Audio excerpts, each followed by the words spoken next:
Pelaksanaan hak asasi manusia, dan kita bersyukur bahwa dengan adanya penyelesaian non yudisial yang kemudian menyatakan janji pengakuan dan janji pemerintah untuk memperbaiki dan memenuhi hak-hak korban, kita mendapat sambutan luar biasa, bukan hanya dari daerah, bukan hanya dari Indonesia, tapi juga Dewan HAM PBB langsung menyebut sebagai satu kemajuan yang sudah lama tertunda di Indonesia baru sekarang.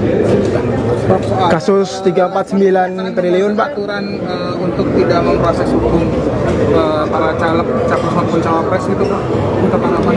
Ya memang sejak dulu gitu, karena seringkali kalau ada pemilu itu para calon sering dikriminalisasi dengan laporan-laporan yang kemudian sering tidak terbukti, sehingga dia sudah terlanjur jatuh namanya dan tidak terpilih, bahkan tidak berani mendaftar juga. Nah sekarang Kejaksaan Agung kembali mengumumkan kebijakannya untuk pencalonan dalam kaitan dengan pemilu, kasus-kasus korupsi supaya ditunda dulu sampai pemilu selesai. Yang pilpres dan legislatif ya ditunda sampai dengan tanggal 14 Februari, yang pilkada sampai dengan November atau kapan pilkada dilakukan. Itu hanya ditunda dulu penyelidikan dan penyidikannya.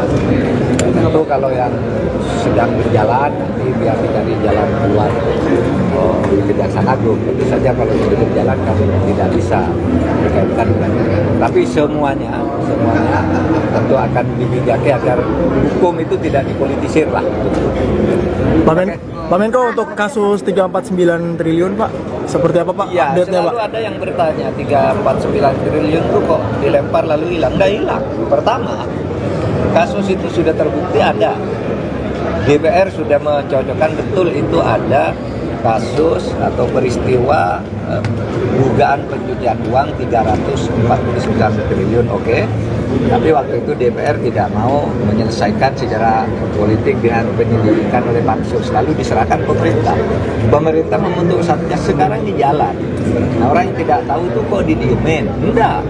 Itu kan 300 surat.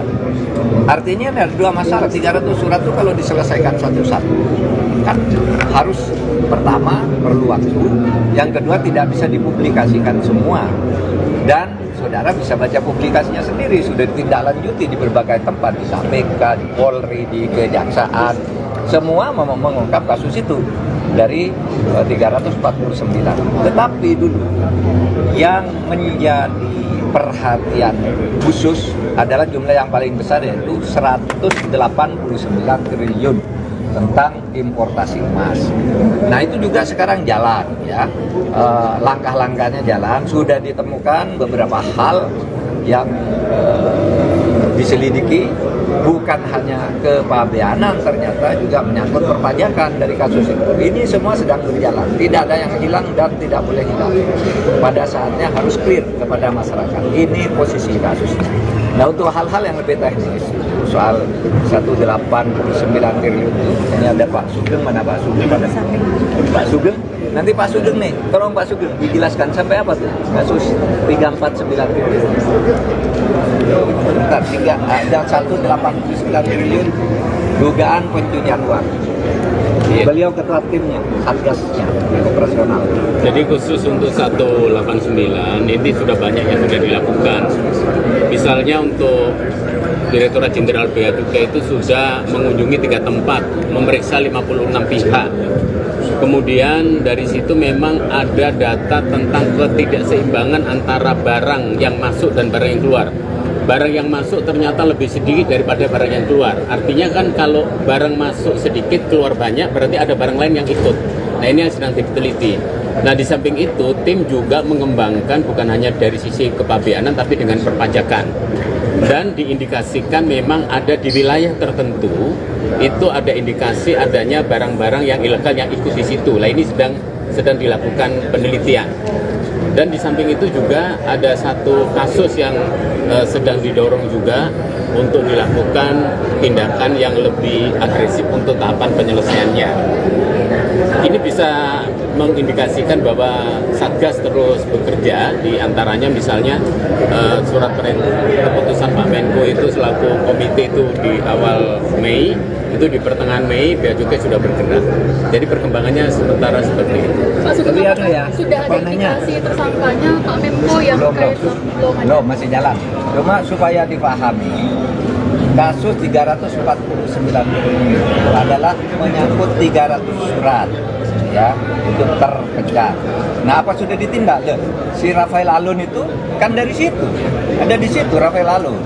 Kemudian importasi emas di Suta kan dari situ juga, dari surat itu. Yang pemecatan dan penersangkaan di Ujung Pandang, Makassar, itu kan dari situ juga. Jadi jalan, tidak ada yang berhenti. Tetapi jangan berpikir bahwa 300 triliun itu satu paket lalu selesai. Itu dipisah dalam 300 kasus.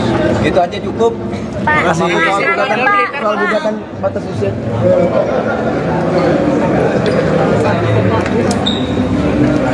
Secara umum kepuasan terhadap kinerja polisi terus meningkat. Ya. Polkam itu kontribusinya yang tertinggi terhadap kepuasan dan kepercayaan publik. Itu tahun ini Polkam tertinggi ketika orang mengatakan wah itu kacau balau politik, kacau balau keamanan, enggak, tertinggi.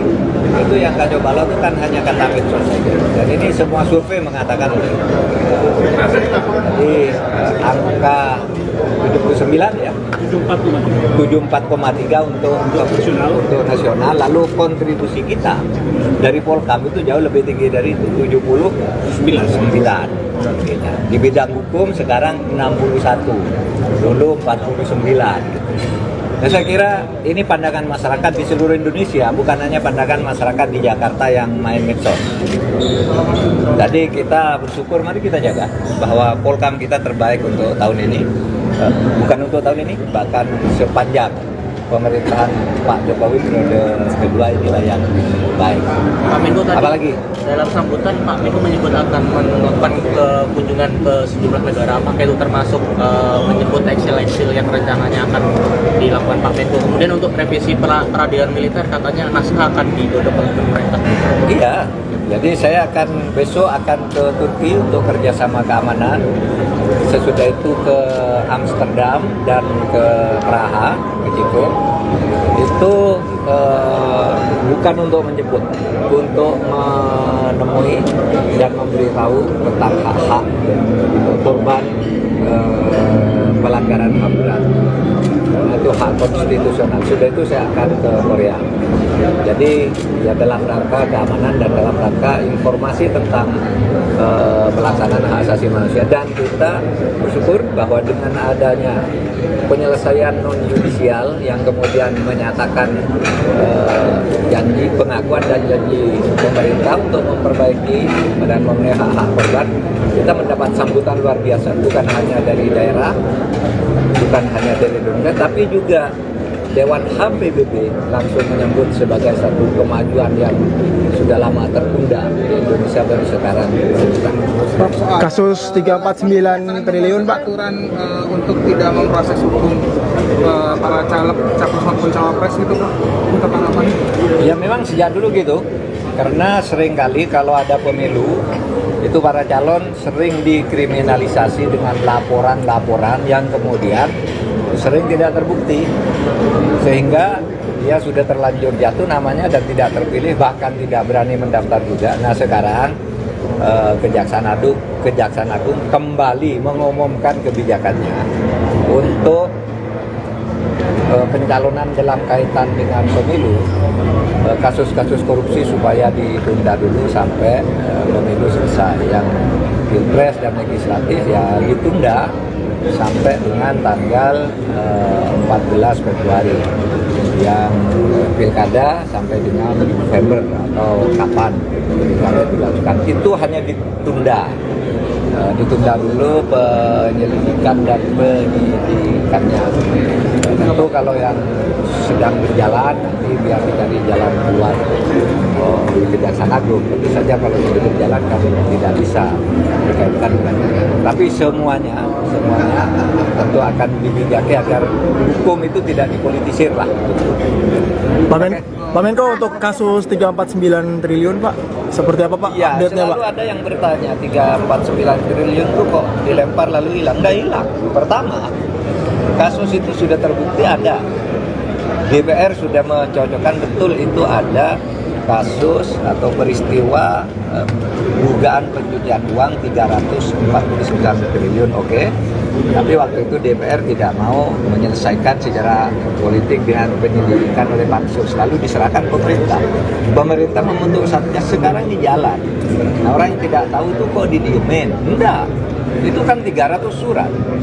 Artinya ada dua masalah. 300 surat itu kalau diselesaikan satu-satu kan harus, pertama perlu waktu, yang kedua tidak bisa dipublikasikan semua, dan saudara bisa baca publikasinya sendiri, sudah ditindaklanjuti di berbagai tempat, di KPK, di Polri, di Kejaksaan, semua mengungkap kasus itu dari 349. Tetapi dulu yang menjadi perhatian khusus adalah jumlah yang paling besar, yaitu 189 triliun tentang importasi emas.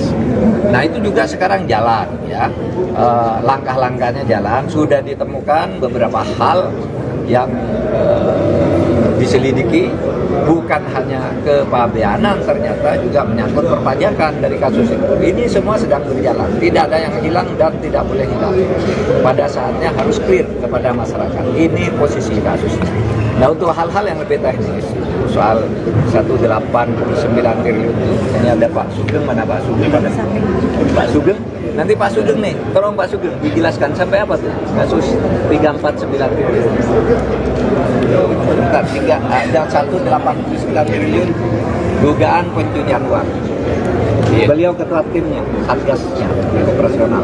Jadi khusus untuk 189 ini sudah banyak yang sudah dilakukan. Misalnya untuk Direktorat Jenderal Bea Cukai itu sudah mengunjungi 3 tempat, memeriksa 56 pihak. Kemudian dari situ memang ada data tentang ketidakseimbangan antara barang yang masuk dan barang yang keluar. Barang yang masuk ternyata lebih sedikit daripada barang yang keluar. Artinya kan kalau barang masuk sedikit, keluar banyak, berarti ada barang lain yang ikut. Nah, ini yang sedang diteliti. Nah, di samping itu, tim juga mengembangkan bukan hanya dari sisi kepabeanan, tapi dengan perpajakan. Dan diindikasikan memang ada di wilayah tertentu, itu ada indikasi adanya barang-barang yang ilegal yang ikut di situ. Nah, ini sedang dilakukan penelitian. Dan di samping itu juga ada satu kasus yang sedang didorong juga untuk dilakukan tindakan yang lebih agresif untuk tahapan penyelesaiannya. Ini bisa mengindikasikan bahwa Satgas terus bekerja, di antaranya misalnya surat keputusan Pak Menko itu selaku komite itu di awal Mei, itu di pertengahan Mei Bea Cukai sudah bergerak. Jadi perkembangannya sementara seperti itu. Pak Sugeng, sudah ada indikasi tersangkanya Pak Menko yang terkait belum, masih jalan. Cuma supaya dipahami, kasus 349 triliun adalah menyangkut 300 surat ya, itu terpecah. Nah, apa sudah ditindak? Si Rafael Alun itu kan dari situ, ada di situ Rafael Alun. Kemudian importasi emas di Suta kan dari situ juga, dari surat itu. Yang pemecatan dan penersangkaan di Ujung Pandang, Makassar, itu kan dari situ juga. Jadi jalan, tidak ada yang berhenti. Tetapi jangan berpikir bahwa 300 triliun itu satu paket lalu selesai. Itu dipisah dalam 300 kasus. Itu aja cukup. Terima kasih. Soal gugatan batas usia.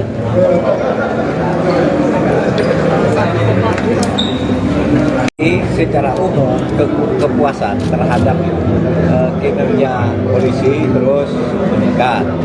Ya. Polkam itu kontribusinya yang tertinggi terhadap kepuasan dan kepercayaan publik. Itu tahun ini Polkam tertinggi. Ketika orang mengatakan wah itu kacau balau politik, kacau balau keamanan, enggak, tertinggi. Itu yang kacau balau itu kan hanya kata medsos saja. Dan ini semua survei mengatakan itu. Jadi angka hidup ya. 74,3 untuk nasional. Lalu kontribusi kita dari Polkam itu jauh lebih tinggi dari itu, 79. Di bidang hukum sekarang 61, dulu 49. Nah, saya kira ini pandangan masyarakat di seluruh Indonesia, bukan hanya pandangan masyarakat di Jakarta yang main medsos. Jadi kita bersyukur, mari kita jaga bahwa Polkam kita terbaik untuk tahun ini. Bukan untuk tahun ini, bahkan sepanjang pemerintahan Pak Jokowi periode kedua inilah yang baik. Pak Menko tadi Apalagi? dalam sambutan Pak Menko menyebut akan melakukan kunjungan ke sejumlah negara, apakah itu termasuk menyebut eksil-eksil yang rencananya akan dilakukan Pak Menko. Kemudian untuk revisi peradilan militer katanya naskah akan digodok oleh pemerintah.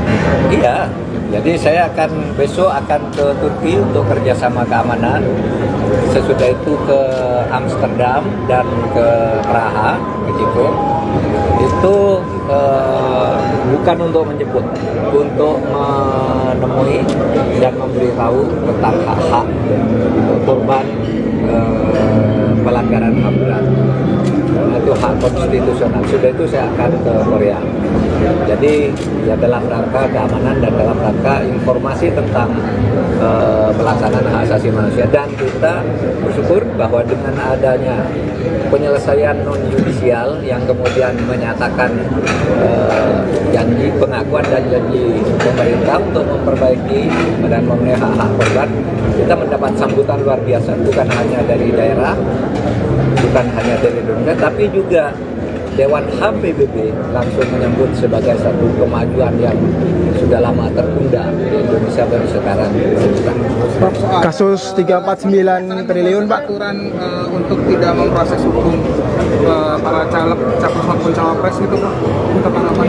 Ya memang sejak dulu gitu, karena seringkali kalau ada pemilu itu para calon sering dikriminalisasi dengan laporan-laporan yang kemudian sering tidak terbukti, sehingga dia sudah terlanjur jatuh namanya dan tidak terpilih, bahkan tidak berani mendaftar juga. Nah sekarang Kejaksaan Agung kembali mengumumkan kebijakannya untuk pencalonan dalam kaitan dengan pemilu, kasus-kasus korupsi supaya ditunda dulu sampai pemilu selesai. Yang pilpres dan legislatif ya ditunda sampai dengan tanggal 14 Februari, yang pilkada sampai dengan November atau kapan pilkada dilakukan. Itu hanya ditunda dulu penyelidikan dan penyidikannya. Tentu kalau yang sedang berjalan nanti biar dicari jalan keluar di Kejaksaan Agung. Tentu saja kalau sudah berjalan kami tidak bisa berkaitan dengan itu. Tapi semuanya tentu akan dibijaki agar hukum itu tidak dipolitisir lah. Pak Menko, untuk kasus 349 triliun Pak, seperti apa Pak Ya, update-nya Pak? selalu ada yang bertanya 349 triliun itu kok dilempar lalu hilang. Nggak hilang. Pertama, kasus itu sudah terbukti ada. DPR sudah mencocokkan betul itu ada kasus atau peristiwa dugaan pencucian uang 349 triliun, oke. Tapi waktu itu DPR tidak mau menyelesaikan secara politik dengan penyelidikan oleh pansus, lalu diserahkan pemerintah. Pemerintah membentuk satgas, sekarang di jalan. Nah, orang yang tidak tahu itu kok didiemin? Enggak. Itu kan 300 surat. Artinya ada dua masalah. 300 surat itu kalau diselesaikan satu-satu kan harus, pertama perlu waktu, yang kedua tidak bisa dipublikasikan semua, dan saudara bisa baca publikasinya sendiri, sudah ditindaklanjuti di berbagai tempat, di KPK, di Polri, di Kejaksaan, semua mengungkap kasus itu dari 349. Tetapi dulu yang menjadi perhatian khusus adalah jumlah yang paling besar, yaitu 189 triliun tentang importasi emas. Nah itu juga sekarang jalan ya, langkah-langkahnya jalan, sudah ditemukan beberapa hal yang diselidiki, bukan hanya kepabeanan, ternyata juga menyangkut perpajakan dari kasus itu. Ini semua sedang berjalan, tidak ada yang hilang dan tidak boleh hilang. Pada saatnya harus clear kepada masyarakat, ini posisi kasusnya. Nah untuk hal-hal yang lebih teknis, soal 189 triliun itu. Ini ada Pak Sugeng, mana Pak Sugeng? Pak Sugeng, nanti Pak Sugeng nih, tolong Pak Sugeng dijelaskan sampai apa tuh kasus 349 triliun. Bentar, ada 189 triliun dugaan pencucian uang. Beliau ketua timnya, satgasnya, operasional. Jadi khusus untuk 189 ini sudah banyak yang sudah dilakukan. Misalnya untuk Direktorat Jenderal Bea Cukai itu sudah mengunjungi 3 tempat, memeriksa 56 pihak. Kemudian dari situ memang ada data tentang ketidakseimbangan antara barang yang masuk dan barang yang keluar. Barang yang masuk ternyata lebih sedikit daripada barang yang keluar. Artinya kan kalau barang masuk sedikit, keluar banyak, berarti ada barang lain yang ikut. Nah ini yang sedang diteliti. Nah di samping itu, tim juga mengembangkan bukan hanya dari sisi kepabeanan, tapi dengan perpajakan. Dan diindikasikan memang ada di wilayah tertentu, itu ada indikasi adanya barang-barang yang ilegal yang ikut di situ. Nah ini sedang dilakukan penelitian. Dan di samping itu juga ada satu kasus yang sedang didorong juga untuk dilakukan tindakan yang lebih agresif untuk tahapan penyelesaiannya. Ini bisa mengindikasikan bahwa Satgas terus bekerja, di antaranya misalnya surat keputusan Pak Menko itu selaku komite itu di awal Mei, itu di pertengahan Mei Bea Cukai sudah bergerak. Jadi perkembangannya sementara seperti itu. Pak Sugeng, Tapi ada ya, sudah ada indikasi tersangkanya Pak Menko yang terkait belum, masih jalan. Cuma supaya dipahami, kasus 349 triliun adalah menyangkut 300 surat ya untuk terpecah. Nah, apa sudah ditindak? Si Rafael Alun itu kan dari situ, ada di situ Rafael Alun. Kemudian importasi emas di Suta kan dari situ juga, dari surat itu. Yang pemecatan dan penersangkaan di Ujung Pandang, Makassar, itu kan dari situ juga. Jadi jalan, tidak ada yang berhenti. Tetapi jangan berpikir bahwa 300 triliun itu satu paket lalu selesai. Itu dipisah dalam 300 kasus. Itu aja cukup.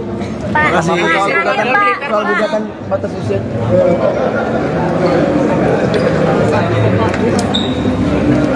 Secara umum kepuasan terhadap kinerja polisi terus meningkat. Ya. Polkam itu kontribusinya yang tertinggi terhadap kepuasan dan kepercayaan publik. Itu tahun ini Polkam tertinggi ketika orang mengatakan wah itu kacau balau politik, kacau balau keamanan, enggak, tertinggi. Itu yang kacau balau itu kan hanya kata medsos saja. Dan ini semua survei mengatakan itu. Jadi angka 79 ya, 74,3 untuk nasional. Lalu kontribusi kita dari Polkam itu jauh lebih tinggi dari itu, 79. Di bidang hukum sekarang 61, dulu 49 gitu. Nah, saya kira ini pandangan masyarakat di seluruh Indonesia, bukan hanya pandangan masyarakat di Jakarta yang main medsos. Jadi kita bersyukur, mari kita jaga bahwa Polkam kita terbaik untuk tahun ini. Bukan untuk tahun ini, bahkan sepanjang pemerintahan Pak Jokowi periode kedua inilah yang baik. Pak Menko tadi, apalagi dalam sambutan Pak Menko menyebut akan melakukan kunjungan ke sejumlah negara, apakah itu termasuk menyebut eksil-eksil yang rencananya akan dilakukan Pak Menko. Kemudian untuk revisi peradilan militer katanya naskah akan digodok oleh pemerintah. Iya, jadi saya besok akan ke Turki untuk kerjasama keamanan. Sesudah itu ke Amsterdam dan ke Praha, ke Ceko. Itu bukan untuk menjemput, untuk menemui dan memberitahu tentang hak-hak korban pelanggaran HAM berat. Itu hak konstitusional. Sudah itu saya akan ke Korea. Jadi ya dalam rangka keamanan dan dalam rangka informasi tentang pelaksanaan hak asasi manusia. Dan kita bersyukur bahwa dengan adanya penyelesaian non-judisial yang kemudian menyatakan janji pengakuan dan janji pemerintah untuk memperbaiki dan memenuhi hak-hak korban, kita mendapat sambutan luar biasa, bukan hanya dari daerah, bukan hanya dari Indonesia, tapi juga Dewan HAM PBB langsung menyebut sebagai satu kemajuan yang sudah lama tertunda di Indonesia baru sekarang. Kasus 349 triliun Pak. Aturan untuk tidak memproses hukum para caleg, capres maupun cawapres gitu Pak, untuk harapannya. Ya memang sejak dulu gitu, karena seringkali kalau ada pemilu itu para calon sering dikriminalisasi dengan laporan-laporan yang kemudian sering tidak terbukti, sehingga dia sudah terlanjur jatuh namanya dan tidak terpilih, bahkan tidak berani mendaftar juga. Nah sekarang Kejaksaan Agung kembali mengumumkan kebijakannya untuk pencalonan dalam kaitan dengan pemilu, kasus-kasus korupsi supaya ditunda dulu sampai pemilu selesai. Yang pilpres dan legislatif ya ditunda sampai dengan tanggal 14 Februari. Yang pilkada sampai dengan November atau kapan dilakukan. Itu hanya ditunda dulu penyelidikan dan penyidikannya. Tentu kalau yang sedang berjalan nanti biar dicari jalan keluar di Kejaksaan Agung. Tentu saja kalau sudah berjalan kami tidak bisa dikaitkan dengan itu. Tapi semuanya tentu akan dibijaki agar hukum itu tidak dipolitisir lah. Pak Menko, untuk kasus 349 triliun Pak, seperti apa Pak Ya, update-nya Pak? selalu ada yang bertanya 349 triliun itu kok dilempar lalu hilang. Nggak hilang. Pertama, kasus itu sudah terbukti ada. DPR sudah mencocokkan betul itu ada kasus atau peristiwa dugaan pencucian uang 349 triliun, oke. Tapi waktu itu DPR tidak mau menyelesaikan secara politik dengan penyelidikan oleh Pansus, lalu diserahkan pemerintah. Pemerintah membentuk satgas, sekarang di jalan. Nah, orang yang tidak tahu itu kok didiemin? Enggak. Itu kan 300 surat. Artinya ada dua masalah. 300 surat itu kalau diselesaikan satu-satu kan harus, pertama perlu waktu, yang kedua tidak bisa dipublikasikan semua, dan saudara bisa baca publikasinya sendiri, sudah ditindaklanjuti di berbagai tempat, di KPK, di Polri, di Kejaksaan, semua mengungkap kasus itu dari 349. Tetapi dulu yang menjadi perhatian khusus adalah jumlah yang paling besar, yaitu 189 triliun tentang importasi emas. Nah itu juga sekarang jalan ya, langkah-langkahnya jalan, sudah ditemukan beberapa hal yang diselidiki, bukan hanya kepabeanan, ternyata juga menyangkut perpajakan dari kasus itu. Ini semua sedang berjalan, tidak ada yang hilang dan tidak boleh hilang. Pada saatnya harus clear kepada masyarakat, ini posisi kasusnya. Nah untuk hal-hal yang lebih teknis, soal 189 triliun itu, ini ada Pak Sugeng, mana Pak Sugeng? Pak Sugeng, nanti Pak Sugeng nih, tolong Pak Sugeng dijelaskan sampai apa tuh kasus 349 triliun. Bentar, ada 189 triliun dugaan pencucian uang. Beliau ketua timnya, satgasnya, operasional. Jadi khusus untuk 189 ini sudah banyak yang sudah dilakukan. Misalnya untuk Direktorat Jenderal Bea Cukai itu sudah mengunjungi 3 tempat, memeriksa 56 pihak. Kemudian dari situ memang ada data tentang ketidakseimbangan antara barang yang masuk dan barang yang keluar. Barang yang masuk ternyata lebih sedikit daripada barang yang keluar. Artinya kan kalau barang masuk sedikit, keluar banyak, berarti ada barang lain yang ikut. Nah ini yang sedang diteliti. Nah di samping itu, tim juga mengembangkan bukan hanya dari sisi kepabeanan, tapi dengan perpajakan. Dan diindikasikan memang ada di wilayah tertentu, itu ada indikasi adanya barang-barang yang ilegal yang ikut di situ. Nah ini sedang dilakukan penelitian. Dan di samping itu juga ada satu kasus yang sedang didorong juga untuk dilakukan tindakan yang lebih agresif untuk tahapan penyelesaiannya. Ini bisa mengindikasikan bahwa Satgas terus bekerja, di antaranya misalnya surat keputusan Pak Menko itu selaku komite itu di awal Mei, itu di pertengahan Mei Bea Cukai sudah bergerak. Jadi perkembangannya sementara seperti itu. Pak Sugeng, Ya, sudah ada indikasi tersangkanya Pak Menko yang belum masih jalan. Cuma supaya dipahami, Kasus 349 triliun adalah menyangkut 300 surat ya itu terpecah. Nah, apa sudah ditindak? Si Rafael Alun itu kan dari situ, ada di situ Rafael Alun. Kemudian importasi emas di Suta kan dari situ juga, dari surat itu. Yang pemecatan dan penersangkaan di Ujung Pandang, Makassar, itu kan dari situ juga. Jadi jalan. Tidak ada yang berhenti. Tetapi jangan berpikir bahwa 300 triliun itu satu paket lalu selesai. Itu dipisah dalam 300 kasus. Itu aja cukup. Pak, soal gugatan batas usia.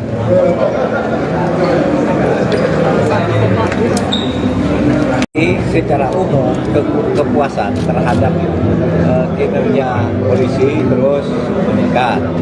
Ya.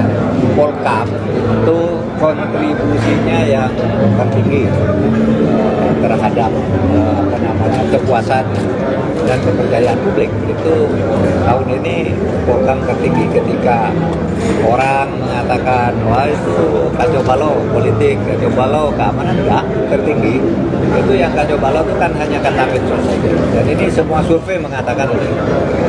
Jadi angka 79 ya, 74,3 untuk nasional. Lalu kontribusi kita dari Polkam itu jauh lebih tinggi dari itu, 79. Di bidang hukum sekarang 61, dulu 49. Nah, saya kira ini pandangan masyarakat di seluruh Indonesia, bukan hanya pandangan masyarakat di Jakarta yang main medsos.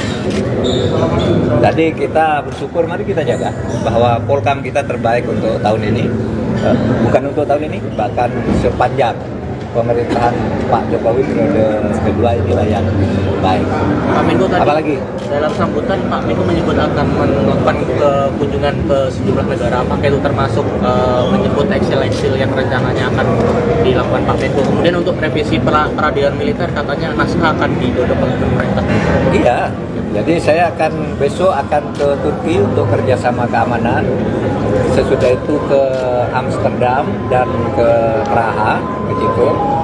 Itu bukan untuk menjemput, untuk menemui dan memberitahu tentang hak-hak korban pelanggaran HAM berat. Itu hak konstitusional. Sudah itu saya akan ke Korea.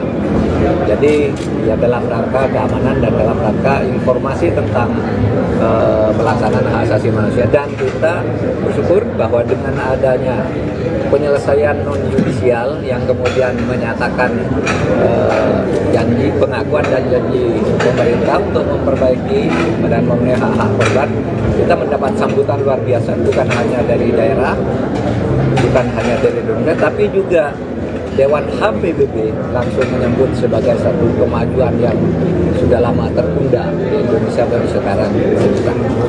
Kasus 349 triliun Pak. Aturan untuk tidak memproses hukum para caleg, capres maupun cawapres itu Pak, untuk apa? Ya memang sejak dulu gitu, karena seringkali kalau ada pemilu itu para calon sering dikriminalisasi dengan laporan-laporan yang kemudian sering tidak terbukti, sehingga dia sudah terlanjur jatuh namanya dan tidak terpilih, bahkan tidak berani mendaftar juga. Nah sekarang Kejaksaan Agung kembali mengumumkan kebijakannya untuk pencalonan dalam kaitan dengan pemilu, kasus-kasus korupsi supaya ditunda dulu sampai pemilu selesai. Yang pilpres dan legislatif ya ditunda sampai dengan tanggal 14 Februari, yang pilkada sampai dengan November atau kapan pilkada dilakukan. Itu hanya ditunda dulu penyelidikan dan penyidikannya.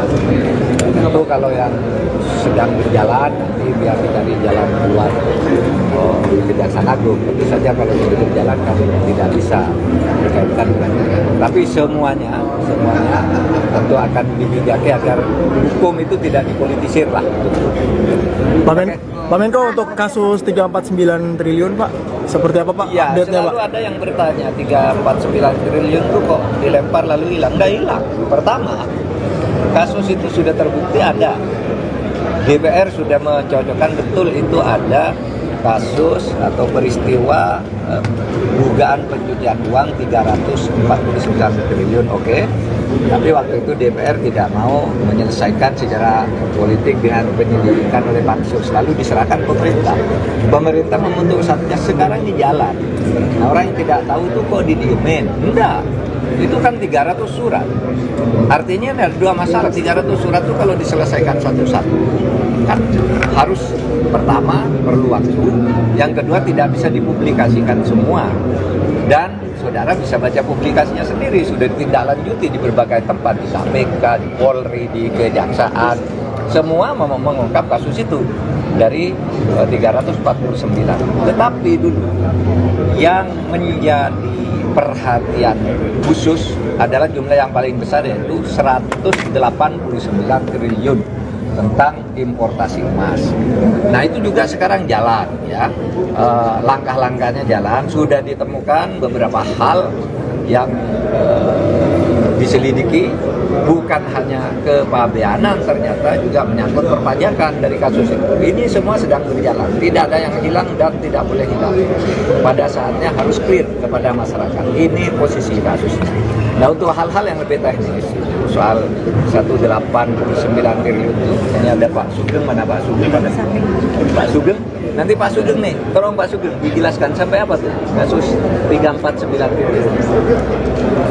Bentar, ada 189 triliun dugaan pencucian uang. Beliau ketua timnya, satgasnya, operasional. Jadi khusus untuk 189 ini sudah banyak yang sudah dilakukan. Misalnya untuk Direktorat Jenderal Bea Cukai itu sudah mengunjungi 3 tempat, memeriksa 56 pihak. Kemudian dari situ memang ada data tentang ketidakseimbangan antara barang yang masuk dan barang yang keluar. Barang yang masuk ternyata lebih sedikit daripada barang yang keluar. Artinya kan kalau barang masuk sedikit, keluar banyak, berarti ada barang lain yang ikut. Nah, ini yang sedang diteliti. Nah, di samping itu, tim juga mengembangkan bukan hanya dari sisi kepabeanan, tapi dengan perpajakan. Dan diindikasikan memang ada di wilayah tertentu, itu ada indikasi adanya barang-barang yang ilegal yang ikut di situ. Nah, ini sedang dilakukan penelitian. Dan di samping itu juga ada satu kasus yang sedang didorong juga untuk dilakukan tindakan yang lebih agresif untuk tahapan penyelesaiannya.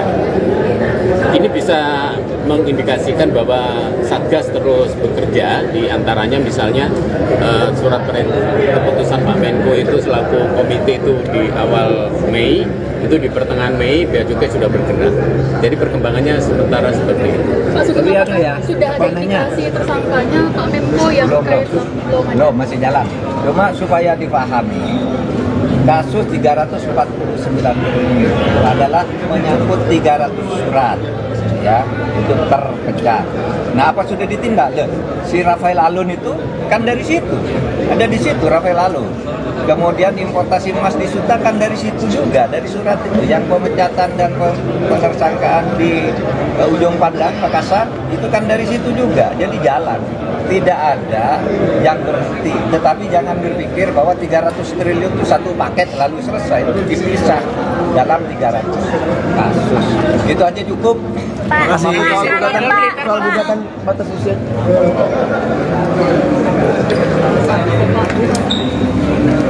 Secara umum kepuasan terhadap kinerja polisi terus meningkat. Ya.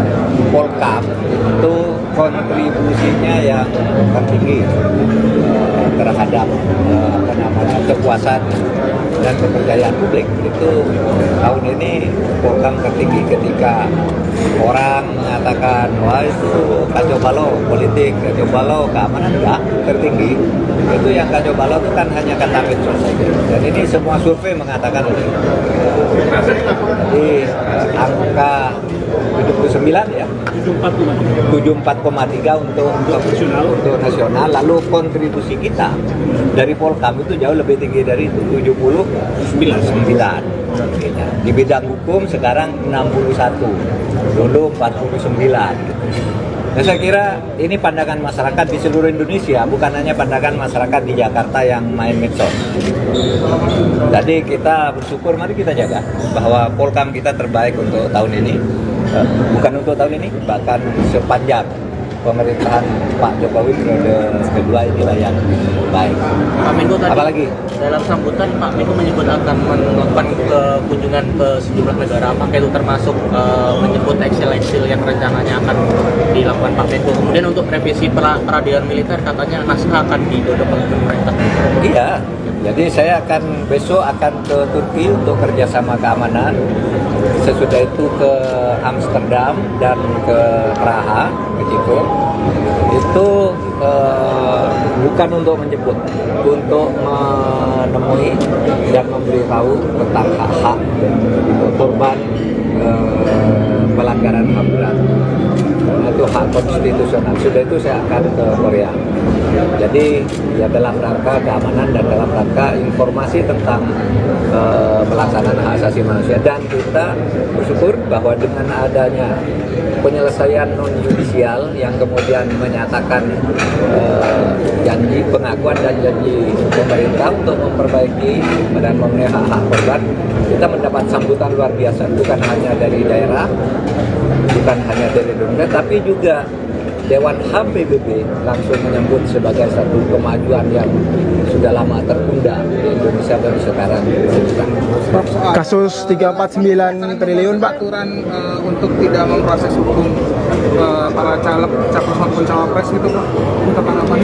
Ya memang sejak dulu gitu, karena seringkali kalau ada pemilu itu para calon sering dikriminalisasi dengan laporan-laporan yang kemudian sering tidak terbukti, sehingga dia sudah terlanjur jatuh namanya dan tidak terpilih, bahkan tidak berani mendaftar juga. Nah sekarang Kejaksaan Agung kembali mengumumkan kebijakannya untuk pencalonan dalam kaitan dengan pemilu, kasus-kasus korupsi supaya ditunda dulu sampai pemilu selesai. Yang pilpres dan legislatif ya ditunda sampai dengan tanggal 14 Februari, yang pilkada sampai dengan November atau kapan dilakukan. Itu hanya ditunda dulu penyelidikan dan penyidikannya.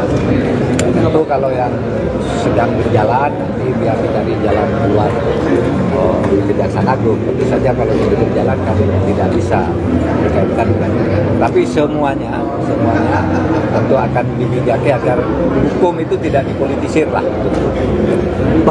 Pak Menko, untuk kasus 349 triliun Pak, seperti apa Pak Ya, update-nya Pak? selalu ada yang bertanya 349 triliun itu kok dilempar lalu hilang. Nggak hilang. Pertama, kasus itu sudah terbukti ada. DPR sudah mencocokkan betul itu ada kasus atau peristiwa dugaan pencucian uang 349 triliun, oke.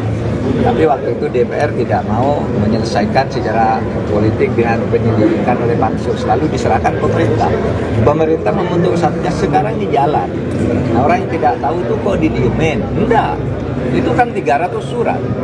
Artinya ada dua masalah. 300 surat itu kalau diselesaikan satu-satu kan harus, pertama perlu waktu, yang kedua tidak bisa dipublikasikan semua, dan saudara bisa baca publikasinya sendiri, sudah ditindaklanjuti di berbagai tempat, di KPK, di Polri, di Kejaksaan, semua mengungkap kasus itu dari 349. Tetapi dulu yang menjadi perhatian khusus adalah jumlah yang paling besar, yaitu 189 triliun tentang importasi emas. Nah itu juga sekarang jalan ya, langkah-langkahnya jalan, sudah ditemukan beberapa hal yang diselidiki, bukan hanya kepabeanan, ternyata juga menyangkut perpajakan dari kasus itu. Ini semua sedang berjalan, tidak ada yang hilang dan tidak boleh hilang. Pada saatnya harus clear kepada masyarakat. Ini posisi kasusnya. Nah untuk hal-hal yang lebih teknis, soal 189 triliun itu, ini ada Pak Sugeng, mana Pak Sugeng? Pak Sugeng, nanti Pak Sugeng nih, tolong Pak Sugeng dijelaskan sampai apa tuh kasus 349 triliun. Bentar, ada 189 triliun dugaan pencucian uang. Iya. Beliau ketua timnya, satgasnya, operasional. Jadi khusus untuk 189 ini sudah banyak yang sudah dilakukan. Misalnya untuk Direktorat Jenderal Bea Cukai itu sudah mengunjungi 3 tempat, memeriksa 56 pihak. Kemudian dari situ memang ada data tentang ketidakseimbangan antara barang yang masuk dan barang yang keluar. Barang yang masuk ternyata lebih sedikit daripada barang yang keluar. Artinya kan kalau barang masuk sedikit, keluar banyak, berarti ada barang lain yang ikut. Nah, ini yang sedang diteliti. Nah, di samping itu, tim juga mengembangkan bukan hanya dari sisi kepabeanan, tapi dengan perpajakan. Dan diindikasikan memang ada di wilayah tertentu, itu ada indikasi adanya barang-barang yang ilegal yang ikut di situ. Nah, ini sedang dilakukan penelitian. Dan di samping itu juga ada satu kasus yang sedang didorong juga untuk dilakukan tindakan yang lebih agresif untuk tahapan penyelesaiannya. Ini bisa mengindikasikan bahwa Satgas terus bekerja, di antaranya misalnya surat keputusan Pak Menko itu selaku komite itu di awal Mei, itu di pertengahan Mei Bea Cukai sudah bergerak. Jadi perkembangannya sementara seperti itu. Pak Sugeng, Tapi sudah ada indikasi tersangkanya Pak Menko yang terkait belum, masih jalan. Cuma supaya dipahami, kasus 349 triliun adalah menyangkut 300 surat, ya, itu terpecah. Nah, apa sudah ditindak? Si Rafael Alun itu kan dari situ, ada di situ Rafael Alun. Kemudian importasi emas di Suta kan dari situ juga, dari surat itu. Yang pemecatan dan penersangkaan di Ujung Pandang, Makassar, itu kan dari situ juga. Jadi jalan. Tidak ada yang berhenti. Tetapi jangan berpikir bahwa 300 triliun itu satu paket lalu selesai. Itu dipisah dalam 300 kasus. Itu aja cukup. Soal gugatan batas usia.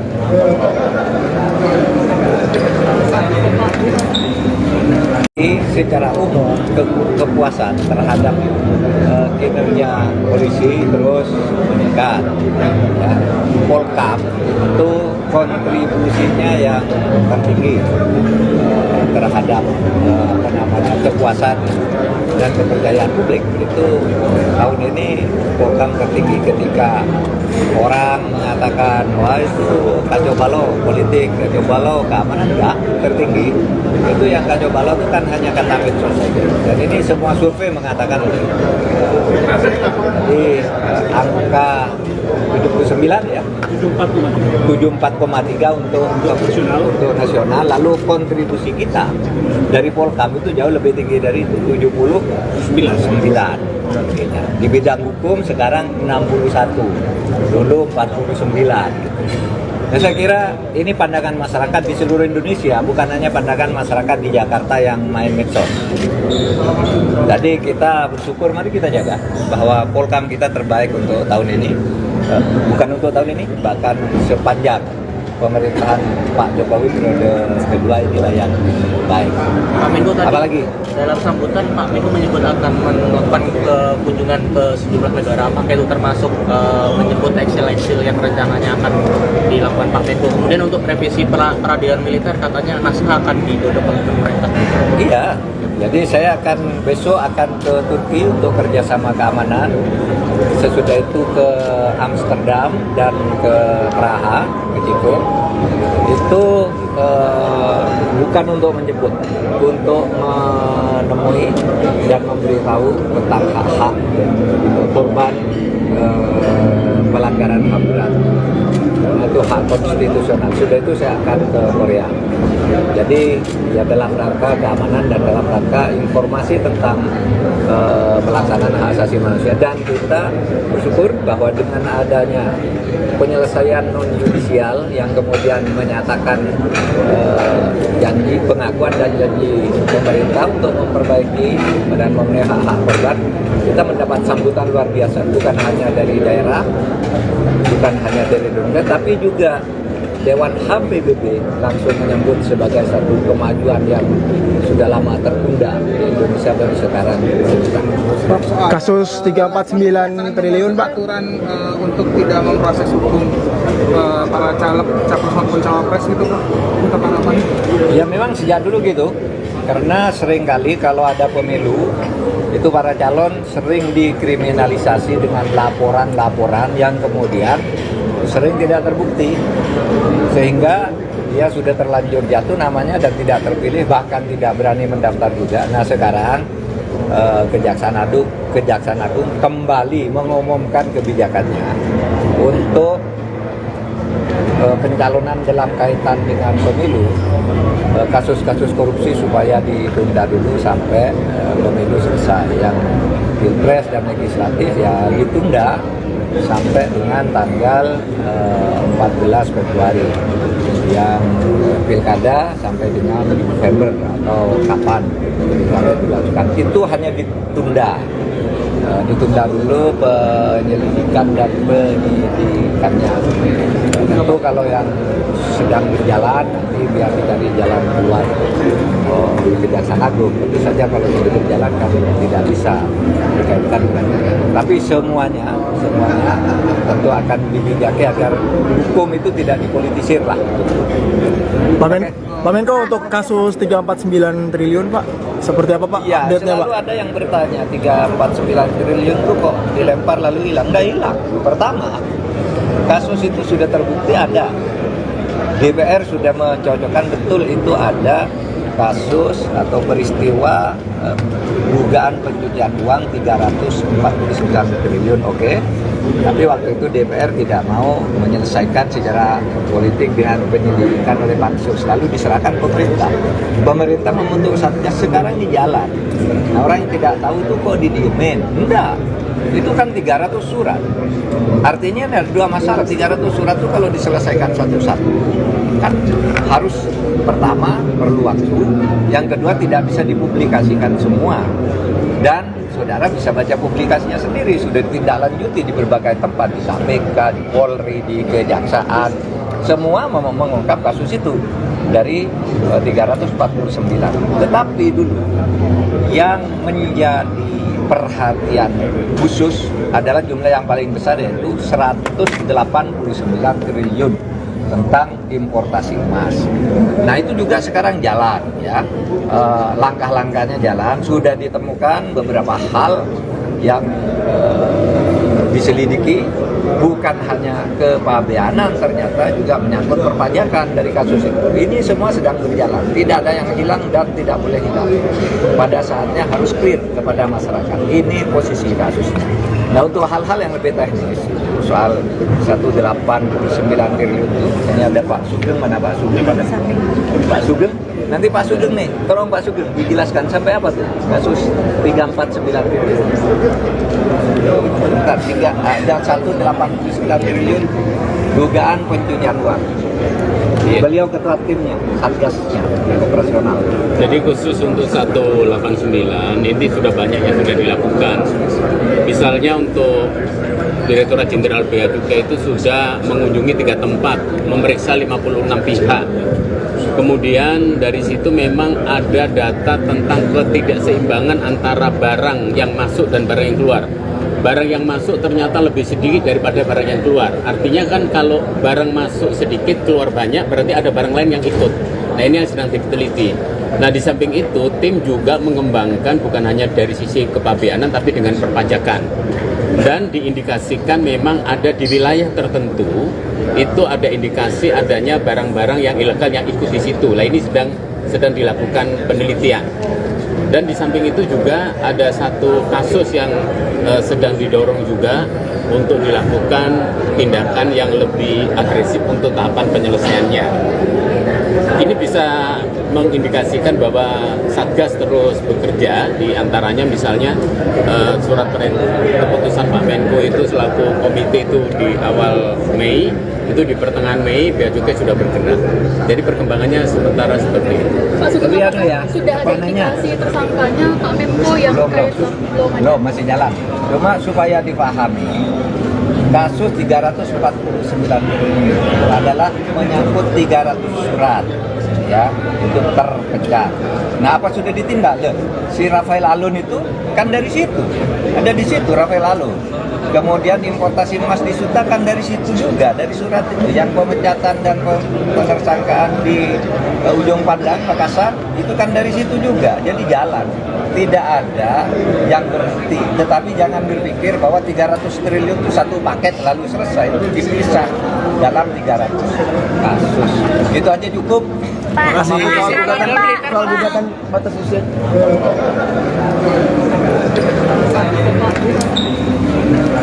Secara umum kepuasan terhadap kinerja polisi terus meningkat.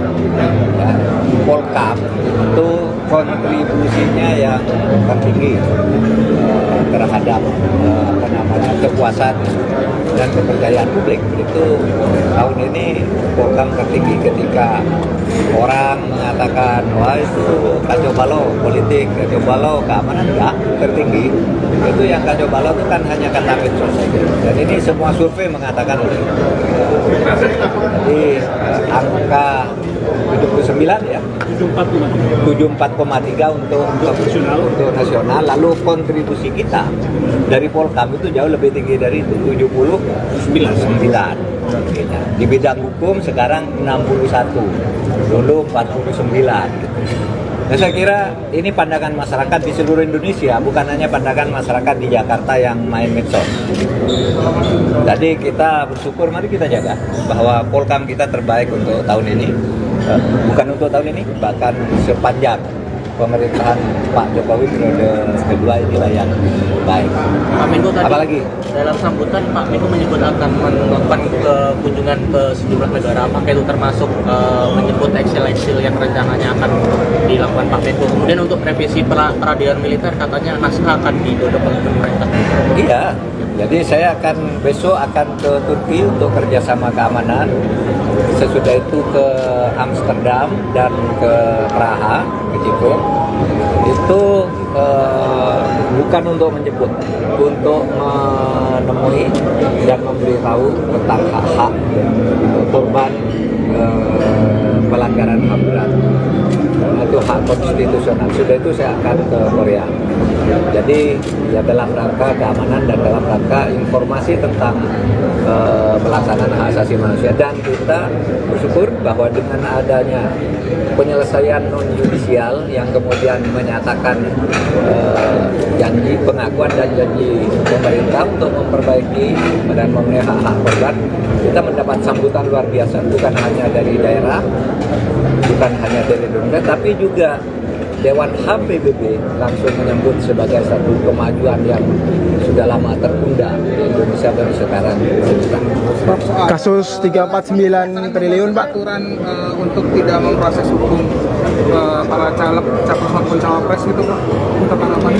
Ya memang sejak dulu gitu, karena seringkali kalau ada pemilu itu para calon sering dikriminalisasi dengan laporan-laporan yang kemudian sering tidak terbukti, sehingga dia sudah terlanjur jatuh namanya dan tidak terpilih, bahkan tidak berani mendaftar juga. Nah sekarang Kejaksaan Agung kembali mengumumkan kebijakannya untuk pencalonan dalam kaitan dengan pemilu, kasus-kasus korupsi supaya ditunda dulu sampai pemilu selesai. Yang pilpres dan legislatif ya ditunda sampai dengan tanggal 14 Februari, yang pilkada sampai dengan November atau kapan pilkada dilakukan. Itu hanya ditunda dulu penyelidikan dan penyidikannya. Tentu kalau yang sedang berjalan nanti biar dicari jalan keluar Kejaksaan Agung. Tentu saja kalau sudah berjalan kami tidak bisa berkaitan dengan itu. Tapi semuanya tentu akan dibijaki agar hukum itu tidak dipolitisir lah. Pak Menko, untuk kasus 349 triliun Pak, seperti apa Pak Ya, update-nya Pak? selalu ada yang bertanya 349 triliun itu kok dilempar lalu hilang. Nggak hilang. Pertama, kasus itu sudah terbukti ada. DPR sudah mencocokkan betul itu ada kasus atau peristiwa dugaan pencucian uang 349 triliun, oke. Tapi waktu itu DPR tidak mau menyelesaikan secara politik dengan penyelidikan oleh pansus, lalu diserahkan pemerintah. Pemerintah membentuk satgas, sekarang di jalan. Nah, orang yang tidak tahu itu kok didiemin? Enggak. Itu kan 300 surat. Artinya ada dua masalah. 300 surat itu kalau diselesaikan satu-satu kan harus, pertama perlu waktu, yang kedua tidak bisa dipublikasikan semua. Dan saudara bisa baca publikasinya sendiri, sudah ditindaklanjuti di berbagai tempat, di KPK, di Polri, di Kejaksaan, semua mengungkap kasus itu dari 349. Tetapi dulu yang menjadi perhatian khusus adalah jumlah yang paling besar, yaitu 189 triliun tentang importasi emas.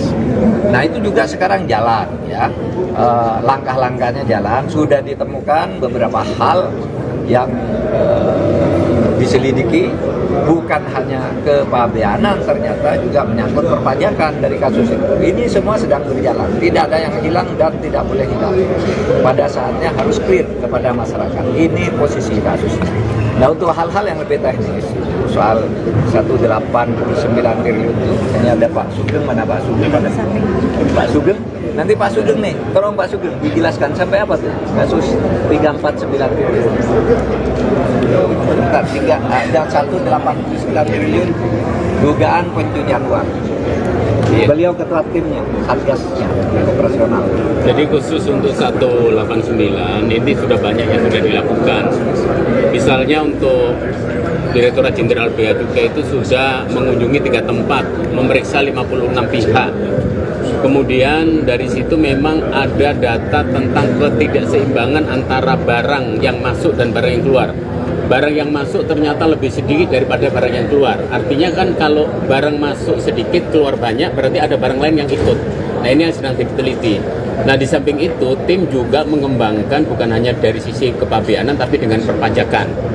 Dan diindikasikan memang ada di wilayah tertentu, itu ada indikasi adanya barang-barang yang ilegal yang ikut di situ. Nah ini sedang dilakukan penelitian. Dan di samping itu juga ada satu kasus yang sedang didorong juga untuk dilakukan tindakan yang lebih agresif untuk tahapan penyelesaiannya. Ini bisa mengindikasikan bahwa Satgas terus bekerja, di antaranya misalnya surat keputusan Pak Menko itu selaku komite itu di awal Mei, itu di pertengahan Mei Bea Cukai sudah bergerak. Jadi perkembangannya sementara seperti itu. Pak Sugeng, Ya, sudah ada indikasi tersangkanya Pak Menko yang terkait belum, masih jalan. Cuma supaya dipahami, kasus 349 triliun adalah menyangkut 300 surat ya untuk terpecah. Nah apa sudah ditindak? Si Rafael Alun itu kan dari situ, ada di situ Rafael Alun.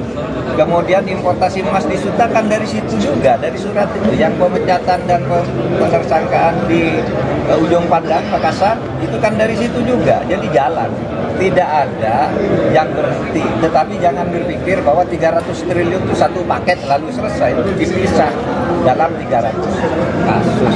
Itu aja cukup. Terima kasih. Soal gugatan batas usia.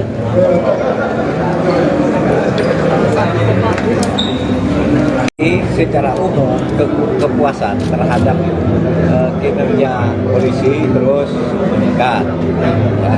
Polkam itu kontribusinya yang tertinggi terhadap kepuasan dan kepercayaan publik. Itu tahun ini Polkam tertinggi ketika orang mengatakan wah itu kacau balau politik, kacau balau keamanan, enggak, tertinggi. Itu yang kacau balau itu kan hanya kata medsos saja. Dan ini semua survei mengatakan itu. Jadi angka 79 ya. 74,3 untuk nasional. Lalu kontribusi kita dari Polkam itu jauh lebih tinggi dari itu, 79.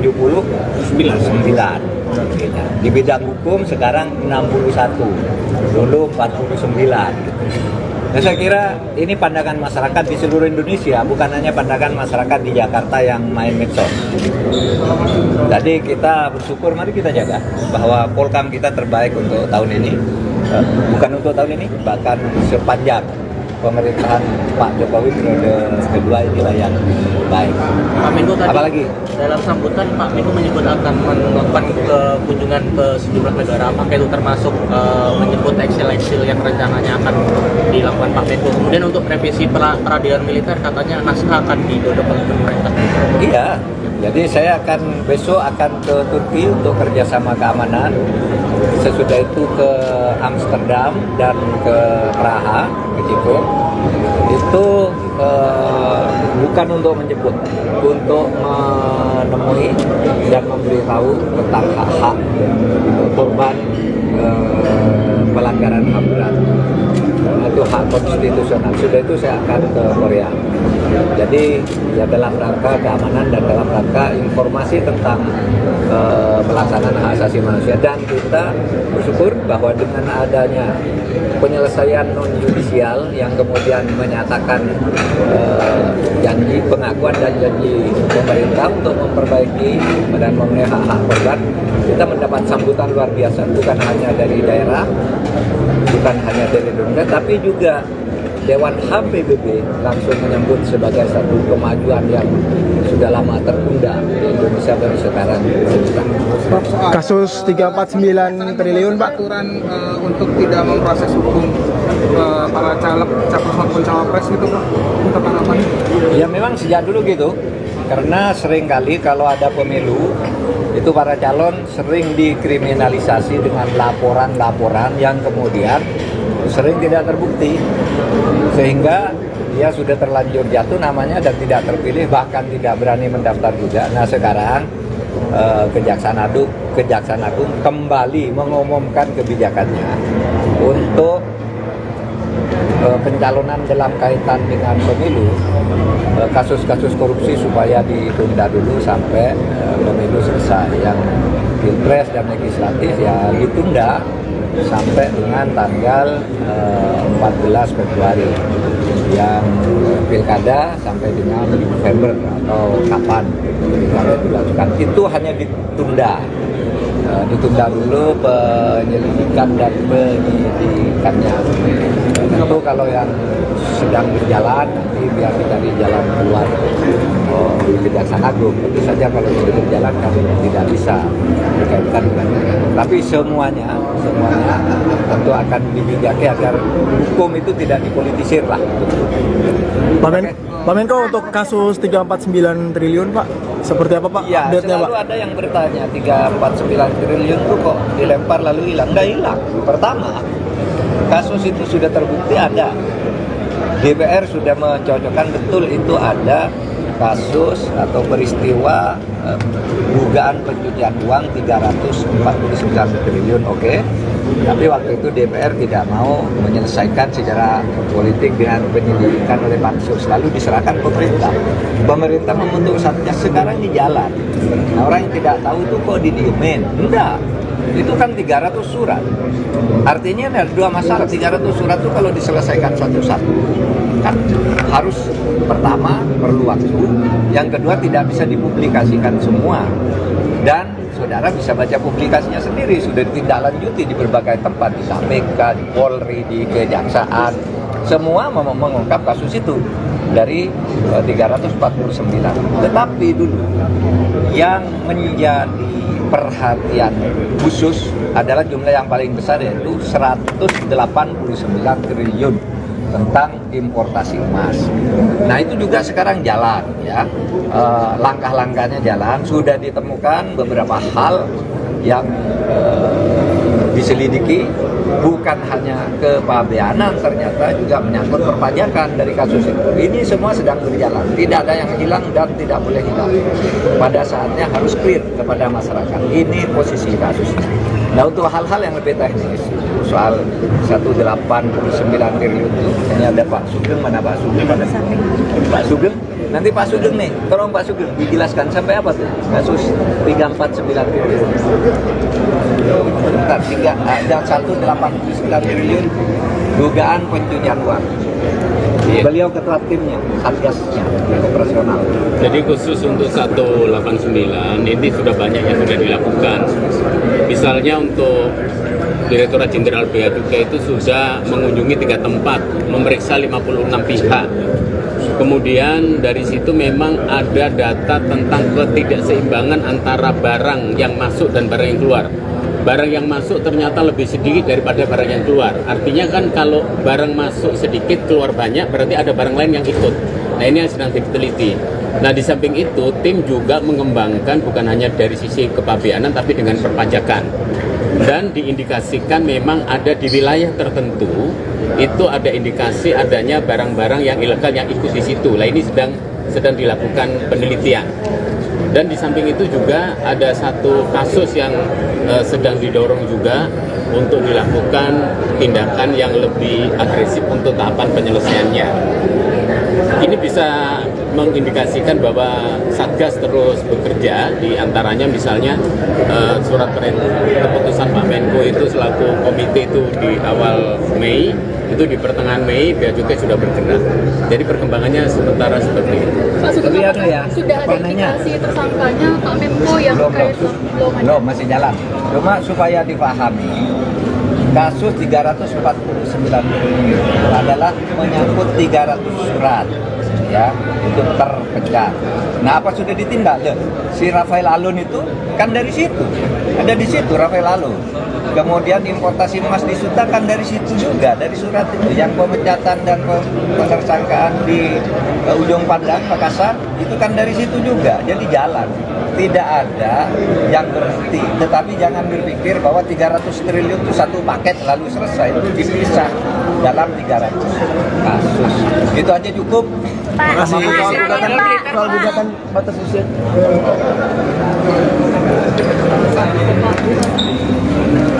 Secara umum kepuasan terhadap kinerja polisi terus meningkat. Ya.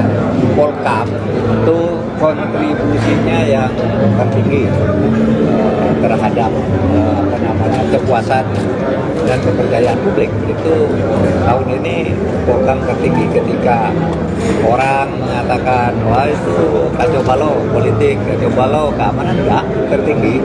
Itu yang kacau balau itu kan hanya kata medsos saja. Dan ini semua survei mengatakan itu. Jadi angka 79 ya. 74,3 untuk nasional. Lalu kontribusi kita dari Polkam itu jauh lebih tinggi dari itu, 79. Di bidang hukum sekarang 61, dulu 49.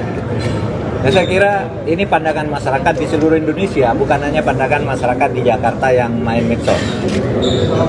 Jadi kita bersyukur, mari kita jaga bahwa Polkam kita terbaik untuk tahun ini. Bukan untuk tahun ini, bahkan sepanjang pemerintahan Pak Jokowi periode kedua inilah yang baik. Pak Menko tadi, apalagi dalam sambutan Pak Menko menyebut akan melakukan kunjungan ke sejumlah negara, apakah itu termasuk menyebut eksil-eksil yang rencananya akan dilakukan Pak Menko. Kemudian untuk revisi peradilan militer katanya naskah akan didorong oleh pemerintah. Iya, jadi saya besok akan ke Turki untuk kerjasama keamanan. Sesudah itu ke Amsterdam dan ke Praha, ke Ceko. Itu bukan untuk menjemput, untuk menemui dan memberitahu tentang hak-hak korban pelanggaran HAM berat. Itu hak konstitusional. Sudah itu saya akan ke Korea. Jadi ya dalam rangka keamanan dan dalam rangka informasi tentang pelaksanaan hak asasi manusia. Dan kita bersyukur bahwa dengan adanya penyelesaian non-judisial yang kemudian menyatakan janji pengakuan dan janji pemerintah untuk memperbaiki dan memenuhi hak-hak korban, kita mendapat sambutan luar biasa, bukan hanya dari daerah, bukan hanya dari Indonesia, tapi juga Dewan HAM PBB langsung menyambut sebagai satu kemajuan yang sudah lama tertunda di Indonesia baru sekarang. Kasus 349 triliun, Pak. Aturan untuk tidak memproses hukum para caleg, capres maupun cawapres itu, Pak, untuk apa? Ya memang sejak dulu gitu, karena seringkali kalau ada pemilu itu para calon sering dikriminalisasi dengan laporan-laporan yang kemudian sering tidak terbukti, sehingga dia sudah terlanjur jatuh namanya dan tidak terpilih, bahkan tidak berani mendaftar juga. Nah sekarang Kejaksaan Agung kembali mengumumkan kebijakannya untuk pencalonan dalam kaitan dengan pemilu, kasus-kasus korupsi supaya ditunda dulu sampai pemilu selesai. Yang pilpres dan legislatif ya ditunda sampai dengan tanggal 14 Februari. Yang pilkada sampai dengan November atau kapan pilkada dilakukan. Itu hanya ditunda. Ditunda dulu penyelidikan dan penyidikannya. Tentu kalau yang sedang berjalan nanti biar dicari jalan keluar di Kejaksaan Agung. Tentu saja kalau sudah berjalan kami tidak bisa dikaitkan dengan itu. Tapi semuanya tentu akan dibijaki agar hukum itu tidak dipolitisir lah. Pak Menko, untuk kasus 349 triliun Pak, seperti apa Pak Ya, update-nya Pak? selalu ada yang bertanya 349 triliun itu kok dilempar lalu hilang. Nggak hilang. Pertama, kasus itu sudah terbukti ada. DPR sudah mencocokkan betul itu ada kasus atau peristiwa dugaan pencucian uang 349 triliun, oke. Tapi waktu itu DPR tidak mau menyelesaikan secara politik dengan penyelidikan oleh pansus, lalu diserahkan pemerintah. Pemerintah membentuk satgas, sekarang di jalan. Nah, orang yang tidak tahu itu kok didiemin? Enggak. Itu kan 300 surat. Artinya ada dua masalah. 300 surat itu kalau diselesaikan satu-satu kan harus, pertama perlu waktu, yang kedua tidak bisa dipublikasikan semua, dan saudara bisa baca publikasinya sendiri, sudah ditindaklanjuti di berbagai tempat, di KPK, di Polri, di Kejaksaan, semua mengungkap kasus itu dari 349. Tetapi dulu yang menjadi perhatian khusus adalah jumlah yang paling besar, yaitu 189 triliun tentang importasi emas.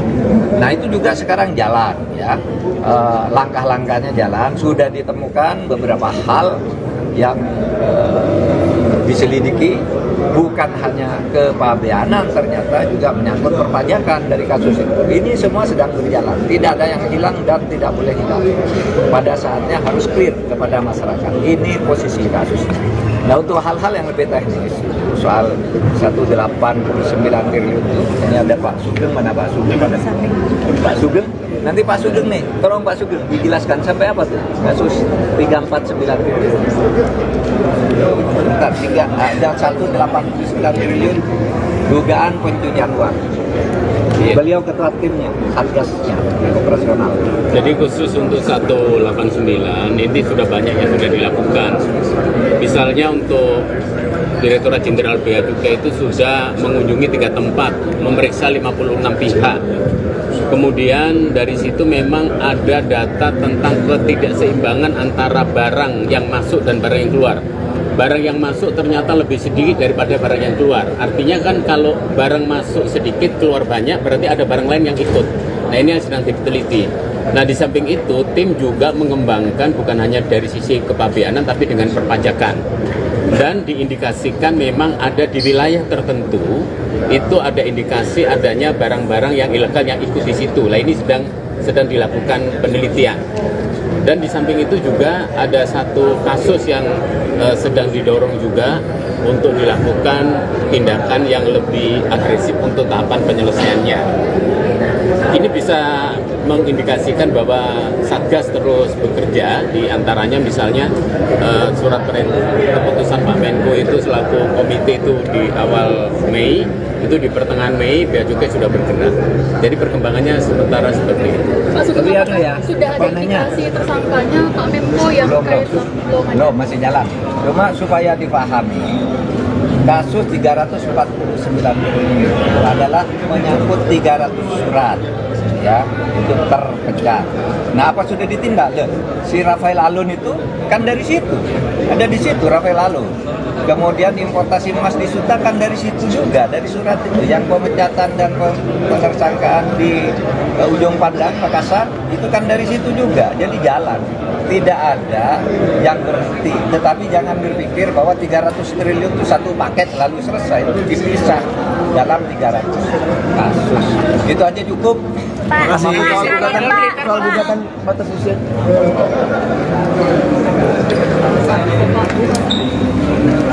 Secara umum kepuasan terhadap kinerja polisi terus meningkat.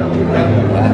Polkam itu kontribusinya yang tertinggi terhadap kepuasan dan kepercayaan publik. Itu tahun ini Polkam tertinggi ketika orang mengatakan wah itu kacau balau politik, kacau balau keamanan, enggak, tertinggi.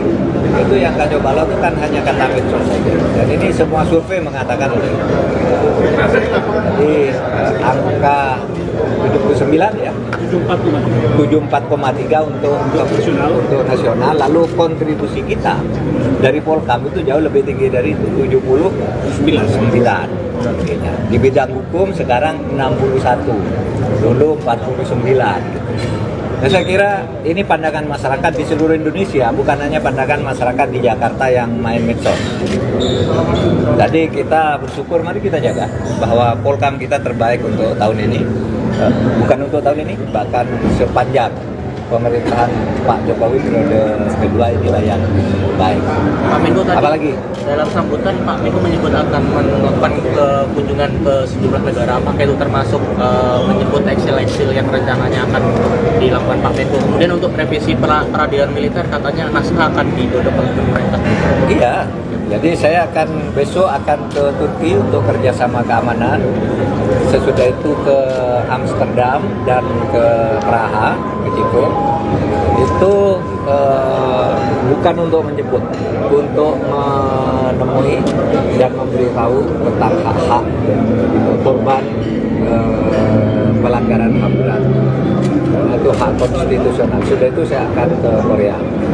Jadi ya dalam rangka keamanan dan dalam rangka informasi tentang pelaksanaan hak asasi manusia. Dan kita bersyukur bahwa dengan adanya penyelesaian non yudisial yang kemudian menyatakan janji pengakuan dan janji pemerintah untuk memperbaiki dan memenuhi hak-hak korban, kita mendapat sambutan luar biasa, bukan hanya dari daerah, bukan hanya dari Indonesia, tapi juga Dewan HAM PBB langsung menyambut sebagai satu kemajuan yang sudah lama tertunda di Indonesia baru sekarang.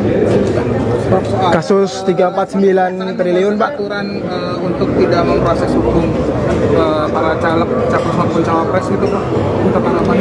Ya memang sejak dulu gitu, karena seringkali kalau ada pemilu itu para calon sering dikriminalisasi dengan laporan-laporan yang kemudian sering tidak terbukti, sehingga dia sudah terlanjur jatuh namanya dan tidak terpilih, bahkan tidak berani mendaftar juga. Nah sekarang Kejaksaan Agung kembali mengumumkan kebijakannya untuk pencalonan dalam kaitan dengan pemilu, kasus-kasus korupsi supaya ditunda dulu sampai pemilu selesai. Yang pilpres dan legislatif ya ditunda sampai dengan tanggal 14 Februari, yang pilkada sampai dengan November atau kapan pilkada dilakukan. Itu hanya ditunda dulu penyelidikan dan penyidikannya. Tentu kalau yang sedang berjalan nanti biar dicari jalan keluar di Kejaksaan Agung. Tentu saja kalau sudah berjalan kan tidak bisa dikaitkan dengan. Tapi semuanya tentu akan dibijaki agar hukum itu tidak dipolitisir lah.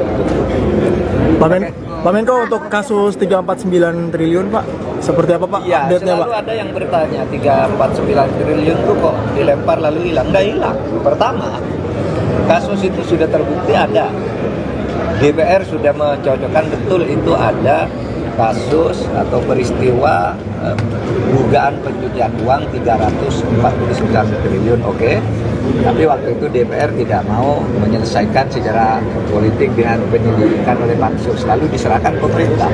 Pemerintah membentuk satgas, sekarang di jalan. Nah, orang yang tidak tahu itu kok didiemin? Enggak. Itu kan 300 surat. Artinya ada dua masalah. 300 surat itu kalau diselesaikan satu-satu kan harus, pertama perlu waktu, yang kedua tidak bisa dipublikasikan semua, dan saudara bisa baca publikasinya sendiri, sudah ditindaklanjuti di berbagai tempat, di KPK, di Polri, di Kejaksaan, semua mengungkap kasus itu dari 349. Tetapi dulu yang menjadi perhatian khusus adalah jumlah yang paling besar, yaitu 189 triliun tentang importasi emas. Nah itu juga sekarang jalan ya, langkah-langkahnya jalan, sudah ditemukan beberapa hal yang diselidiki, bukan hanya kepabeanan, ternyata juga menyangkut perpajakan dari kasus itu. Ini semua sedang berjalan, tidak ada yang hilang dan tidak boleh hilang. Pada saatnya harus clear kepada masyarakat. Ini posisi kasusnya. Nah untuk hal-hal yang lebih teknis, soal 189 triliun itu, ini ada Pak Sugeng, mana Pak Sugeng? Pak Sugeng, nanti Pak Sugeng nih, tolong Pak Sugeng dijelaskan sampai apa tuh kasus 349 triliun. Bentar, ada 189 triliun dugaan pencucian uang. Beliau ketua timnya, satgasnya, operasional. Jadi khusus untuk 189 ini sudah banyak yang sudah dilakukan. Misalnya untuk Direktorat Jenderal Bea Cukai itu sudah mengunjungi 3 tempat, memeriksa 56 pihak. Kemudian dari situ memang ada data tentang ketidakseimbangan antara barang yang masuk dan barang yang keluar. Barang yang masuk ternyata lebih sedikit daripada barang yang keluar. Artinya kan kalau barang masuk sedikit, keluar banyak, berarti ada barang lain yang ikut. Nah ini yang sedang diteliti. Nah di samping itu, tim juga mengembangkan bukan hanya dari sisi kepabeanan, tapi dengan perpajakan. Dan diindikasikan memang ada di wilayah tertentu, itu ada indikasi adanya barang-barang yang ilegal yang ikut di situ. Nah ini sedang dilakukan penelitian. Dan di samping itu juga ada satu kasus yang sedang didorong juga untuk dilakukan tindakan yang lebih agresif untuk tahapan penyelesaiannya. Ini bisa mengindikasikan bahwa Satgas terus bekerja, di antaranya misalnya surat keputusan Pak Menko itu selaku komite itu di awal Mei, itu di pertengahan Mei Bea Cukai sudah bergerak. Jadi perkembangannya sementara seperti itu. Pak Sugeng, Tapi ada ya, sudah ada indikasi tersangkanya Pak Menko yang terkait belum ada? Belum, masih jalan. Cuma supaya dipahami, kasus 349 triliun adalah menyangkut 300 surat ya, itu terpecah. Nah apa sudah ditindak? Si Rafael Alun itu kan dari situ, ada di situ Rafael Alun. Kemudian importasi emas di Suta kan dari situ juga, dari surat itu. Yang pemecatan dan penersangkaan di Ujung Pandang, Makassar, itu kan dari situ juga. Jadi jalan, tidak ada yang berhenti. Tetapi jangan berpikir bahwa 300 triliun itu satu paket lalu selesai. Itu dipisah dalam 300 kasus. Itu aja cukup. Pak, soal gugatan batas usia.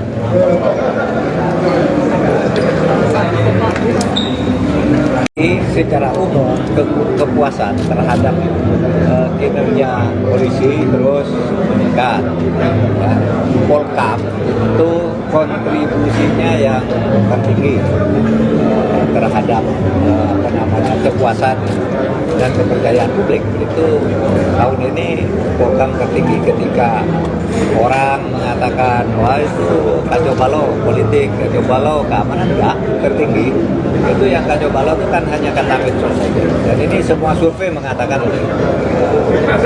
Jadi angka 79 ya, 74,3 untuk nasional. Lalu kontribusi kita dari Polkam itu jauh lebih tinggi dari itu, 79. Di bidang hukum sekarang 61, dulu 49. Nah, saya kira ini pandangan masyarakat di seluruh Indonesia, bukan hanya pandangan masyarakat di Jakarta yang main medsos. Jadi kita bersyukur, mari kita jaga bahwa Polkam kita terbaik untuk tahun ini. Bukan untuk tahun ini, bahkan sepanjang pemerintahan Pak Jokowi periode kedua inilah yang baik.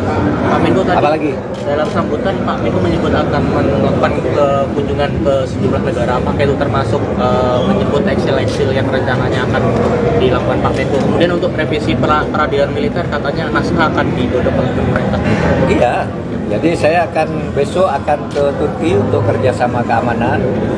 Sesudah itu ke Amsterdam dan ke Praha, ke Ceko.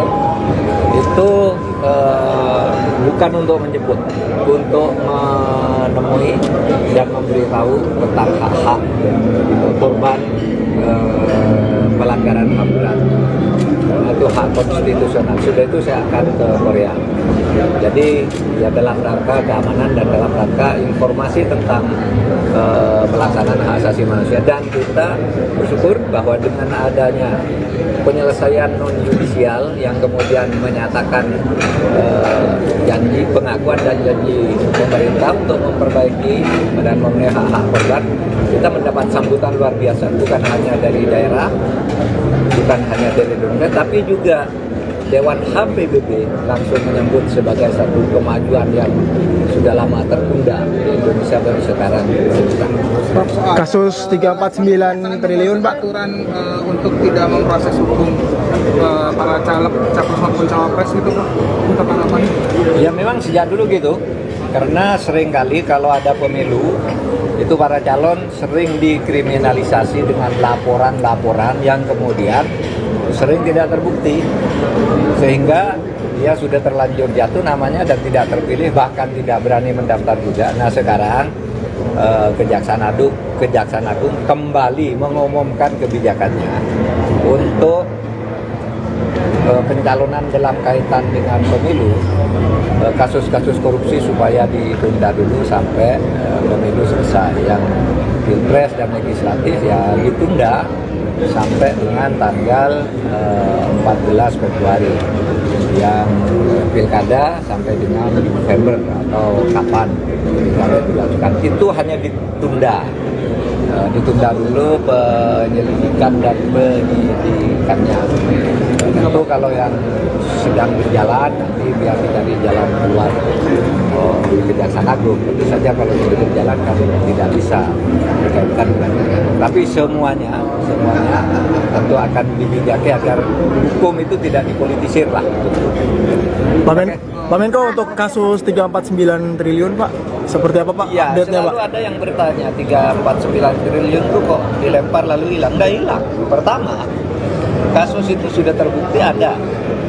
DPR sudah mencocokkan betul itu ada kasus atau peristiwa dugaan pencucian uang 349 triliun, oke. Tapi waktu itu DPR tidak mau menyelesaikan secara politik dengan penyelidikan oleh Pansus, lalu diserahkan pemerintah. Pemerintah membentuk satgas, sekarang di jalan. Nah, orang yang tidak tahu itu kok didiemin? Enggak. Itu kan 300 surat. Artinya ada dua masalah. 300 surat itu kalau diselesaikan satu-satu kan harus, pertama perlu waktu, yang kedua tidak bisa dipublikasikan semua, dan saudara bisa baca publikasinya sendiri, sudah ditindaklanjuti di berbagai tempat, di KPK, di Polri, di Kejaksaan, semua mengungkap kasus itu dari 349. Tetapi dulu yang menjadi perhatian khusus adalah jumlah yang paling besar, yaitu 189 triliun tentang importasi emas. Nah itu juga sekarang jalan ya, langkah-langkahnya jalan, sudah ditemukan beberapa hal yang diselidiki, bukan hanya kepabeanan, ternyata juga menyangkut perpajakan dari kasus itu. Ini semua sedang berjalan, tidak ada yang hilang dan tidak boleh hilang. Pada saatnya harus clear kepada masyarakat. Ini posisi kasusnya. Nah untuk hal-hal yang lebih teknis, soal 189 triliun itu, ini ada Pak Sugeng, mana Pak Sugeng? Pak Sugeng, nanti Pak Sugeng nih, tolong Pak Sugeng dijelaskan sampai apa tuh kasus 349 triliun. Bentar, ada 189 triliun dugaan pencucian uang. Beliau ketua timnya, satgasnya, operasional. Jadi khusus untuk 189 ini sudah banyak yang sudah dilakukan. Misalnya untuk Direktorat Jenderal Bea Cukai itu sudah mengunjungi 3 tempat, memeriksa 56 pihak. Kemudian dari situ memang ada data tentang ketidakseimbangan antara barang yang masuk dan barang yang keluar. Barang yang masuk ternyata lebih sedikit daripada barang yang keluar. Artinya kan kalau barang masuk sedikit, keluar banyak, berarti ada barang lain yang ikut. Nah ini yang sedang diteliti. Nah di samping itu, tim juga mengembangkan bukan hanya dari sisi kepabeanan, tapi dengan perpajakan. Dan diindikasikan memang ada di wilayah tertentu, itu ada indikasi adanya barang-barang yang ilegal yang ikut di situ. Nah ini sedang dilakukan penelitian. Dan di samping itu juga ada satu kasus yang sedang didorong juga untuk dilakukan tindakan yang lebih agresif untuk tahapan penyelesaiannya. Ini bisa mengindikasikan bahwa Satgas terus bekerja, di antaranya misalnya surat keputusan Pak Menko itu selaku komite itu di awal Mei, itu di pertengahan Mei Bea Cukai sudah bergerak. Jadi perkembangannya sementara seperti itu. Pak, Tapi sudah ya, sudah ada indikasi tersangkanya Pak Menko yang terkait belum ada? belum, masih jalan. Cuma supaya dipahami, kasus 349 triliun adalah menyangkut 300 surat, ya, itu terpecah. Nah, apa sudah ditindak? Si Rafael Alun itu kan dari situ, ada di situ Rafael Alun. Kemudian importasi emas di Suta kan dari situ juga, dari surat itu. Yang pemecatan dan penersangkaan di Ujung Pandang, Makassar, itu kan dari situ juga. Jadi jalan. Tidak ada yang berhenti. Tetapi jangan berpikir bahwa 300 triliun itu satu paket lalu selesai. Itu dipisah dalam 300 kasus. Itu aja cukup. Pak, soal gugatan batas usia.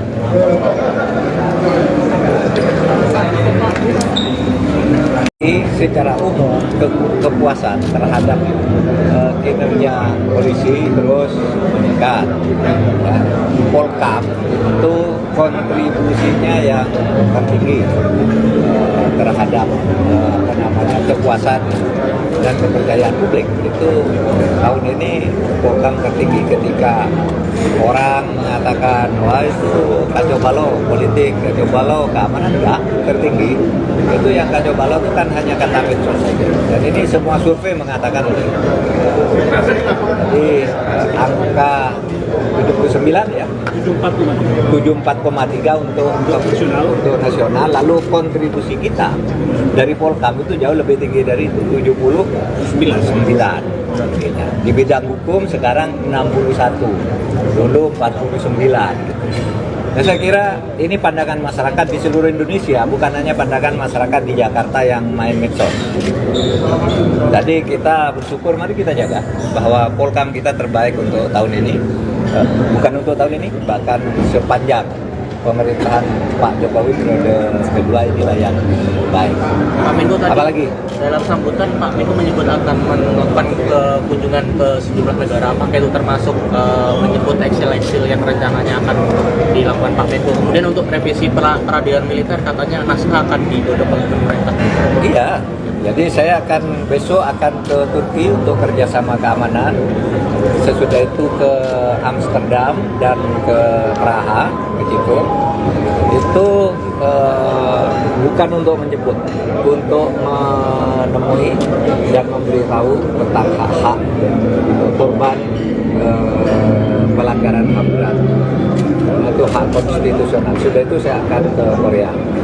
Jadi ya dalam rangka keamanan dan dalam rangka informasi tentang pelaksanaan hak asasi manusia. Dan kita bersyukur bahwa dengan adanya penyelesaian non-judisial yang kemudian menyatakan janji pengakuan dan janji pemerintah untuk memperbaiki dan memenuhi hak-hak korban, kita mendapat sambutan luar biasa, bukan hanya dari daerah, bukan hanya dari Indonesia, tapi juga Dewan HAM PBB langsung menyambut sebagai satu kemajuan yang sudah lama tertunda di Indonesia baru sekarang. Kasus 349 triliun, Pak. Aturan untuk tidak memproses hukum para caleg, capres maupun cawapres gitu, Pak, untuk tanggapan? Ya memang sejak dulu gitu, karena seringkali kalau ada pemilu itu para calon sering dikriminalisasi dengan laporan-laporan yang kemudian sering tidak terbukti, sehingga dia sudah terlanjur jatuh namanya dan tidak terpilih, bahkan tidak berani mendaftar juga. Nah sekarang Kejaksaan Agung kembali mengumumkan kebijakannya untuk pencalonan dalam kaitan dengan pemilu, kasus-kasus korupsi supaya ditunda dulu sampai pemilu selesai. Yang pilpres dan legislatif ya ditunda sampai dengan tanggal 14 Februari, yang pilkada sampai dengan November atau kapan pilkada dilakukan. Itu hanya ditunda ditunda dulu penyelidikan dan penyidikannya. Tentu kalau yang sedang berjalan nanti biar dicari jalan keluar Kejaksaan Agung. Tentu saja kalau sudah berjalan kami tidak bisa berkaitkan dengan itu. Tapi semuanya tentu akan dibijaki agar hukum itu tidak dipolitisir lah. Pak Menko, untuk kasus 349 triliun Pak, seperti apa Pak Ya, update-nya Pak? selalu ada yang bertanya 349 triliun itu kok dilempar lalu hilang. Nggak hilang. Pertama, kasus itu sudah terbukti ada. DPR sudah mencocokkan betul itu ada kasus atau peristiwa dugaan pencucian uang 349 triliun, oke. Tapi waktu itu DPR tidak mau menyelesaikan secara politik dengan penyelidikan oleh Pansus, lalu diserahkan pemerintah. Pemerintah membentuk satgas, sekarang di jalan.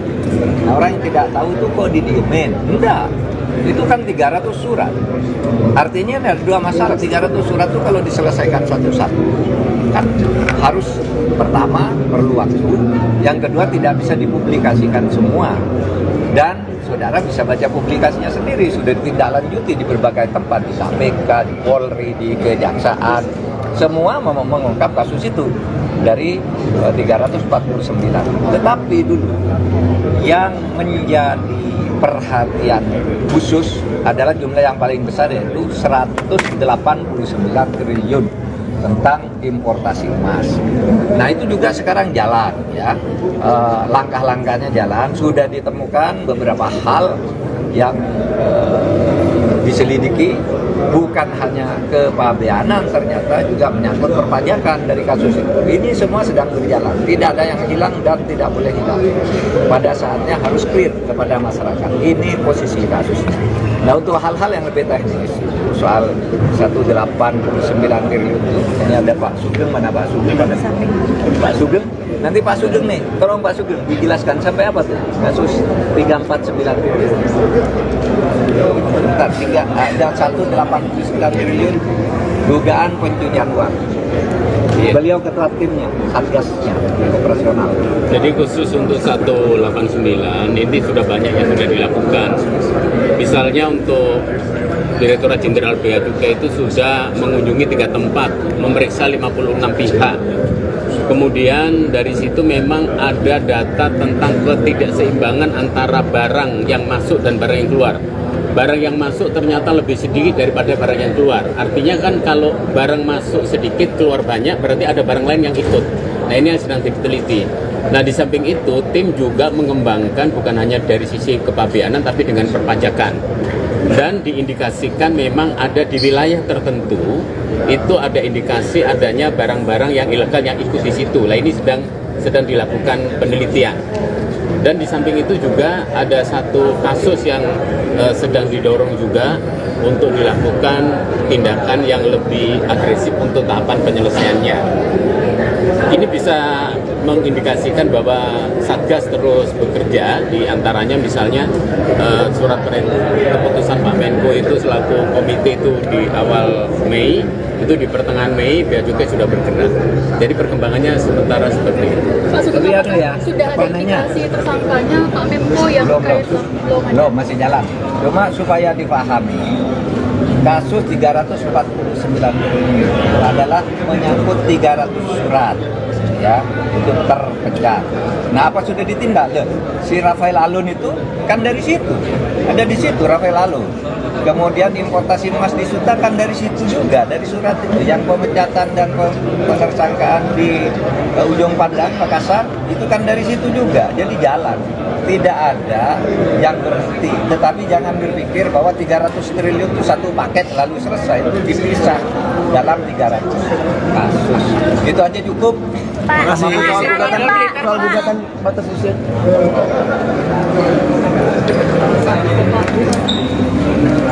Secara umum kepuasan terhadap kinerja polisi terus meningkat. Ya. Polkam itu kontribusinya yang tertinggi terhadap kepuasan dan kepercayaan publik. Itu tahun ini Polkam tertinggi ketika orang mengatakan wah itu kacau balau politik, kacau balau keamanan, enggak, tertinggi. bukan hanya kata medsos saja. Dan ini semua survei mengatakan itu. Jadi angka 79 ya, 74,3 untuk nasional. Lalu kontribusi kita dari Polkam itu jauh lebih tinggi dari itu, 79. Di bidang hukum sekarang 61, dulu 49. Nah, saya kira ini pandangan masyarakat di seluruh Indonesia, bukan hanya pandangan masyarakat di Jakarta yang main medsos. Jadi kita bersyukur, mari kita jaga bahwa Polkam kita terbaik untuk tahun ini. Bukan untuk tahun ini, bahkan sepanjang pemerintahan Pak Jokowi periode kedua inilah yang baik. Pak Menko tadi apalagi dalam sambutan Pak Menko menyebut akan melakukan kunjungan ke sejumlah negara, apakah itu termasuk menyebut eksil-eksil yang rencananya akan dilakukan Pak Menko. Kemudian untuk revisi peradilan militer katanya naskah akan digodok oleh pemerintah. Iya, jadi saya besok akan ke Turki untuk kerjasama keamanan. Sesudah itu ke Amsterdam dan ke Praha, ke Ceko. Itu bukan untuk menjemput, untuk menemui dan memberitahu tentang hak-hak korban pelanggaran HAM berat. Itu hak konstitusional. Sudah itu saya akan ke Korea. Jadi ya dalam rangka keamanan dan dalam rangka informasi tentang pelaksanaan hak asasi manusia. Dan kita bersyukur bahwa dengan adanya penyelesaian non-judisial yang kemudian menyatakan janji pengakuan dan janji pemerintah untuk memperbaiki dan memenuhi hak-hak korban, kita mendapat sambutan luar biasa, bukan hanya dari daerah, bukan hanya dari Indonesia, tapi juga Dewan HAM PBB langsung menyambut sebagai satu kemajuan yang sudah lama tertunda di Indonesia baru sekarang. Kasus 349 triliun, Pak. Aturan untuk tidak memproses hukum para caleg, capres maupun cawapres itu, Pak, untuk harapan?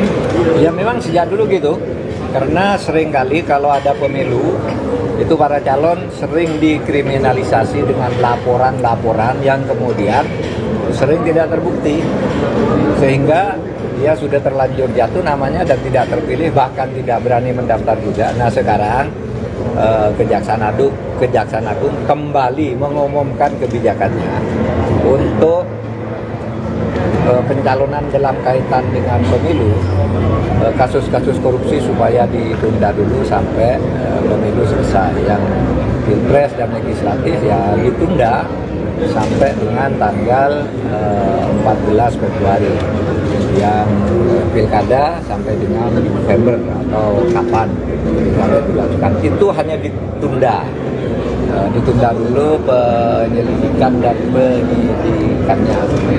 Tentu kalau yang sedang berjalan nanti biar dicari jalan keluar di Kejaksaan Agung. Tentu saja kalau sudah berjalan kan tidak bisa dikaitkan dengan itu. Tapi semuanya tentu akan dibijaki agar hukum itu tidak dipolitisir lah. Pak Menko, untuk kasus 349 triliun, Pak, seperti apa, Pak? Ya, Update-nya, selalu Pak? ada yang bertanya 349 triliun itu kok dilempar lalu hilang. Nggak hilang. Pertama, kasus itu sudah terbukti ada. DPR sudah mencocokkan betul itu ada kasus atau peristiwa dugaan pencucian uang 349 triliun, oke. Tapi waktu itu DPR tidak mau menyelesaikan secara politik dengan penyelidikan oleh pansus, lalu diserahkan pemerintah. Pemerintah membentuk satgas, sekarang di jalan. Nah, orang yang tidak tahu itu kok didiemin? Enggak. Itu kan 300 surat. Artinya ada dua masalah. 300 surat itu kalau diselesaikan satu-satu kan harus, pertama perlu waktu, yang kedua tidak bisa dipublikasikan semua. Dan saudara bisa baca publikasinya sendiri, sudah ditindaklanjuti di berbagai tempat, di KPK, di Polri, di Kejaksaan, semua mengungkap kasus itu dari 349. Tetapi dulu yang menjadi perhatian khusus adalah jumlah yang paling besar, yaitu 189 triliun tentang importasi emas.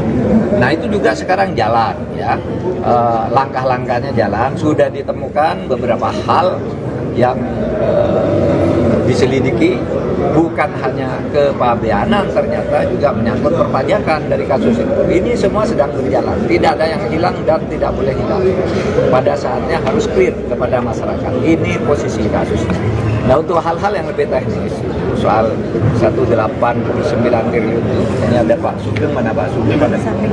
Pak Sugeng, nanti Pak Sugeng nih, tolong Pak Sugeng dijelaskan sampai apa tuh kasus 349 triliun. Bentar, ada 189 triliun dugaan pencucian uang. Beliau ketua timnya, satgasnya, operasional. Jadi khusus untuk 189 ini sudah banyak yang sudah dilakukan.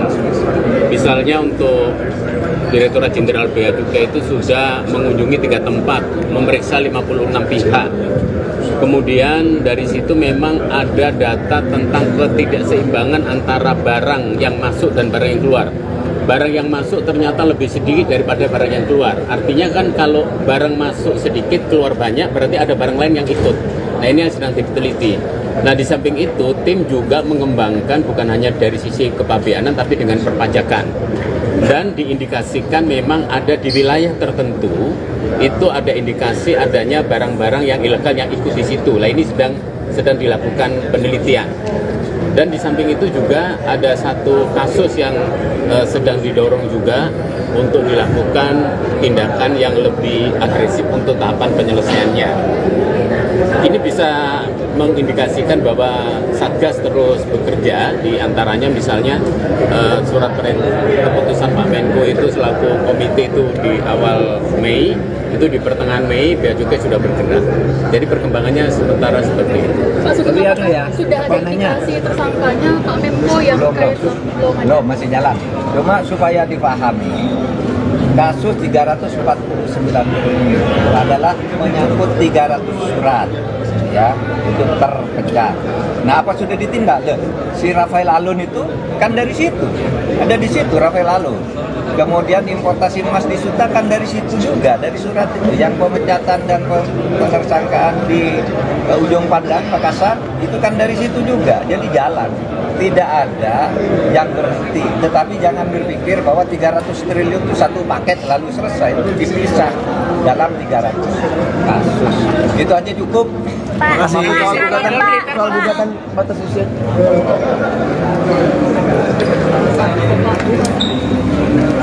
Secara umum kepuasan terhadap kinerja polisi terus meningkat. Ya.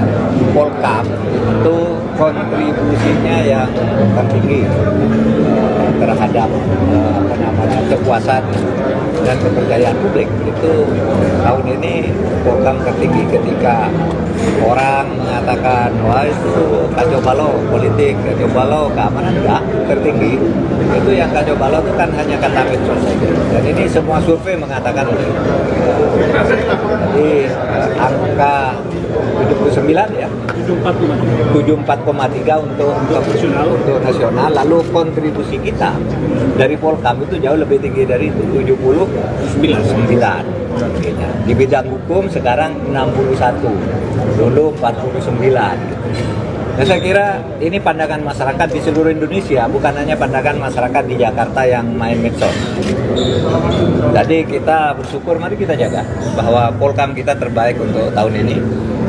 Bukan untuk tahun ini, bahkan sepanjang pemerintahan Pak Jokowi periode kedua inilah yang baik.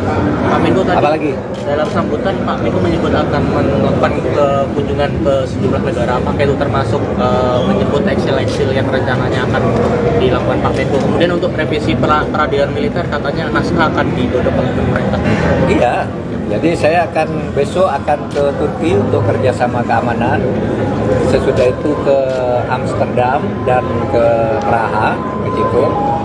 Itu bukan untuk menjemput, untuk menemui dan memberitahu tentang hak-hak korban pelanggaran HAM berat.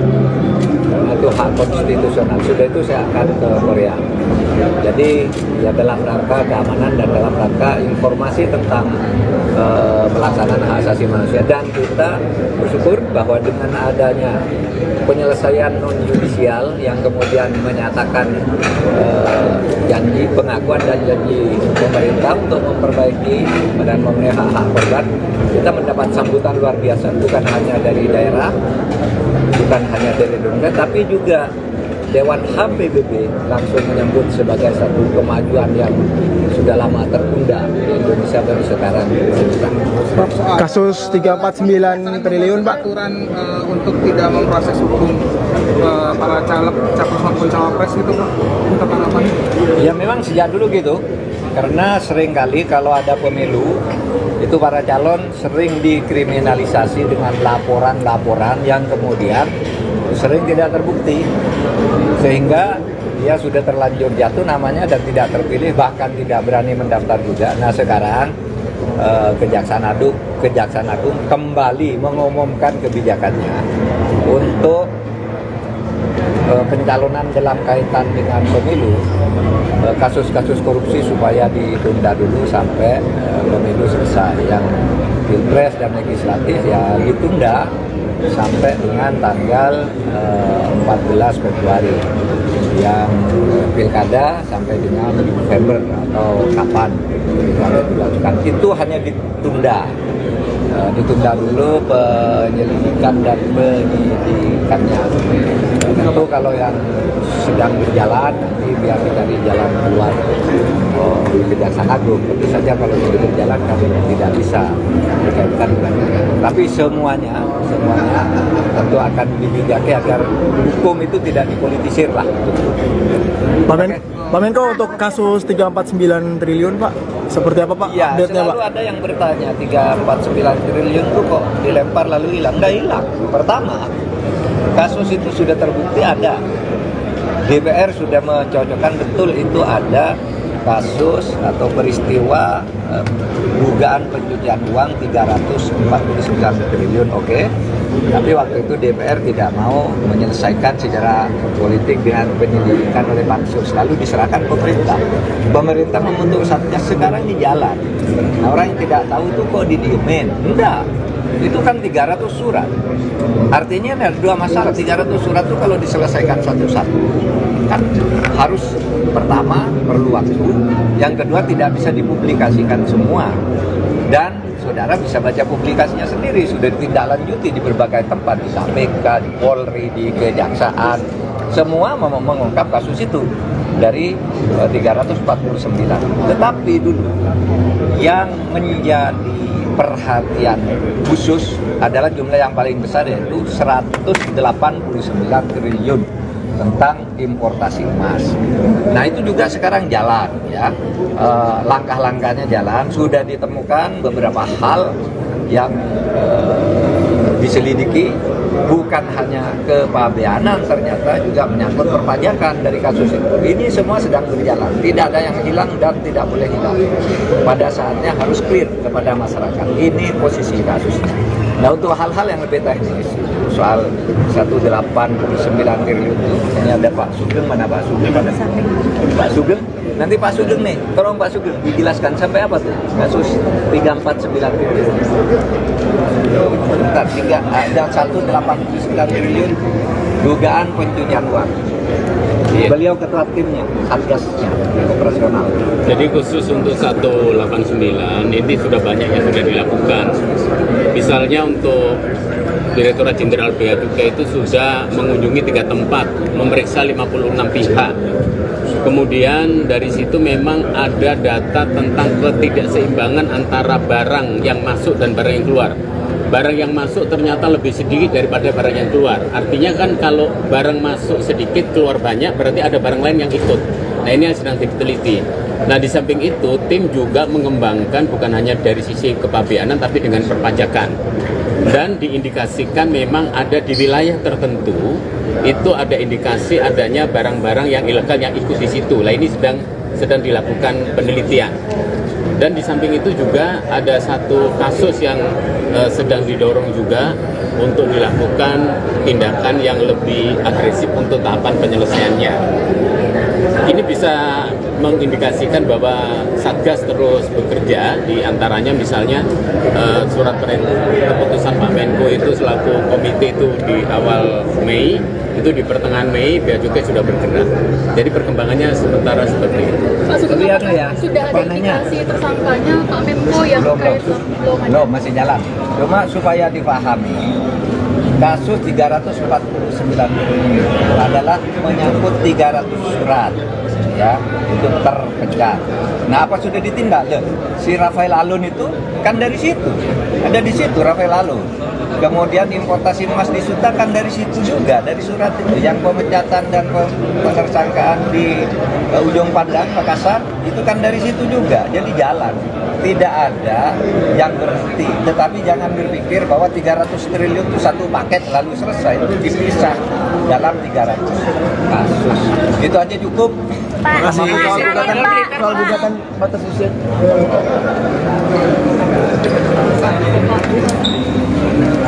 Secara umum kepuasan terhadap kinerja polisi terus meningkat. Ya. Polkam itu kontribusinya yang tertinggi terhadap kepuasan dan kepercayaan publik. Itu tahun ini Polkam tertinggi ketika orang mengatakan wah itu kacau balau politik, kacau balau keamanan, enggak, tertinggi. Itu yang kacau balau itu kan hanya kata medsos saja. Dan ini semua survei mengatakan itu. Jadi angka 79 ya. 74,3 untuk nasional. Lalu kontribusi kita dari Polkam itu jauh lebih tinggi dari itu, 79. Di bidang hukum sekarang 61, dulu 49. Nah, saya kira ini pandangan masyarakat di seluruh Indonesia, bukan hanya pandangan masyarakat di Jakarta yang main medsos. Jadi kita bersyukur, mari kita jaga bahwa Polkam kita terbaik untuk tahun ini. Bukan untuk tahun ini, bahkan sepanjang pemerintahan Pak Jokowi periode kedua inilah yang baik. Pak Menko tadi, apalagi dalam sambutan Pak Menko menyebut akan melakukan kunjungan ke sejumlah negara, apakah itu termasuk menyebut eksil-eksil yang rencananya akan dilakukan Pak Menko. Kemudian untuk revisi peradilan militer katanya naskah akan digodok oleh pemerintah.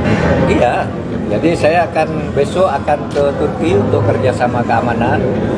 Sesudah itu ke Amsterdam dan ke Praha, ke Ceko.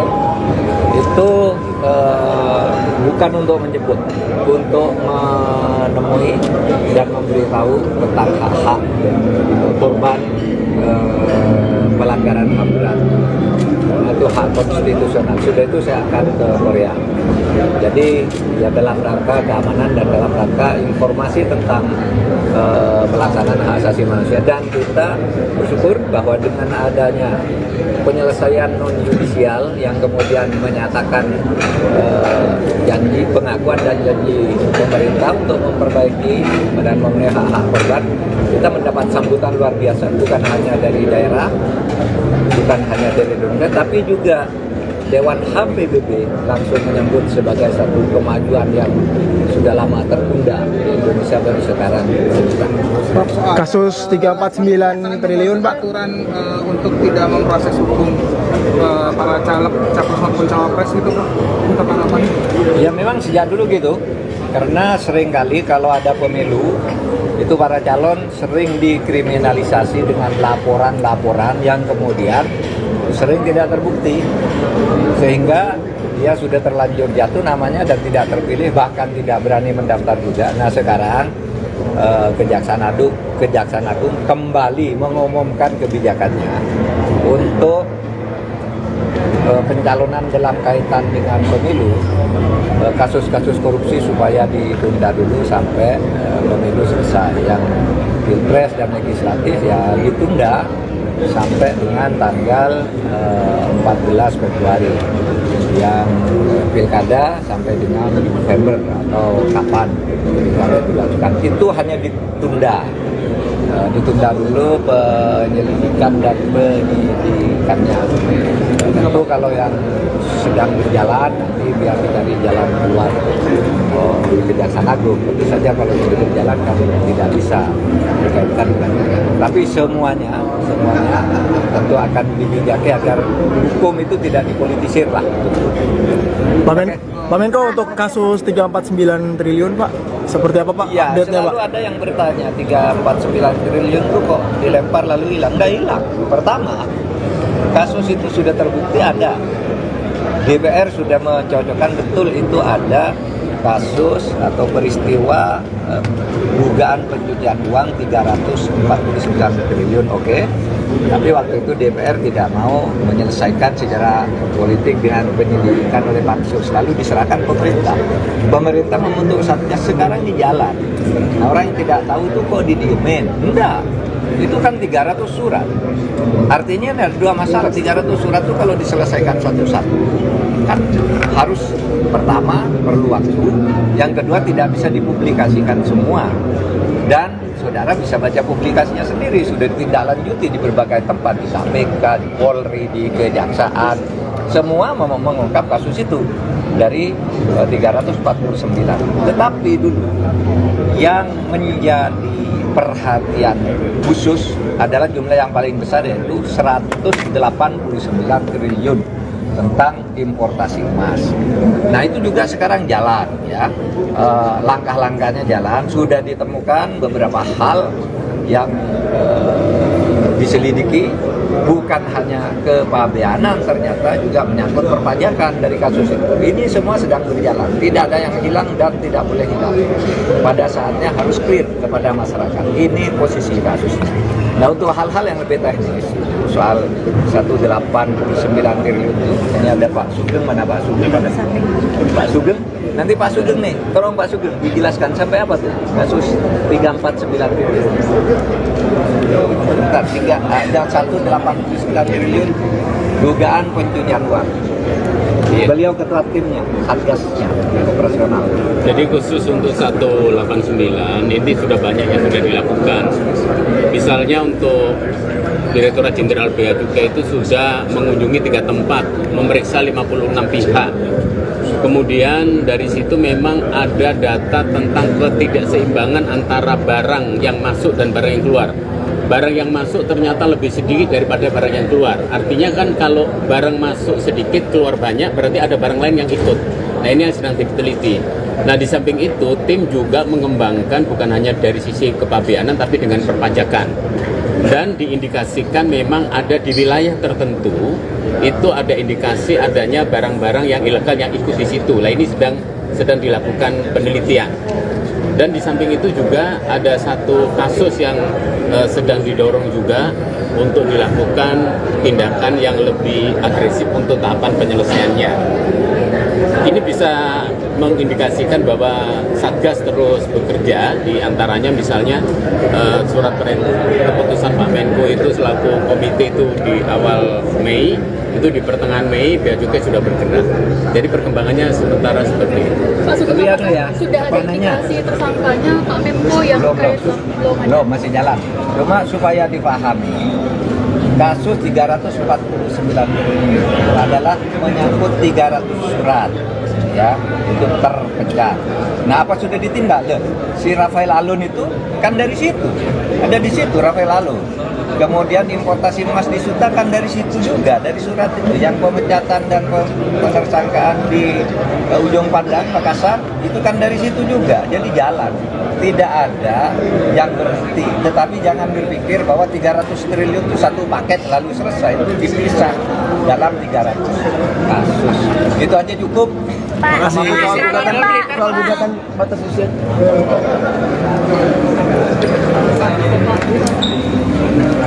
Secara umum kepuasan terhadap kinerja polisi terus meningkat. Ya.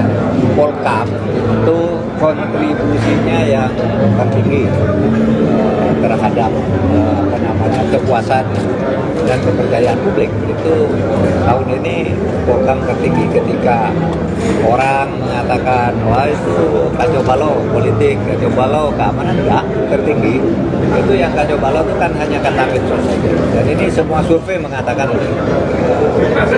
jadi angka 79 ya 74,3 untuk nasional, lalu kontribusi kita dari Polkam itu jauh lebih tinggi dari itu 79.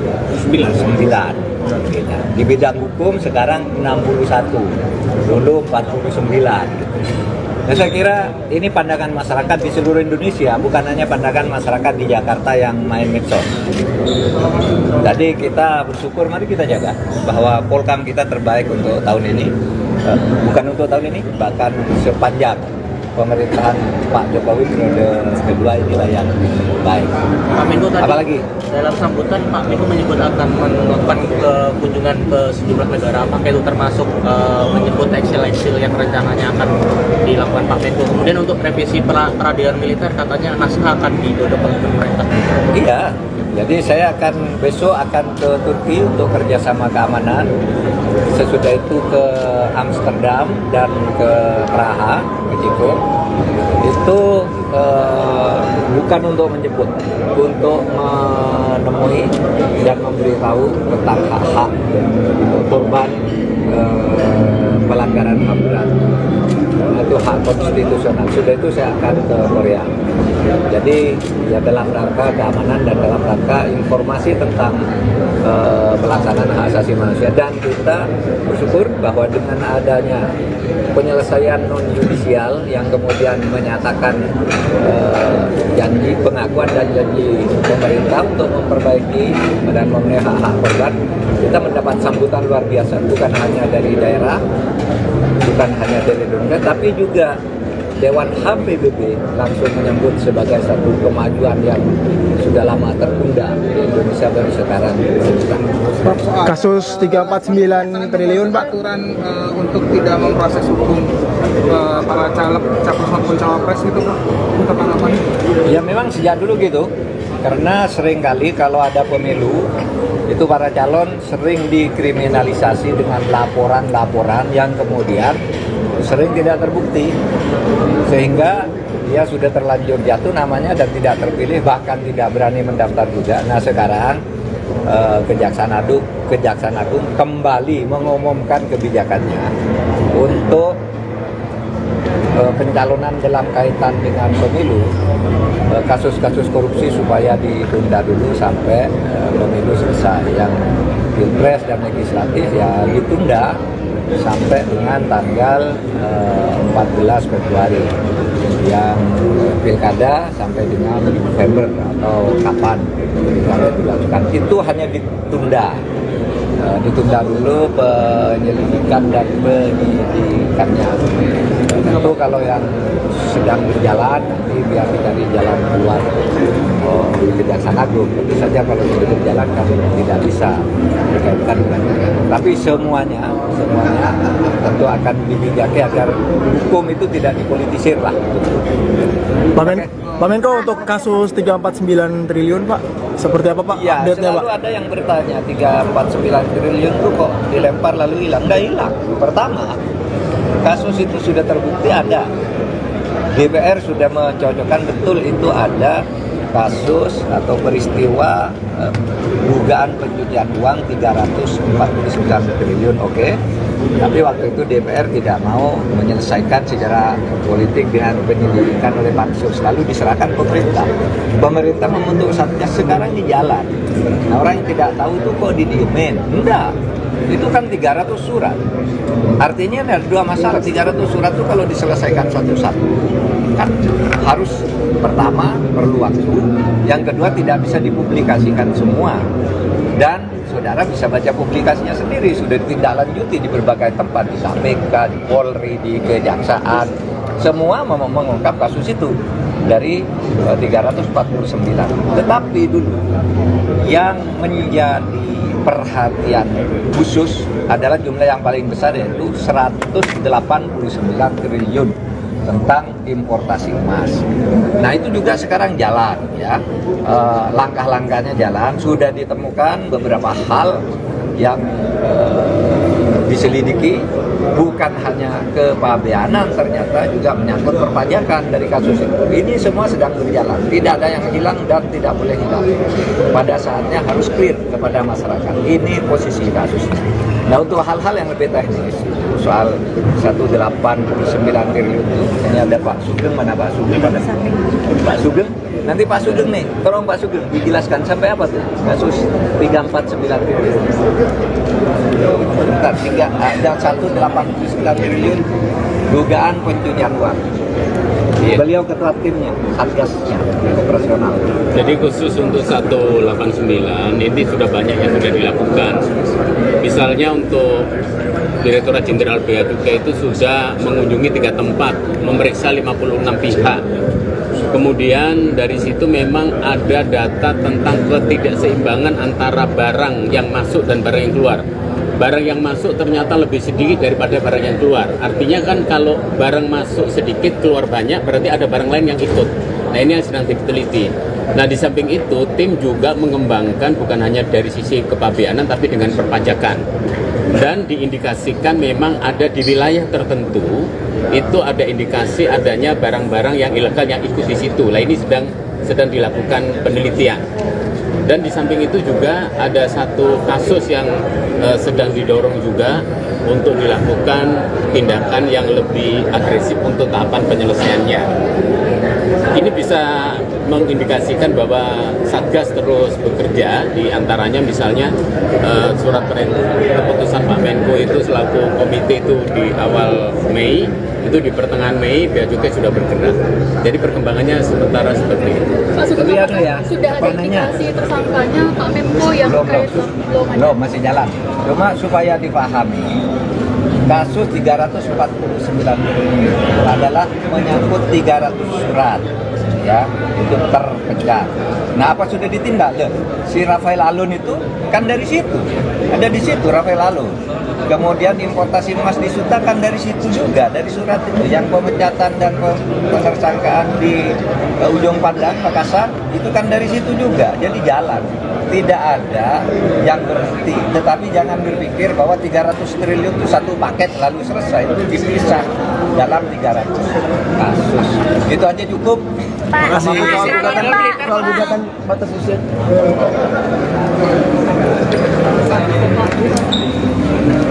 Secara umum kepuasan terhadap kinerja polisi terus meningkat. Ya. Polkam itu kontribusinya yang tertinggi terhadap kepuasan dan kepercayaan publik. Itu tahun ini Polkam tertinggi ketika orang mengatakan wah itu kacau balau politik, kacau balau keamanan, enggak, tertinggi. Itu yang kacau balau itu kan hanya kata medsos saja. Dan ini semua survei mengatakan itu. Jadi angka 79 ya, 74,3 untuk nasional. Lalu kontribusi kita dari Polkam itu jauh lebih tinggi dari itu, 79. Di bidang hukum sekarang 61, dulu 49. Nah, saya kira ini pandangan masyarakat di seluruh Indonesia, bukan hanya pandangan masyarakat di Jakarta yang main medsos. Jadi kita bersyukur, mari kita jaga bahwa Polkam kita terbaik untuk tahun ini. Bukan untuk tahun ini, bahkan sepanjang pemerintahan Pak Jokowi periode kedua inilah yang baik. Pak Menko tadi, apalagi dalam sambutan Pak Menko menyebut akan melakukan kunjungan ke sejumlah negara, apakah itu termasuk menyebut eksil-eksil yang rencananya akan dilakukan Pak Menko. Kemudian untuk revisi peradilan militer katanya naskah akan didorong oleh pemerintah. Iya, jadi saya besok akan ke Turki untuk kerjasama keamanan. Sesudah itu ke Amsterdam dan ke Praha, ke Ceko. Itu bukan untuk menjemput, untuk menemui dan memberitahu tentang hak-hak korban pelanggaran HAM berat. Itu hak konstitusional. Sudah itu saya akan ke Korea. Jadi ya dalam rangka keamanan dan dalam rangka informasi tentang pelaksanaan hak asasi manusia, dan kita bersyukur bahwa dengan adanya penyelesaian non yudisial yang kemudian menyatakan janji pengakuan dan janji pemerintah untuk memperbaiki dan memenuhi hak-hak korban, kita mendapat sambutan luar biasa, bukan hanya dari daerah, bukan hanya dari Indonesia, tapi juga Dewan HAM PBB langsung menyambut sebagai satu kemajuan yang sudah lama tertunda di Indonesia baru sekarang. Kasus 349 triliun Pak. Aturan untuk tidak memproses hukum para caleg, capres maupun cawapres itu Pak, untuk harapan? Ya memang sejak dulu gitu, karena seringkali kalau ada pemilu itu para calon sering dikriminalisasi dengan laporan-laporan yang kemudian sering tidak terbukti, sehingga dia sudah terlanjur jatuh namanya dan tidak terpilih, bahkan tidak berani mendaftar juga. Nah sekarang Kejaksaan Agung kembali mengumumkan kebijakannya untuk pencalonan dalam kaitan dengan pemilu, kasus-kasus korupsi supaya ditunda dulu sampai pemilu selesai. Yang pilpres dan legislatif ya ditunda sampai dengan tanggal 14 Februari, yang pilkada sampai dengan November atau kapan dilakukan. Itu hanya ditunda dulu penyelidikan dan penyidikannya. Tentu kalau yang sedang berjalan nanti biar dicari jalan keluar di Kejaksaan Agung. Tentu saja kalau sudah berjalan kan tidak bisa dikaitkan dengan itu. Tapi semuanya tentu akan dibijaki agar hukum itu tidak dipolitisir lah. Pak Menko, untuk kasus 349 triliun Pak, seperti apa Pak Ya, update-nya Pak? selalu ada yang bertanya 349 triliun itu kok dilempar lalu hilang. Nggak hilang. Pertama, kasus itu sudah terbukti ada. DPR sudah mencocokkan betul itu ada kasus atau peristiwa dugaan pencucian uang 349 triliun, oke. Tapi waktu itu DPR tidak mau menyelesaikan secara politik dengan penyelidikan oleh Pansus, lalu diserahkan pemerintah. Pemerintah membentuk satgas, sekarang di jalan. Nah, orang yang tidak tahu itu kok didiemin? Enggak. Itu kan 300 surat. Artinya ada dua masalah. 300 surat itu kalau diselesaikan satu-satu kan harus, pertama perlu waktu, yang kedua tidak bisa dipublikasikan semua, dan saudara bisa baca publikasinya sendiri, sudah ditindaklanjuti di berbagai tempat, di KPK, di Polri, di Kejaksaan, semua mengungkap kasus itu dari 349. Tetapi dulu yang menjadi perhatian khusus adalah jumlah yang paling besar, yaitu 189 triliun tentang importasi emas. Nah itu juga sekarang jalan ya, langkah-langkahnya jalan, sudah ditemukan beberapa hal yang diselidiki, bukan hanya kepabeanan, ternyata juga menyangkut perpajakan dari kasus itu. Ini semua sedang berjalan, tidak ada yang hilang dan tidak boleh hilang. Pada saatnya harus clear kepada masyarakat. Ini posisi kasusnya. Nah untuk hal-hal yang lebih teknis, soal 189 triliun itu, ini ada Pak Sugeng, mana Pak Sugeng? Pak Sugeng, nanti Pak Sugeng nih, tolong Pak Sugeng dijelaskan sampai apa tuh kasus 349 triliun. Bentar, ada 189 triliun dugaan pencucian uang. Beliau ketua timnya, satgasnya, operasional.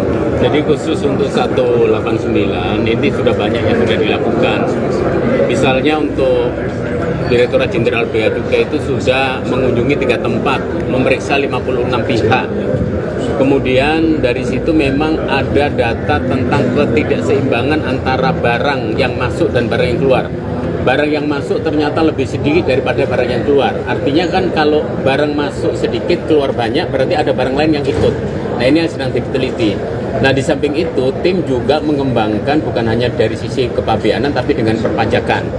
Dan diindikasikan memang ada di wilayah tertentu, itu ada indikasi adanya barang-barang yang ilegal yang ikut di situ. Nah ini sedang dilakukan penelitian. Dan di samping itu juga ada satu kasus yang sedang didorong juga untuk dilakukan tindakan yang lebih agresif untuk tahapan penyelesaiannya. Ini bisa mengindikasikan bahwa Satgas terus bekerja, di antaranya misalnya surat keputusan Pak Menko itu selaku komite itu di awal Mei, itu di pertengahan Mei Bea Cukai sudah bergerak. Jadi perkembangannya sementara seperti itu. Pak, Tapi anu ya, sudah ada panahnya. indikasi tersangkanya Pak Menko yang terkait Belum, masih jalan.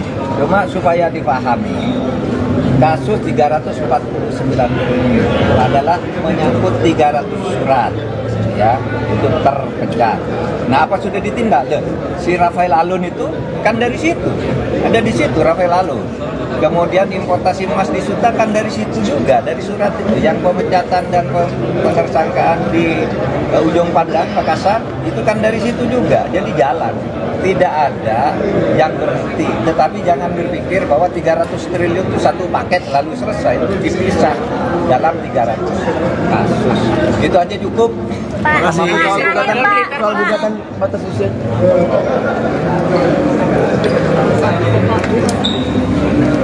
Secara umum kepuasan terhadap kinerja polisi terus meningkat.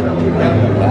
Polkam itu kontribusinya yang tertinggi terhadap kepuasan dan kepercayaan publik. Itu tahun ini Polkam tertinggi ketika orang mengatakan wah itu kacau balau politik, kacau balau keamanan, enggak, tertinggi. Itu yang kacau balau itu kan hanya kata medsos saja. Dan ini semua survei mengatakan itu. Jadi angka 79 ya, 74,3 untuk nasional. Lalu kontribusi kita dari Polkam itu jauh lebih tinggi dari itu, 79. Di bidang hukum sekarang 61, dulu 49 gitu. Nah, saya kira ini pandangan masyarakat di seluruh Indonesia, bukan hanya pandangan masyarakat di Jakarta yang main medsos. Jadi kita bersyukur, mari kita jaga bahwa Polkam kita terbaik untuk tahun ini. Bukan untuk tahun ini, bahkan sepanjang pemerintahan Pak Jokowi periode kedua inilah yang baik. Pak Menko tadi, apalagi dalam sambutan Pak Menko menyebut akan melakukan kunjungan ke sejumlah negara, apakah itu termasuk menyebut eksil-eksil yang rencananya akan dilakukan Pak Menko. Kemudian untuk revisi peradilan militer katanya naskah akan digodok oleh pemerintah. Iya, jadi saya besok akan ke Turki untuk kerjasama keamanan. Sesudah itu ke Amsterdam dan ke Praha, ke Ceko. Itu bukan untuk menjemput, untuk menemui dan memberitahu tentang hak-hak korban pelanggaran HAM berat. Itu hak konstitusional. Sudah itu saya akan ke Korea. Jadi ya dalam rangka keamanan dan dalam rangka informasi tentang pelaksanaan hak asasi manusia. Dan kita bersyukur bahwa dengan adanya penyelesaian non-judisial yang kemudian menyatakan janji pengakuan dan janji pemerintah untuk memperbaiki dan memenuhi hak-hak korban, kita mendapat sambutan luar biasa, bukan hanya dari daerah, bukan hanya dari Indonesia, tapi juga Dewan HAM PBB langsung menyambut sebagai satu kemajuan yang sudah lama tertunda di Indonesia baru sekarang. Kasus 349 triliun Pak. Aturan untuk tidak memproses hukum para caleg, capres maupun cawapres itu Pak, untuk harapan?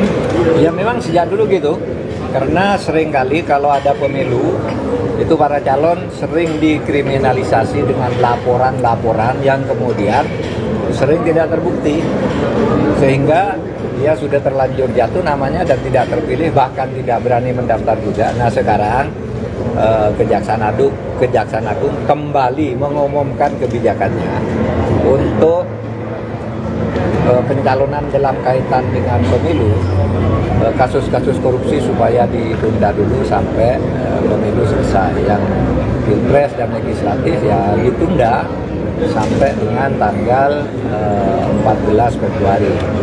Yang pilkada sampai dengan November atau kapan sampai dilakukan. Itu hanya ditunda ditunda dulu penyelidikan dan penyidikannya. Tentu kalau yang sedang berjalan nanti biar dicari jalan keluar di Kejaksaan Agung. Tentu saja kalau sudah berjalan kami tidak bisa dikaitkan dengan tapi semuanya tentu akan dibijaki agar hukum itu tidak dipolitisir lah. Pak Menko, untuk kasus 349 triliun Pak, seperti apa Pak Ya, update-nya Pak? selalu ada yang bertanya 349 triliun itu kok dilempar lalu hilang. Nggak hilang. Pertama, kasus itu sudah terbukti ada. DPR sudah mencocokkan betul itu ada kasus atau peristiwa dugaan pencucian uang 349 triliun, oke. Tapi waktu itu DPR tidak mau menyelesaikan secara politik dengan penyelidikan oleh Pansus, lalu diserahkan pemerintah. Pemerintah membentuk satgas, sekarang di jalan. Nah, orang yang tidak tahu itu kok didiemin? Enggak. Itu kan 300 surat. Artinya ada dua masalah. 300 surat itu kalau diselesaikan satu-satu kan harus, pertama perlu waktu, yang kedua tidak bisa dipublikasikan semua. Dan saudara bisa baca publikasinya sendiri, sudah ditindaklanjuti di berbagai tempat, di KPK, di Polri, di Kejaksaan, semua mengungkap kasus itu dari 349. Tetapi dulu yang menjadi perhatian khusus adalah jumlah yang paling besar, yaitu 189 triliun tentang importasi emas. Nah, itu juga sekarang jalan ya, langkah-langkahnya jalan, sudah ditemukan beberapa hal yang diselidiki, bukan hanya kepabeanan, ternyata juga menyangkut perpajakan dari kasus itu. Ini semua sedang berjalan, tidak ada yang hilang dan tidak boleh hilang. Pada saatnya harus clear kepada masyarakat. Ini posisi kasusnya. Nah, untuk hal-hal yang lebih teknis, soal 189 triliun itu, ini ada Pak Sugeng, mana Pak Sugeng? Pak Sugeng, nanti Pak Sugeng nih, tolong Pak Sugeng dijelaskan sampai apa tuh kasus 349 triliun. Bentar, ada 189 triliun dugaan pencucian uang. Iya. Beliau ketua timnya, satgasnya, operasional. Jadi khusus untuk 189 ini sudah banyak yang sudah dilakukan.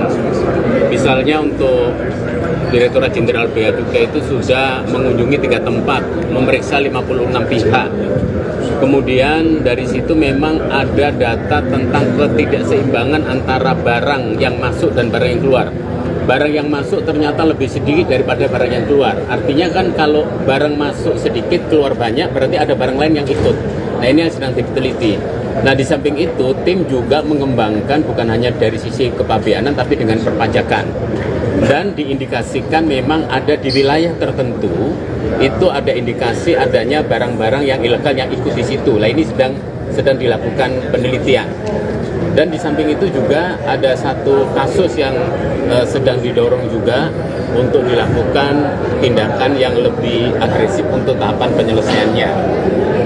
Ini bisa mengindikasikan bahwa Satgas terus bekerja, di antaranya misalnya surat keputusan Pak Menko itu selaku komite itu di awal Mei, itu di pertengahan Mei Bea Cukai sudah bergerak.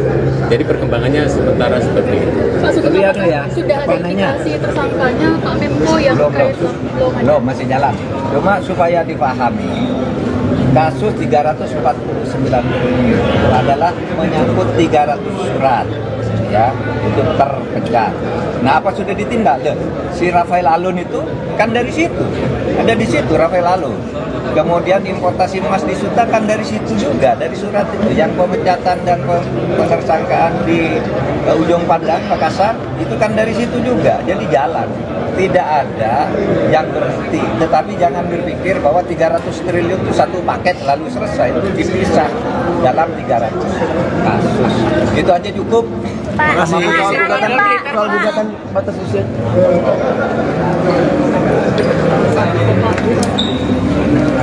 Secara umum kepuasan terhadap kinerja polisi terus meningkat. Ya.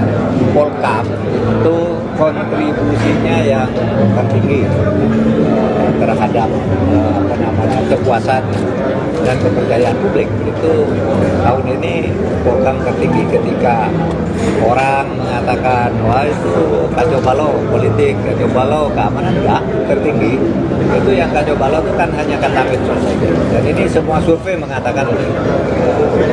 Jadi angka 79 ya, 74,3 untuk nasional, lalu kontribusi kita dari Polkam itu jauh lebih tinggi dari itu, 79. Di bidang hukum sekarang 61, dulu 49. Nah, saya kira ini pandangan masyarakat di seluruh Indonesia, bukan hanya pandangan masyarakat di Jakarta yang main medsos. Jadi kita bersyukur, mari kita jaga bahwa Polkam kita terbaik untuk tahun ini.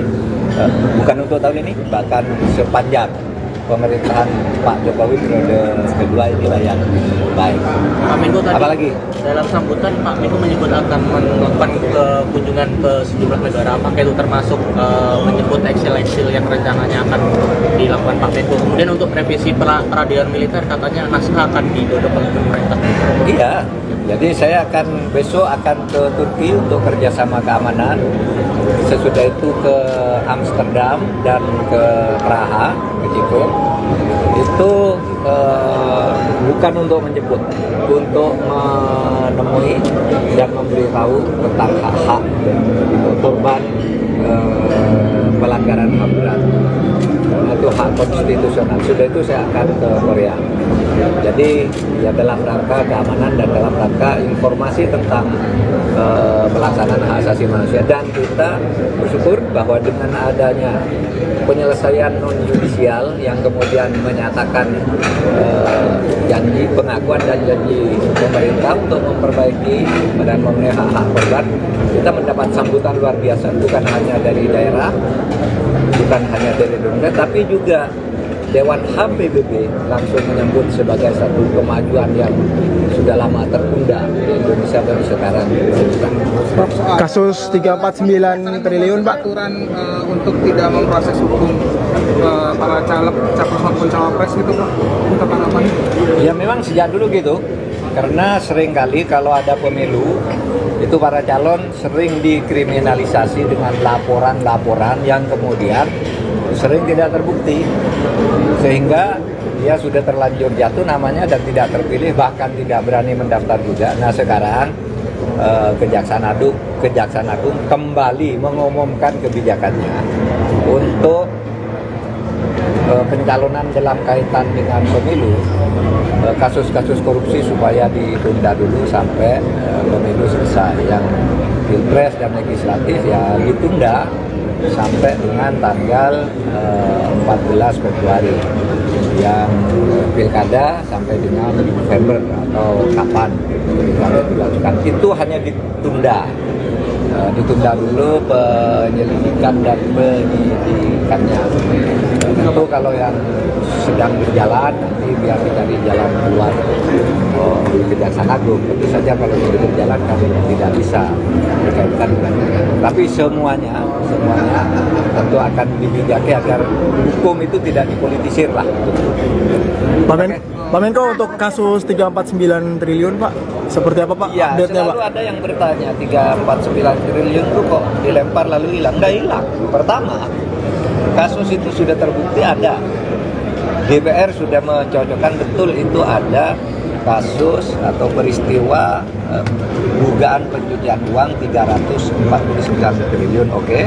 Tapi waktu itu DPR tidak mau menyelesaikan secara politik dengan penyelidikan oleh pansus, lalu diserahkan pemerintah. Pemerintah membentuk satgas, sekarang di jalan. Nah, orang yang tidak tahu itu kok didiemin? Enggak. Itu kan 300 surat. Artinya ada dua masalah. 300 surat itu kalau diselesaikan satu-satu kan harus, pertama perlu waktu, yang kedua tidak bisa dipublikasikan semua, dan saudara bisa baca publikasinya sendiri, sudah ditindaklanjuti di berbagai tempat, di KPK, di Polri, di Kejaksaan, semua mengungkap kasus itu dari 349. Tetapi dulu yang menjadi perhatian khusus adalah jumlah yang paling besar, yaitu 189 triliun tentang importasi emas. Nah itu juga sekarang jalan ya, langkah-langkahnya jalan, sudah ditemukan beberapa hal yang diselidiki, bukan hanya kepabeanan, ternyata juga menyangkut perpajakan dari kasus itu. Ini semua sedang berjalan, tidak ada yang hilang dan tidak boleh hilang. Pada saatnya harus clear kepada masyarakat. Ini posisi kasusnya. Nah untuk hal-hal yang lebih teknis, soal 189 triliun itu, ini ada Pak Sugeng, mana Pak Sugeng? Pak Sugeng, nanti Pak Sugeng nih, tolong Pak Sugeng dijelaskan sampai apa tuh kasus 349 triliun. Bentar, ada 189 triliun dugaan pencucian uang. Beliau ketua timnya, satgasnya, operasional. Jadi khusus untuk 189 ini sudah banyak yang sudah dilakukan. Misalnya untuk Direktorat Jenderal Bea Cukai itu sudah mengunjungi 3 tempat, memeriksa 56 pihak. Kemudian dari situ memang ada data tentang ketidakseimbangan antara barang yang masuk dan barang yang keluar. Barang yang masuk ternyata lebih sedikit daripada barang yang keluar. Artinya kan kalau barang masuk sedikit, keluar banyak, berarti ada barang lain yang ikut. Nah ini yang sedang diteliti.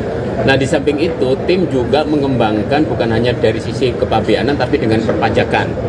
Dan diindikasikan memang ada di wilayah tertentu, itu ada indikasi adanya barang-barang yang ilegal yang ikut di situ. Nah ini sedang dilakukan penelitian.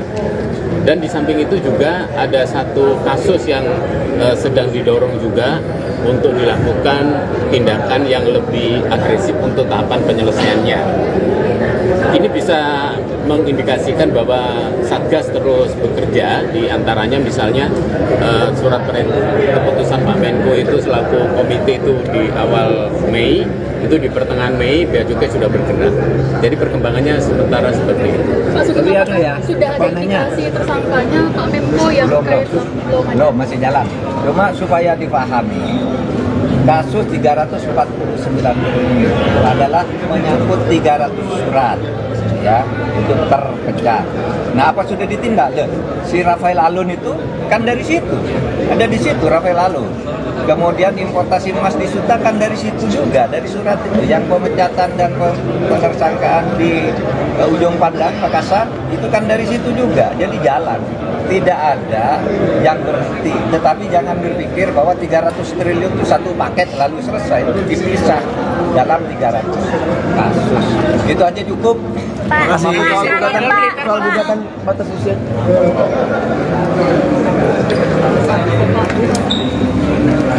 Secara umum kepuasan terhadap kinerja polisi terus meningkat. Ya. Polkam itu kontribusinya yang tertinggi terhadap kepuasan dan kepercayaan publik. Itu tahun ini Polkam tertinggi ketika orang mengatakan wah itu kacau balau politik, kacau balau keamanan, enggak, tertinggi. Itu yang kacau balau itu kan hanya kata medsos saja. Dan ini semua survei mengatakan itu. Jadi angka 79 ya, 74,3 untuk nasional. Lalu kontribusi kita dari Polkam itu jauh lebih tinggi dari itu, 79. Di bidang hukum sekarang 61, dulu 49 gitu. Nah, saya kira ini pandangan masyarakat di seluruh Indonesia, bukan hanya pandangan masyarakat di Jakarta yang main medsos. Jadi kita bersyukur, mari kita jaga bahwa Polkam kita terbaik untuk tahun ini.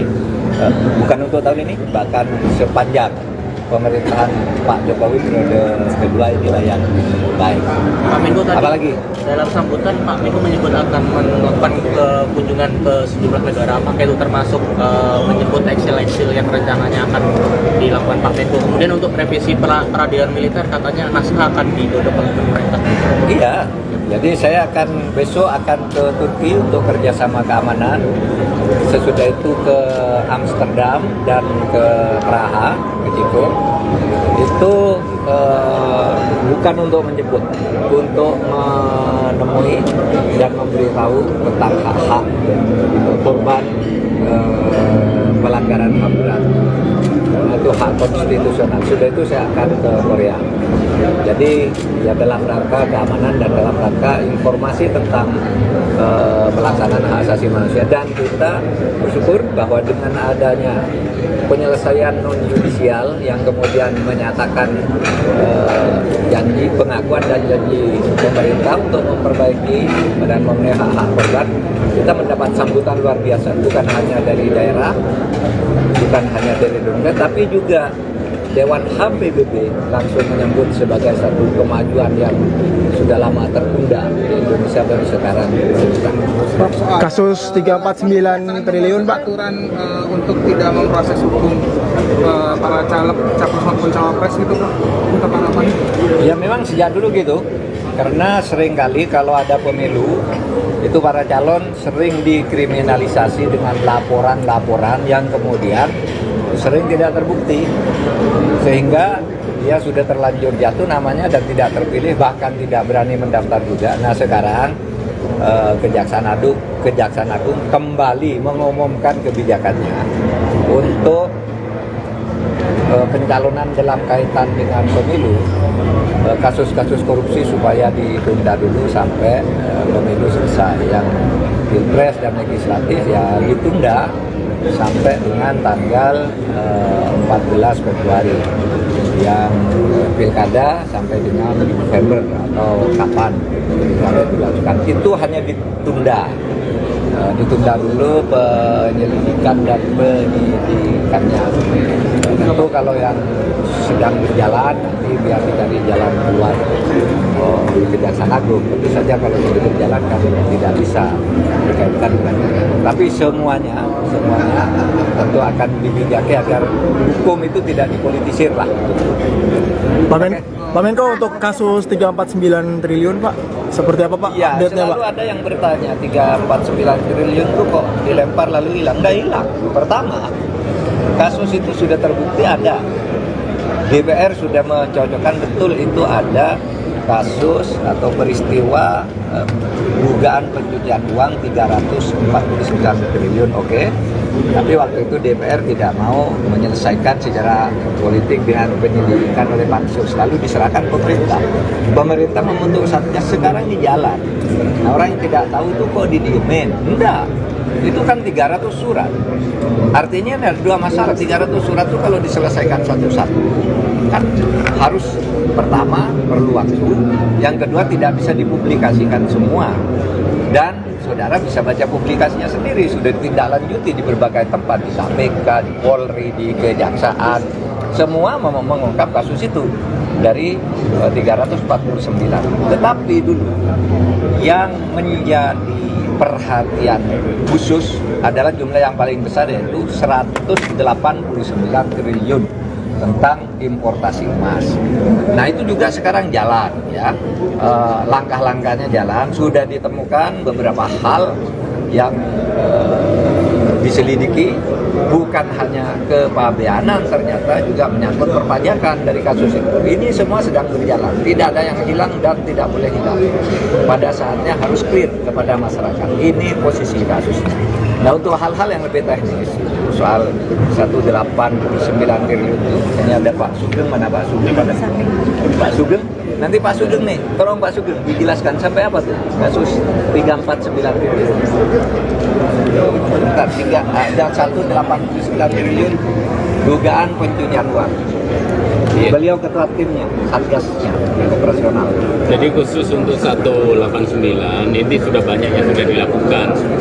Misalnya untuk Direktorat Jenderal Bea Cukai itu sudah mengunjungi 3 tempat, memeriksa 56 pihak.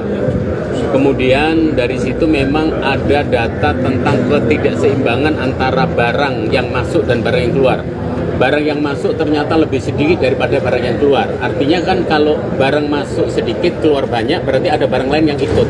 Nah ini yang sedang diteliti. Nah di samping itu, tim juga mengembangkan bukan hanya dari sisi kepabeanan, tapi dengan perpajakan. Dan diindikasikan memang ada di wilayah tertentu, itu ada indikasi adanya barang-barang yang ilegal yang ikut di situ. Nah ini sedang dilakukan penelitian. Dan di samping itu juga ada satu kasus yang sedang didorong juga, untuk dilakukan tindakan yang lebih agresif untuk tahapan penyelesaiannya. Ini bisa mengindikasikan bahwa Satgas terus bekerja, di antaranya misalnya surat keputusan Pak Menko itu selaku komite itu di awal Mei, itu di pertengahan Mei Bea Cukai sudah bergerak. Jadi perkembangannya sementara seperti itu. Pak, Tapi anu ya, sudah ada indikasi tersangkanya Pak Menko yang terkait belum ada. belum, masih jalan. Cuma supaya dipahami, kasus 349 triliun adalah menyangkut 300 surat, ya, itu terpecah. Nah, apa sudah ditindak? Si Rafael Alun itu kan dari situ, ada di situ Rafael Alun. Kemudian importasi emas di Suta kan dari situ juga, dari surat itu. Yang pemecatan dan penersangkaan di Ujung Pandang, Makassar, itu kan dari situ juga. Jadi jalan, tidak ada yang berhenti. Tetapi jangan berpikir bahwa 300 triliun itu satu paket lalu selesai. Itu dipisah dalam 300 kasus. Itu aja cukup. Makasih. Soal gugatan batas usia.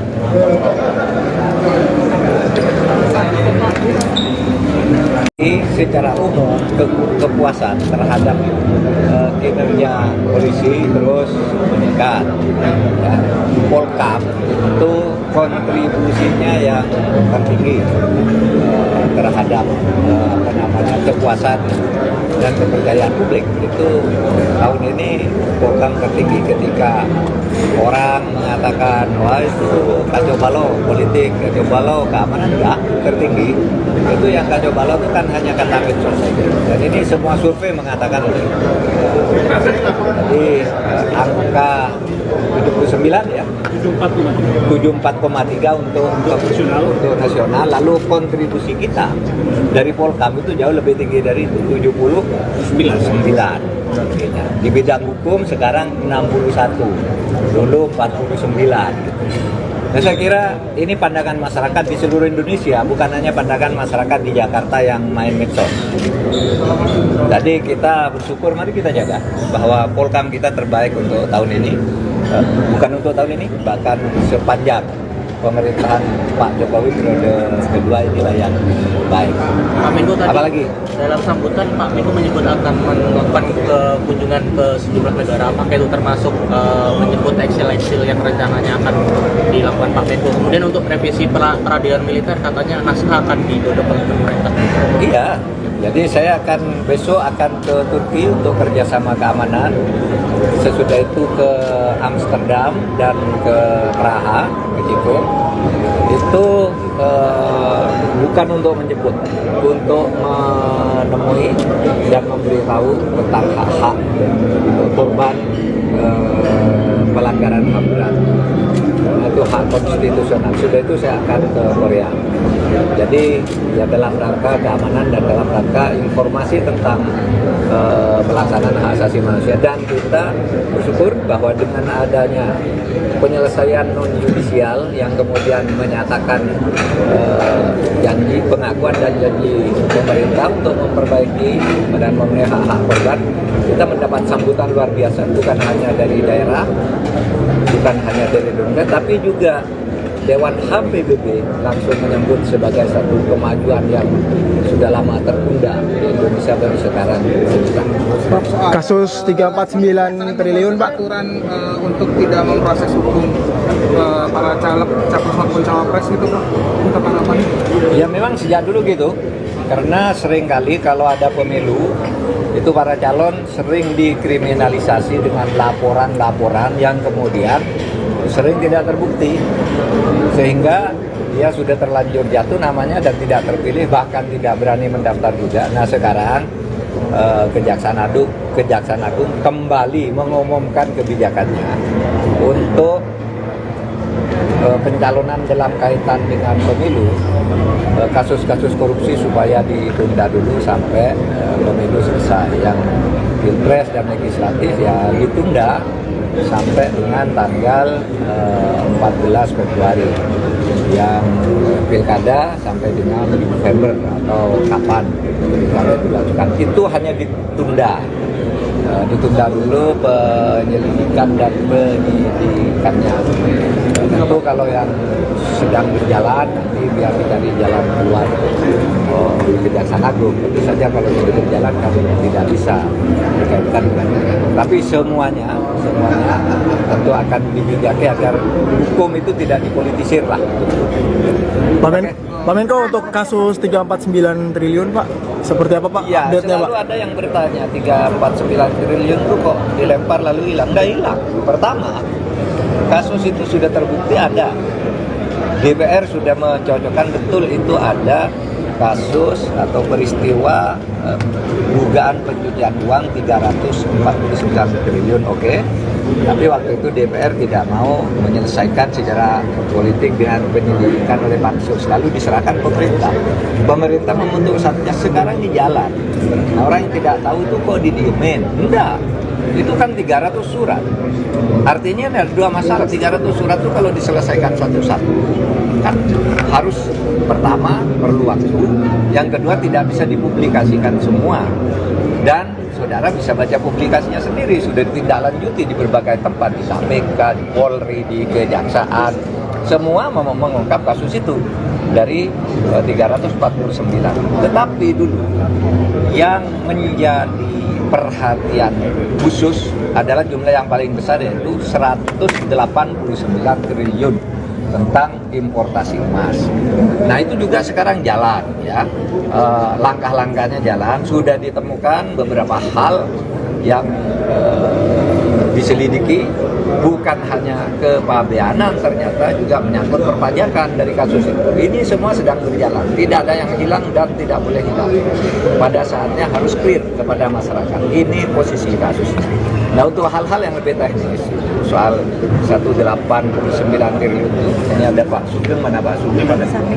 Pak Sugeng, nanti Pak Sugeng nih, tolong Pak Sugeng dijelaskan sampai apa tuh kasus 349 triliun. Bentar, ada 189 triliun dugaan pencucian uang. Beliau ketua timnya, satgasnya, operasional. Jadi khusus untuk 189 ini sudah banyak yang sudah dilakukan. Misalnya untuk Direktorat Jenderal Bea Cukai itu sudah mengunjungi 3 tempat, memeriksa 56 pihak.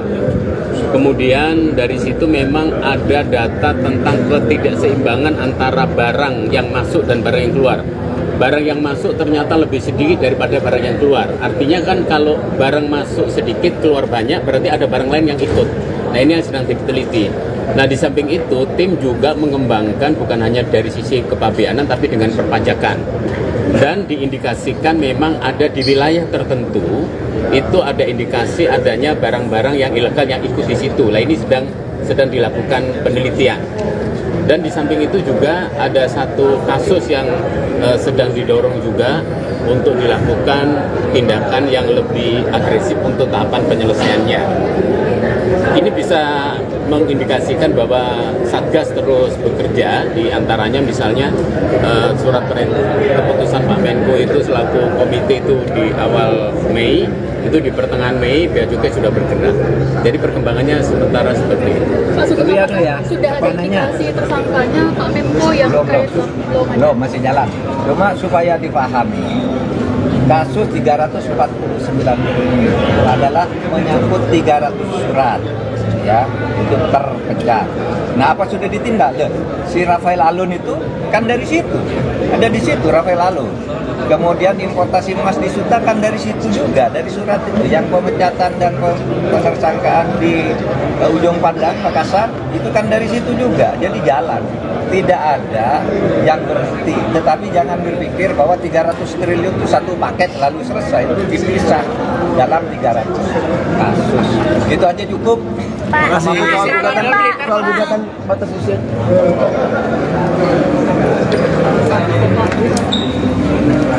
Secara umum kepuasan terhadap kinerja polisi terus meningkat.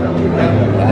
Polkam itu kontribusinya yang tertinggi terhadap kepuasan dan kepercayaan publik. Itu tahun ini Polkam tertinggi. Ketika orang mengatakan wah itu kacau balau politik, kacau balau keamanan, enggak, tertinggi. Itu yang kacau balau itu kan hanya kata medsos saja. Dan ini semua survei mengatakan itu. Jadi angka 79 ya. 74,3 untuk nasional. Lalu kontribusi kita dari Polkam itu jauh lebih tinggi dari itu, 79. Di bidang hukum sekarang 61, dulu 49. Nah, saya kira ini pandangan masyarakat di seluruh Indonesia, bukan hanya pandangan masyarakat di Jakarta yang main medsos. Jadi kita bersyukur, mari kita jaga bahwa Polkam kita terbaik untuk tahun ini. Bukan untuk tahun ini, bahkan sepanjang pemerintahan Pak Jokowi periode kedua inilah yang baik. Pak Menko tadi, apalagi dalam sambutan Pak Menko menyebut akan melakukan kunjungan ke sejumlah negara, apakah itu termasuk menyebut eksil-eksil yang rencananya akan dilakukan Pak Menko. Kemudian untuk revisi peradilan militer katanya naskah akan digodok oleh pemerintah. Iya, jadi saya besok akan ke Turki untuk kerjasama keamanan. Sesudah itu ke Amsterdam dan ke Praha, ke Ceko. Itu bukan untuk menjemput, untuk menemui dan memberitahu tentang hak-hak korban pelanggaran HAM berat. Itu hak konstitusional. Sudah itu saya akan ke Korea. Jadi ya dalam rangka keamanan dan dalam rangka informasi tentang pelaksanaan hak asasi manusia. Dan kita bersyukur bahwa dengan adanya penyelesaian non judisial yang kemudian menyatakan janji pengakuan dan janji pemerintah untuk memperbaiki dan memenuhi hak-hak korban, kita mendapat sambutan luar biasa, bukan hanya dari daerah, bukan hanya dari Indonesia, tapi juga Dewan HAM PBB langsung menyambut sebagai satu kemajuan yang sudah lama tertunda di Indonesia baru sekarang. Kasus 349 triliun, Pak. Aturan untuk tidak memproses hukum para caleg, capres maupun cawapres gitu Pak, untuk tanggapannya? Ya memang sejak dulu gitu, karena seringkali kalau ada pemilu itu para calon sering dikriminalisasi dengan laporan-laporan yang kemudian sering tidak terbukti, sehingga dia sudah terlanjur jatuh namanya dan tidak terpilih, bahkan tidak berani mendaftar juga. Nah sekarang Kejaksaan Agung kembali mengumumkan kebijakannya untuk pencalonan dalam kaitan dengan pemilu, kasus-kasus korupsi supaya ditunda dulu sampai pemilu selesai. Yang pilpres dan legislatif ya ditunda sampai dengan tanggal 14 Februari, yang pilkada sampai dengan November atau kapan pilkada dilakukan. Itu hanya ditunda dulu penyelidikan dan penyidikannya. Tentu kalau yang sedang berjalan nanti biar dicari jalan keluar Kejaksaan Agung. Tentu saja kalau sudah berjalan kami tidak bisa berkaitan dengan itu. Tapi semuanya tentu akan dibijaki agar hukum itu tidak dipolitisir lah. Pak Menko, untuk kasus 349 triliun Pak, seperti apa Pak Ya, update-nya selalu Pak? ada yang bertanya 349 triliun itu kok dilempar lalu hilang. Nggak hilang. Pertama, kasus itu sudah terbukti ada. DPR sudah mencocokkan betul itu ada kasus atau peristiwa dugaan pencucian uang 349 triliun, oke. Tapi waktu itu DPR tidak mau menyelesaikan secara politik dengan penyelidikan oleh pansus, lalu diserahkan pemerintah. Pemerintah membentuk satgas, sekarang di jalan. Nah, orang yang tidak tahu itu kok didiemin? Enggak. Itu kan 300 surat. Artinya ada dua masalah. 300 surat itu kalau diselesaikan satu-satu kan harus, pertama perlu waktu, yang kedua tidak bisa dipublikasikan semua, dan saudara bisa baca publikasinya sendiri, sudah ditindaklanjuti di berbagai tempat, di KPK, di Polri, di Kejaksaan, semua mengungkap kasus itu dari 349. Tetapi dulu yang menjadi perhatian khusus adalah jumlah yang paling besar, yaitu 189 triliun tentang importasi emas. Nah itu juga sekarang jalan ya, langkah-langkahnya jalan, sudah ditemukan beberapa hal yang diselidiki bukan hanya kepabeanan, ternyata juga menyangkut perpajakan dari kasus itu. Ini semua sedang berjalan, tidak ada yang hilang dan tidak boleh hilang. Pada saatnya harus clear kepada masyarakat. Ini posisi kasusnya. Nah, untuk hal-hal yang lebih teknis, soal 189 triliun itu, ini ada Pak Sugeng, mana Pak Sugeng? Pak Sugeng, nanti Pak Sugeng nih, tolong Pak Sugeng dijelaskan sampai apa tuh kasus 349 triliun. Bentar, ada 189 triliun dugaan pencucian uang. Beliau ketua timnya, satgasnya, operasional. Jadi khusus untuk 189 ini sudah banyak yang sudah dilakukan.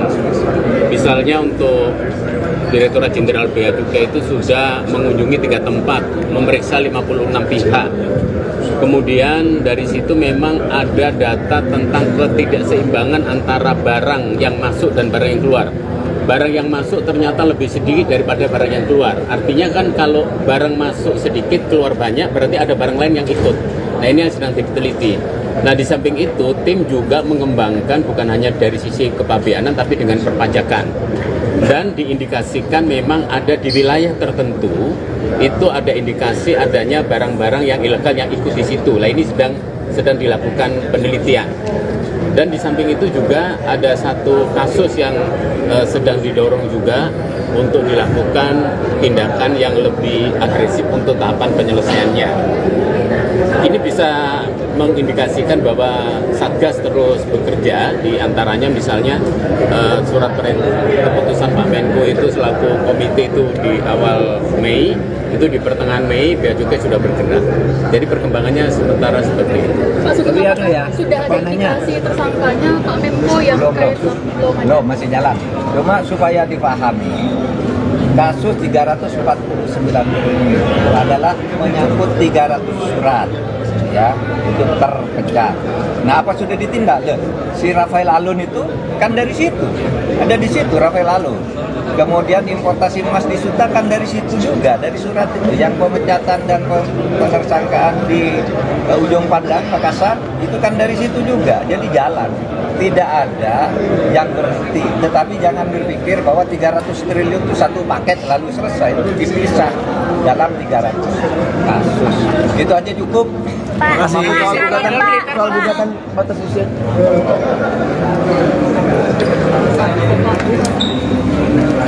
Secara umum kepuasan terhadap kinerja polisi terus meningkat.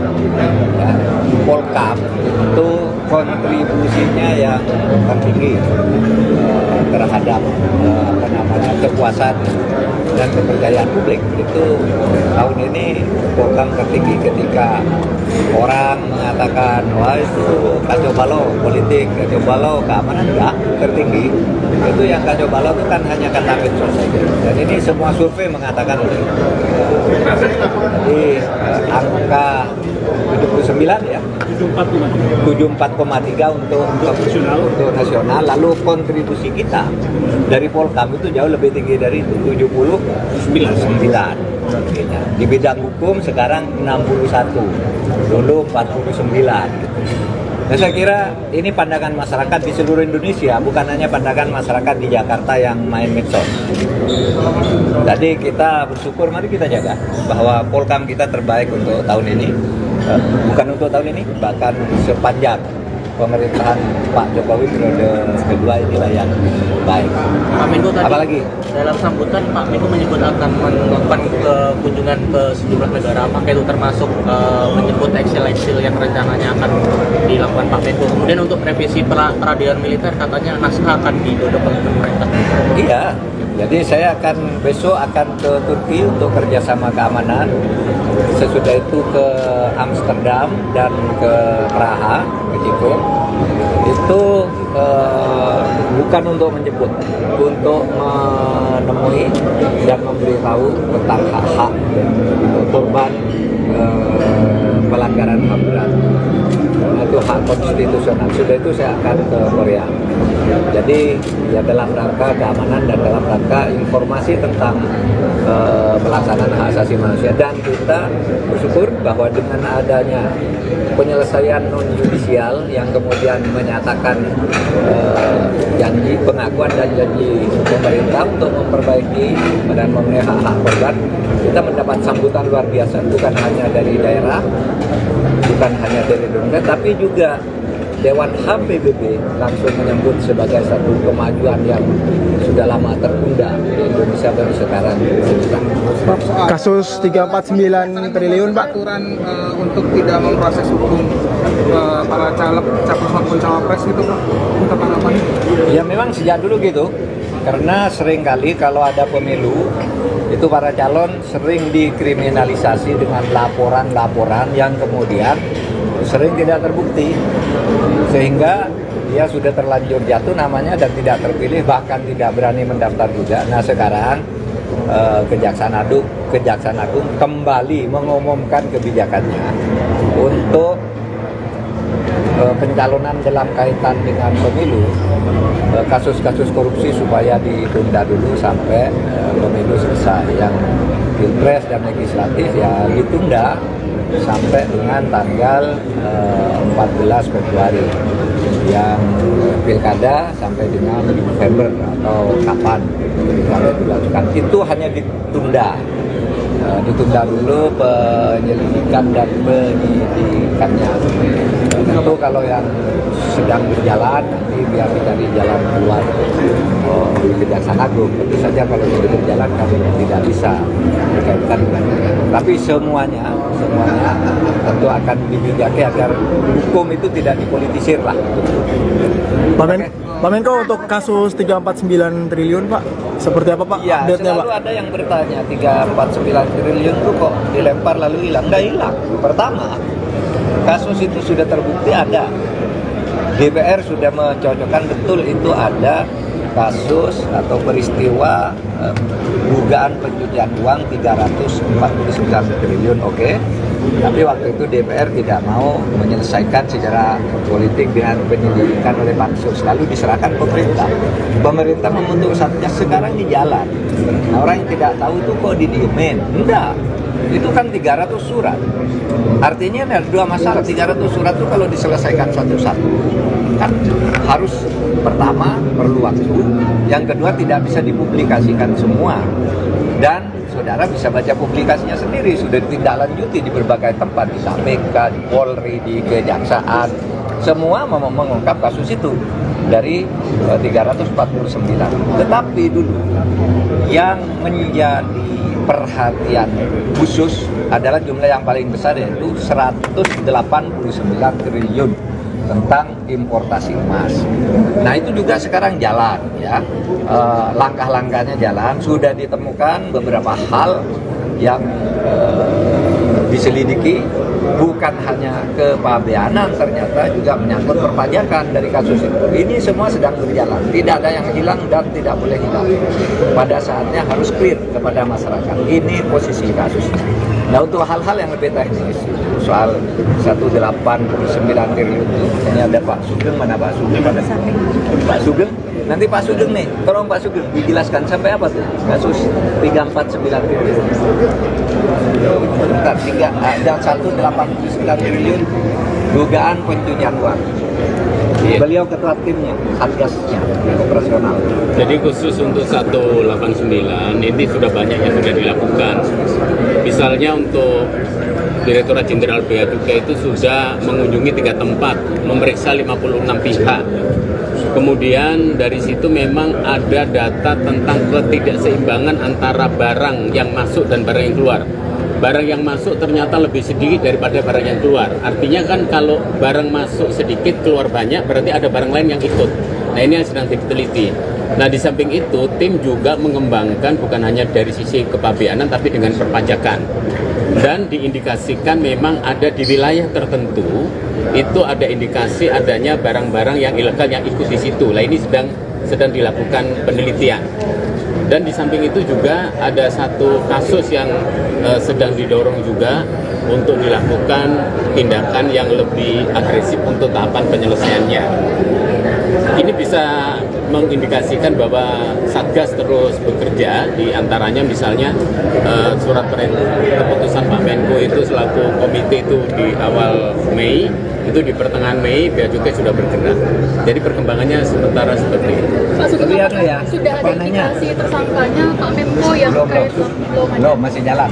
Cuma supaya dipahami, kasus 349 triliun adalah menyangkut 300 surat ya itu terpecah. Nah, apa sudah ditindak? Si Rafael Alun itu kan dari situ, ada di situ Rafael Alun. Kemudian importasi emas di Suta kan dari situ juga, dari surat itu. Yang pemecatan dan penersangkaan di Ujung Pandang, Makassar, itu kan dari situ juga. Jadi jalan. Tidak ada yang berhenti. Tetapi jangan berpikir bahwa 300 triliun itu satu paket lalu selesai. Itu dipisah dalam 300 kasus. Itu aja cukup. Pak, soal gugatan batas usia.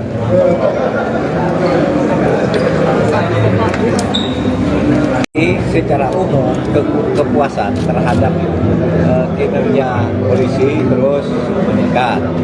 Ya.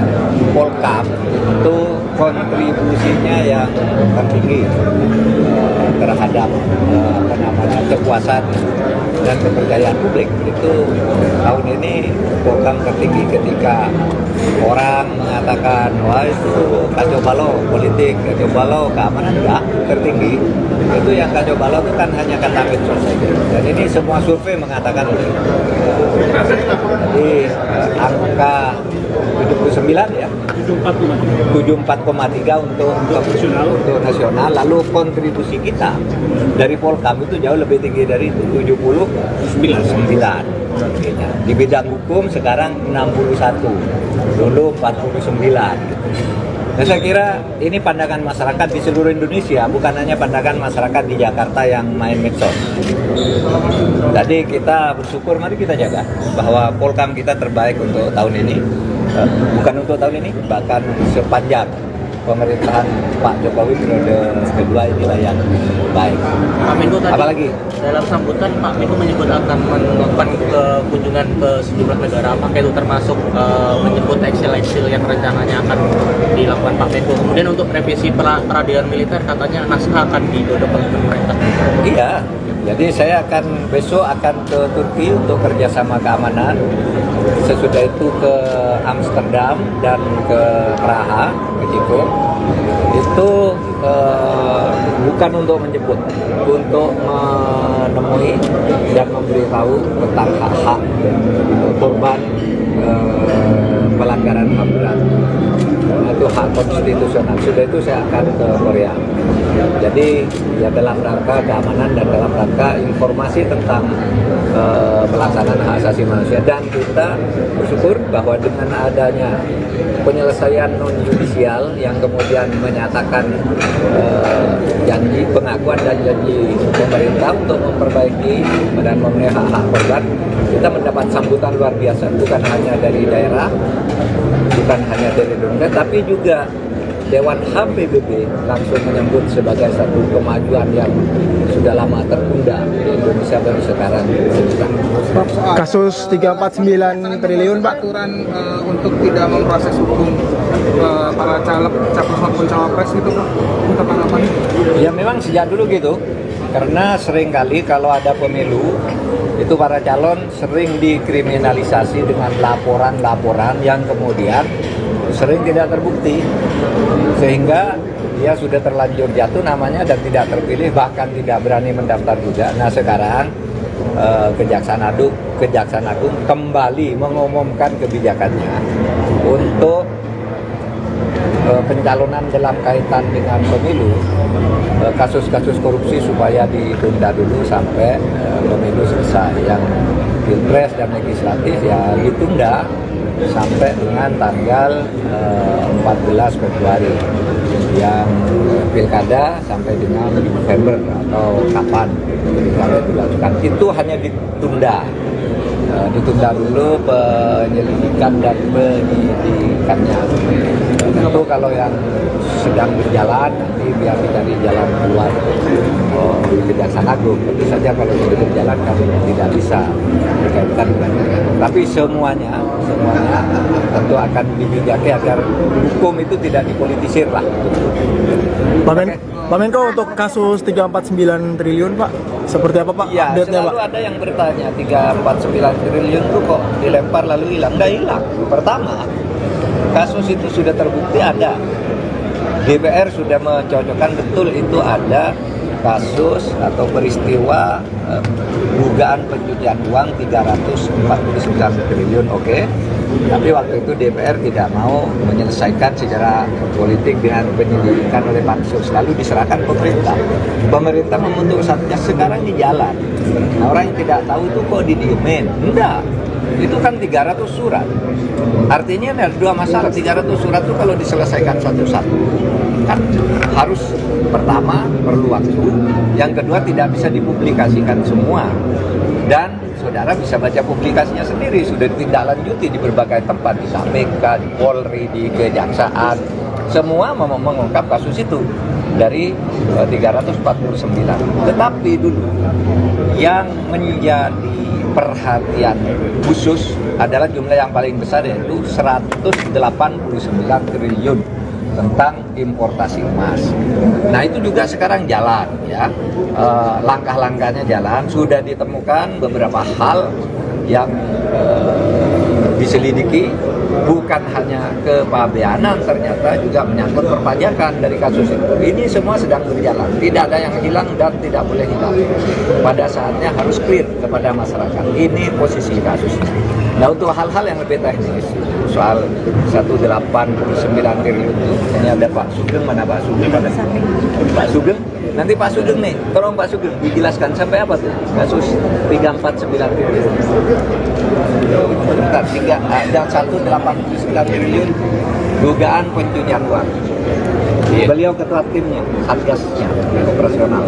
Jadi khusus untuk 189 ini sudah banyak yang sudah dilakukan. Misalnya untuk Direktorat Jenderal Bea Cukai itu sudah mengunjungi 3 tempat, memeriksa 56 pihak. Kemudian dari situ memang ada data tentang ketidakseimbangan antara barang yang masuk dan barang yang keluar. Barang yang masuk ternyata lebih sedikit daripada barang yang keluar. Artinya kan kalau barang masuk sedikit, keluar banyak, berarti ada barang lain yang ikut. Nah, ini yang sedang diteliti. Nah, di samping itu, tim juga mengembangkan bukan hanya dari sisi kepabeanan, tapi dengan perpajakan. Dan diindikasikan memang ada di wilayah tertentu, itu ada indikasi adanya barang-barang yang ilegal yang ikut di situ. Nah, ini sedang dilakukan penelitian. Dan di samping itu juga ada satu kasus yang sedang didorong juga untuk dilakukan tindakan yang lebih agresif untuk tahapan penyelesaiannya. Ini bisa mengindikasikan bahwa Satgas terus bekerja, di antaranya misalnya surat keputusan Pak Menko itu selaku komite itu di awal Mei, itu di pertengahan Mei Bea Cukai sudah bergerak. Jadi perkembangannya sementara seperti itu. Pak Sugeng, sudah ada indikasi tersangkanya Pak Menko yang terkait belum, masih jalan.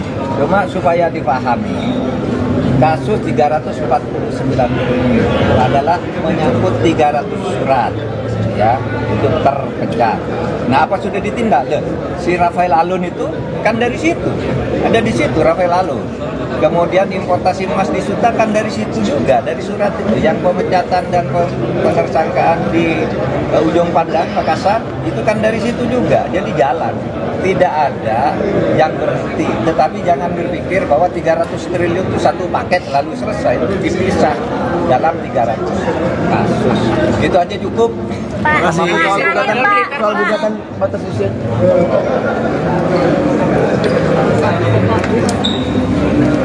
Secara umum kepuasan terhadap kinerja polisi terus meningkat. Ya.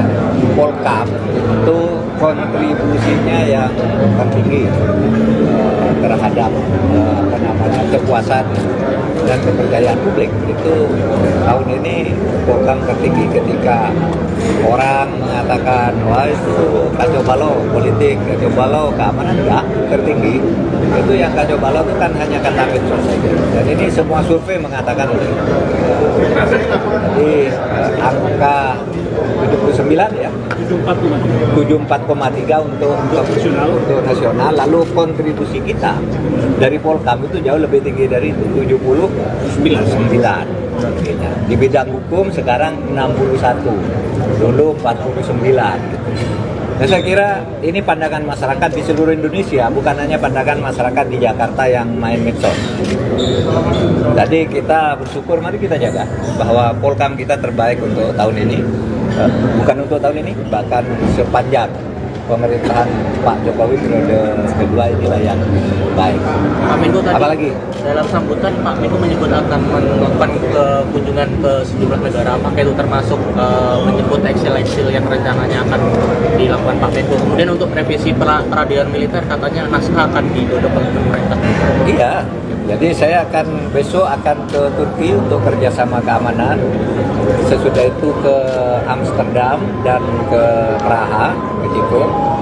Itu bukan untuk menjemput, untuk menemui dan memberitahu tentang hak-hak korban pelanggaran HAM berat. Itu hak konstitusional. Sudah itu saya akan ke Korea.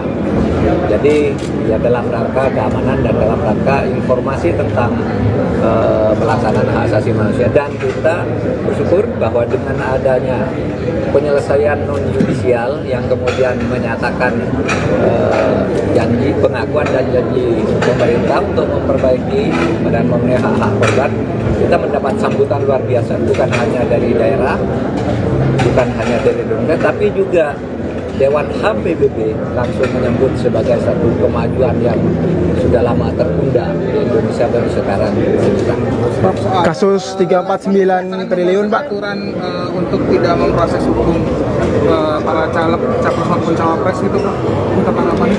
Ya memang sejak dulu gitu, karena seringkali kalau ada pemilu itu para calon sering dikriminalisasi dengan laporan-laporan yang kemudian sering tidak terbukti, sehingga dia sudah terlanjur jatuh namanya dan tidak terpilih, bahkan tidak berani mendaftar juga. Nah sekarang Kejaksaan Agung kembali mengumumkan kebijakannya untuk pencalonan dalam kaitan dengan pemilu, kasus-kasus korupsi supaya ditunda dulu sampai pemilu selesai. Yang pilpres dan legislatif ya ditunda sampai dengan tanggal 14 Februari, yang pilkada sampai dengan November atau kapan pilkada dilakukan. Itu hanya ditunda dulu penyelidikan dan penyidikannya. Tentu kalau yang sedang berjalan nanti biar dicari jalan keluar di Kejaksaan Agung. Tentu saja kalau sudah berjalan kami tidak bisa berkaitan dengan itu. Tapi semuanya tentu akan dibijaki agar hukum itu tidak dipolitisir lah. Pak Menko, untuk kasus 349 triliun Pak, seperti apa Pak Ya, update-nya Pak? selalu ada yang bertanya 349 triliun itu kok dilempar lalu hilang. Nggak hilang. Pertama, kasus itu sudah terbukti ada. DPR sudah mencocokkan betul itu ada kasus atau peristiwa dugaan pencucian uang 349 triliun, oke. Tapi waktu itu DPR tidak mau menyelesaikan secara politik dengan penyelidikan oleh pansus, lalu diserahkan pemerintah. Pemerintah membentuk satgas, sekarang di jalan. Nah, orang yang tidak tahu itu kok didiemin? Enggak. Itu kan 300 surat. Artinya ada dua masalah. 300 surat itu kalau diselesaikan satu-satu kan harus, pertama perlu waktu, yang kedua tidak bisa dipublikasikan semua, dan saudara bisa baca publikasinya sendiri, sudah ditindaklanjuti di berbagai tempat, di KPK, di Polri, di Kejaksaan, semua mengungkap kasus itu dari 349. Tetapi dulu yang menjadi perhatian khusus adalah jumlah yang paling besar, yaitu 189 triliun tentang importasi emas. Nah itu juga sekarang jalan ya, langkah-langkahnya jalan, sudah ditemukan beberapa hal yang diselidiki bukan hanya kepabeanan, ternyata juga menyangkut perpajakan dari kasus itu. Ini semua sedang berjalan, tidak ada yang hilang dan tidak boleh hilang. Pada saatnya harus clear kepada masyarakat. Ini posisi kasusnya.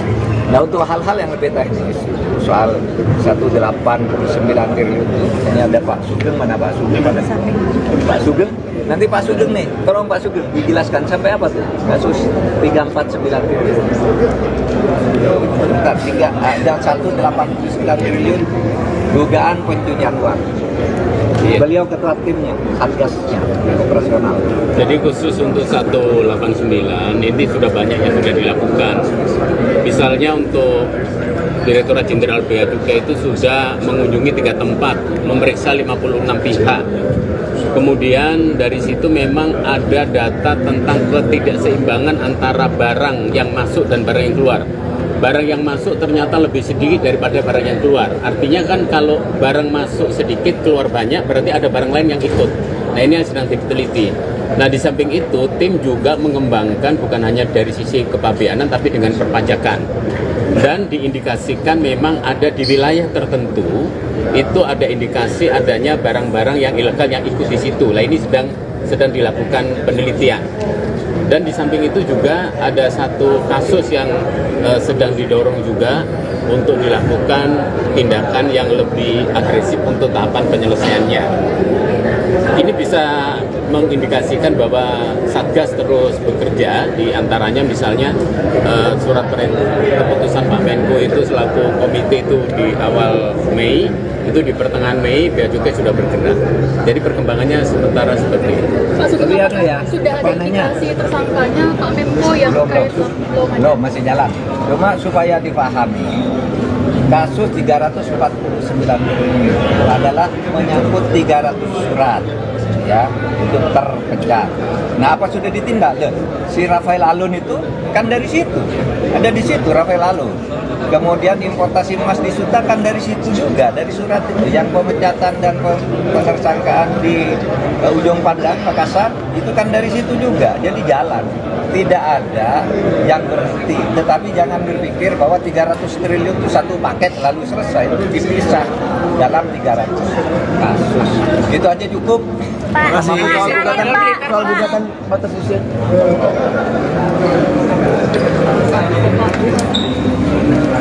Secara umum kepuasan terhadap kinerja polisi terus meningkat. Ya. Polkam itu kontribusinya yang tertinggi terhadap kepuasan dan kepercayaan publik. Itu tahun ini Polkam tertinggi ketika orang mengatakan wah itu kacau balau politik, kacau balau keamanan, enggak, tertinggi. Itu yang kacau balau itu kan hanya kata medsos saja. Dan ini semua survei mengatakan itu. Jadi angka 79 ya, 74,3 untuk nasional. Lalu kontribusi kita dari Polkam itu jauh lebih tinggi dari itu, 79. Di bidang hukum sekarang 61, dulu 49. Nah, saya kira ini pandangan masyarakat di seluruh Indonesia, bukan hanya pandangan masyarakat di Jakarta yang main medsos. Jadi kita bersyukur, mari kita jaga bahwa Polkam kita terbaik untuk tahun ini. Bukan untuk tahun ini, bahkan sepanjang pemerintahan Pak Jokowi periode kedua inilah yang baik. Pak Menko tadi, apalagi dalam sambutan Pak Menko menyebut akan melakukan kunjungan ke sejumlah negara, apakah itu termasuk menyebut eksil-eksil yang rencananya akan dilakukan Pak Menko. Kemudian untuk revisi peradilan militer katanya naskah akan digodok oleh pemerintah. Iya, jadi saya besok akan ke Turki untuk kerjasama keamanan. Sesudah itu ke Amsterdam dan ke Praha, ke Ceko. Itu bukan untuk menjemput, untuk menemui dan memberitahu tentang hak-hak korban pelanggaran HAM berat. karena itu hak konstitusional. Sudah itu saya akan ke Korea. Jadi ya dalam rangka keamanan dan dalam rangka informasi tentang pelaksanaan hak asasi manusia, dan kita bersyukur bahwa dengan adanya penyelesaian non yudisial yang kemudian menyatakan janji pengakuan dan janji pemerintah untuk memperbaiki dan memenuhi hak-hak korban, kita mendapat sambutan luar biasa, bukan hanya dari daerah, bukan hanya dari Indonesia, tapi juga Dewan HAM PBB langsung menyambut sebagai satu kemajuan yang sudah lama tertunda di Indonesia baru sekarang. Kasus 349 triliun Pak. Aturan untuk tidak memproses hukum para caleg, capres maupun cawapres gitu Pak, untuk tanggapannya?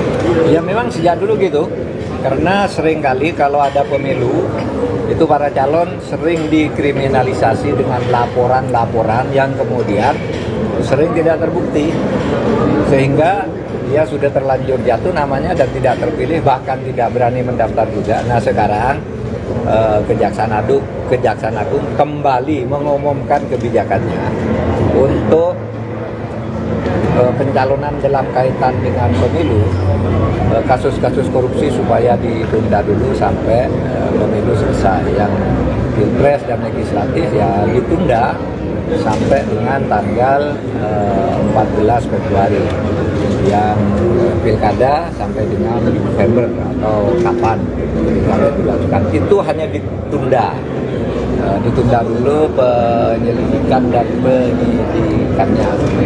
Tentu kalau yang sedang berjalan nanti biar dicari jalan keluar di Kejaksaan Agung. Tentu saja kalau itu berjalan kami tidak bisa dikaitkan dengan itu. Tapi semuanya tentu akan dibijaki agar hukum itu tidak dipolitisir lah. Pak Menko, untuk kasus 349 triliun Pak, seperti apa Pak Ya, update-nya Pak? selalu ada yang bertanya 349 triliun itu kok dilempar lalu hilang. Nggak hilang. Pertama, kasus itu sudah terbukti ada. DPR sudah mencocokkan betul itu ada kasus atau peristiwa dugaan pencucian uang 349 triliun, oke. Tapi waktu itu DPR tidak mau menyelesaikan secara politik dengan penyelidikan oleh Pansus, lalu diserahkan pemerintah. Pemerintah membentuk satgas, sekarang di jalan. Nah, orang yang tidak tahu itu kok didiemin? Enggak. Itu kan 300 surat. Artinya ada dua masalah. 300 surat itu kalau diselesaikan satu-satu kan harus, pertama perlu waktu, yang kedua tidak bisa dipublikasikan semua, dan saudara bisa baca publikasinya sendiri, sudah ditindaklanjuti di berbagai tempat, di KPK, di Polri, di Kejaksaan, semua mengungkap kasus itu dari 349. Tetapi dulu yang menjadi perhatian khusus adalah jumlah yang paling besar, yaitu 189 triliun tentang importasi emas. Nah itu juga sekarang jalan ya, langkah-langkahnya jalan, sudah ditemukan beberapa hal yang diselidiki, bukan hanya kepabeanan, ternyata juga menyangkut perpajakan dari kasus itu. Ini semua sedang berjalan, tidak ada yang hilang dan tidak boleh hilang. Pada saatnya harus clear kepada masyarakat. Ini posisi kasusnya. Nah untuk hal-hal yang lebih teknis, soal 189 triliun itu, ini ada Pak Sugeng, mana Pak Sugeng? Pak Sugeng, nanti Pak Sugeng nih, tolong Pak Sugeng dijelaskan sampai apa tuh kasus 349 triliun. Bentar, ada 189 triliun dugaan pencucian uang. Beliau ketua timnya, satgasnya, operasional. Jadi khusus untuk 189 ini sudah banyak yang sudah dilakukan. Misalnya untuk Direktorat Jenderal Bea Cukai itu sudah mengunjungi 3 tempat, memeriksa 56 pihak. Kemudian dari situ memang ada data tentang ketidakseimbangan antara barang yang masuk dan barang yang keluar. Barang yang masuk ternyata lebih sedikit daripada barang yang keluar. Artinya kan kalau barang masuk sedikit, keluar banyak, berarti ada barang lain yang ikut. Nah ini yang sedang diteliti. Nah di samping itu, tim juga mengembangkan bukan hanya dari sisi kepabeanan, tapi dengan perpajakan. Dan diindikasikan memang ada di wilayah tertentu, itu ada indikasi adanya barang-barang yang ilegal yang ikut di situ. Nah ini sedang dilakukan penelitian. Dan di samping itu juga ada satu kasus yang sedang didorong juga untuk dilakukan tindakan yang lebih agresif untuk tahapan penyelesaiannya. Ini bisa mengindikasikan bahwa Satgas terus bekerja, di antaranya misalnya surat keputusan Pak Menko itu selaku komite itu di awal Mei, itu di pertengahan Mei Bea Cukai sudah bergerak. Jadi perkembangannya sementara seperti itu. Pak, Tapi ada ya, sudah ada indikasi tersangkanya Pak Menko yang terkait belum ada. Belum, masih jalan. Cuma supaya dipahami, kasus 349 triliun adalah menyangkut 300 surat ya untuk terpecah. Nah, apa sudah ditindak? Si Rafael Alun itu kan dari situ, ada di situ Rafael Alun. Kemudian importasi emas di Suta kan dari situ juga, dari surat itu. Yang pemecatan dan penersangkaan di Ujung Pandang, Makassar, itu kan dari situ juga. Jadi jalan. Tidak ada yang berhenti. Tetapi jangan berpikir bahwa 300 triliun itu satu paket lalu selesai. Itu dipisah dalam 300 kasus. Itu aja cukup. Pak, soal gugatan batas usia.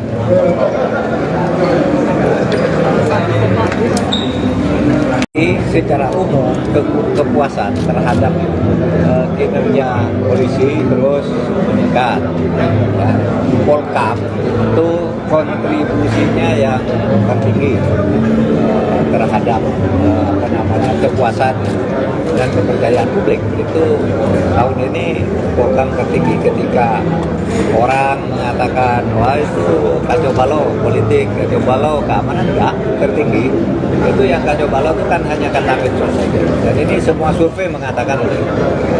Jadi angka 79 ya, 74,3 untuk nasional. Lalu kontribusi kita dari Polkam itu jauh lebih tinggi dari itu, 79. Di bidang hukum sekarang 61, dulu 49. Nah, saya kira ini pandangan masyarakat di seluruh Indonesia, bukan hanya pandangan masyarakat di Jakarta yang main medsos. Jadi kita bersyukur, mari kita jaga bahwa Polkam kita terbaik untuk tahun ini. Bukan untuk tahun ini, bahkan sepanjang pemerintahan Pak Jokowi periode kedua inilah yang baik. Pak Menko tadi, apalagi dalam sambutan Pak Menko menyebut akan melakukan kunjungan ke sejumlah negara, apakah itu termasuk menyebut eksil-eksil yang rencananya akan dilakukan Pak Menko. Kemudian untuk revisi peradilan militer katanya naskah akan didorong oleh pemerintah. Iya, jadi saya besok akan ke Turki untuk kerjasama keamanan. Sesudah itu ke Amsterdam dan ke Praha, ke Ceko. Itu bukan untuk menjemput, untuk menemui dan memberitahu tentang hak-hak korban pelanggaran HAM berat. Itu hak konstitusional. Sudah itu saya akan ke Korea. Jadi ya dalam rangka keamanan dan dalam rangka informasi tentang pelaksanaan hak asasi manusia. Dan kita bersyukur bahwa dengan adanya penyelesaian non-judisial yang kemudian menyatakan janji pengakuan dan janji pemerintah untuk memperbaiki dan memenuhi hak-hak korban, kita mendapat sambutan luar biasa, bukan hanya dari daerah, bukan hanya dari Indonesia, tapi juga Dewan HAM PBB langsung menyambut sebagai satu kemajuan yang sudah lama tertunda di Indonesia baru sekarang. Kasus 349 triliun Pak. Aturan untuk tidak memproses hukum para caleg, capres maupun cawapres gitu Pak, untuk apa? Ya memang sejak dulu gitu, karena seringkali kalau ada pemilu itu para calon sering dikriminalisasi dengan laporan-laporan yang kemudian sering tidak terbukti, sehingga dia sudah terlanjur jatuh namanya dan tidak terpilih, bahkan tidak berani mendaftar juga. Nah sekarang Kejaksaan Agung kembali mengumumkan kebijakannya untuk pencalonan dalam kaitan dengan pemilu, kasus-kasus korupsi supaya ditunda dulu sampai pemilu selesai. Yang pilpres dan legislatif ya ditunda sampai dengan tanggal 14 Februari. Yang pilkada sampai dengan November atau kapan dilakukan. Itu hanya ditunda dulu penyelidikan dan penyidikan menyelesaikannya. Tentu kalau yang sedang berjalan nanti biar dicari jalan keluar di Kejaksaan Agung. Tentu saja kalau sudah berjalan kami tidak bisa dikaitkan dengan itu. Tapi semuanya tentu akan dibijaki agar hukum itu tidak dipolitisir lah. Pak Menko, untuk kasus 349 triliun Pak, seperti apa Pak Ya, update-nya Pak? selalu ada yang bertanya 349 triliun itu kok dilempar lalu hilang. Nggak hilang. Pertama, kasus itu sudah terbukti ada. DPR sudah mencocokkan betul itu ada kasus atau peristiwa dugaan pencucian uang 349 triliun, oke. Tapi waktu itu DPR tidak mau menyelesaikan secara politik dengan penyelidikan oleh pansus, lalu diserahkan pemerintah. Pemerintah membentuk satgas, sekarang di jalan. Nah, orang yang tidak tahu itu kok didiemin? Enggak. Itu kan 300 surat.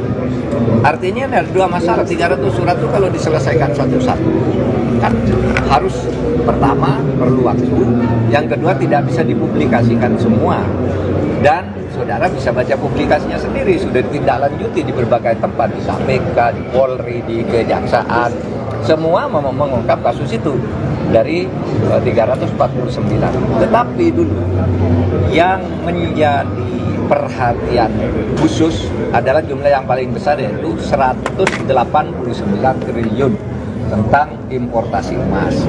Nah, itu juga sekarang jalan ya, langkah-langkahnya jalan, sudah ditemukan beberapa hal yang diselidiki, bukan hanya kepabeanan, ternyata juga menyangkut perpajakan dari kasus itu. Ini semua sedang berjalan, tidak ada yang hilang dan tidak boleh hilang. Pada saatnya harus clear kepada masyarakat. Ini posisi kasusnya.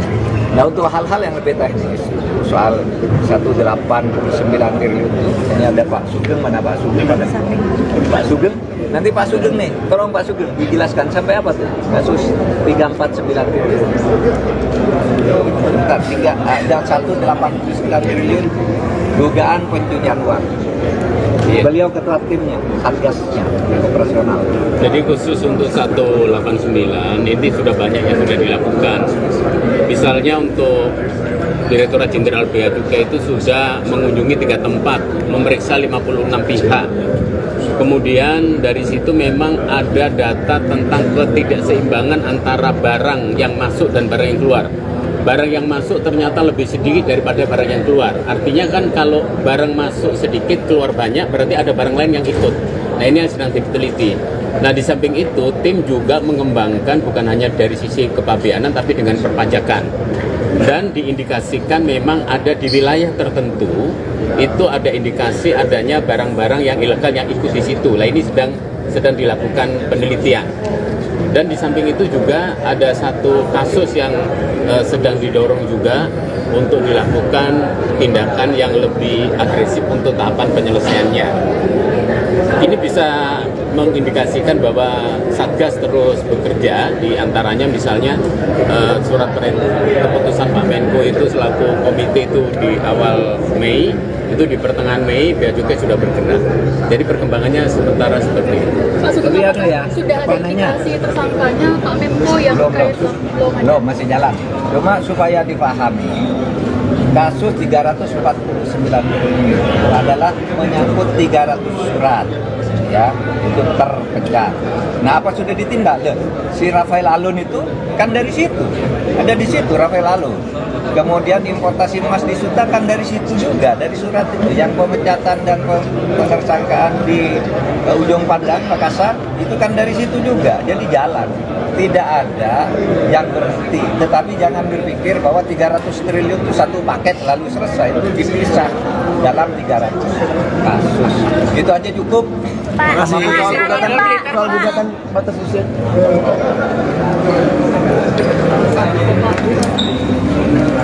Secara umum kepuasan terhadap kinerja polisi terus meningkat.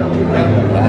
Polkam itu kontribusinya yang tertinggi terhadap kepuasan dan kepercayaan publik itu tahun ini Polkam tertinggi ketika orang mengatakan wah itu kacau balau politik, kacau balau keamanan, enggak, tertinggi itu yang kacau balau itu kan hanya kata medsos saja, dan ini semua survei mengatakan itu. Jadi angka 79 ya, 74,3 untuk nasional, lalu kontribusi kita dari Polkam itu jauh lebih tinggi dari itu, 79. Di bidang hukum sekarang 61, dulu 49. Nah, saya kira ini pandangan masyarakat di seluruh Indonesia, bukan hanya pandangan masyarakat di Jakarta yang main medsos. Jadi kita bersyukur, mari kita jaga bahwa Polkam kita terbaik untuk tahun ini. Bukan untuk tahun ini, bahkan sepanjang pemerintahan Pak Jokowi periode kedua inilah yang baik. Pak Menko tadi, apalagi dalam sambutan Pak Menko menyebut akan melakukan kunjungan ke sejumlah negara, apakah itu termasuk menyebut eksil-eksil yang rencananya akan dilakukan Pak Menko. Kemudian untuk revisi peradilan militer katanya naskah akan didorong oleh pemerintah. Iya, jadi saya besok akan ke Turki untuk kerjasama keamanan. Sesudah itu ke Amsterdam dan ke Praha, ke Ceko. Itu bukan untuk menjemput, untuk menemui dan memberitahu tentang hak-hak korban pelanggaran HAM berat. Itu hak konstitusional. Sudah itu saya akan ke Korea. Jadi ya dalam rangka keamanan dan dalam rangka informasi tentang pelaksanaan hak asasi manusia, dan kita bersyukur bahwa dengan adanya penyelesaian non yudisial yang kemudian menyatakan janji pengakuan dan janji pemerintah untuk memperbaiki dan memenuhi hak-hak korban, kita mendapat sambutan luar biasa, bukan hanya dari daerah, bukan hanya dari Indonesia, tapi juga Dewan HAM PBB langsung menyambut sebagai satu kemajuan yang sudah lama tertunda di Indonesia baru sekarang. Kasus 349 triliun Pak. Aturan untuk tidak memproses hukum para caleg, capres maupun cawapres gitu Pak, untuk apa?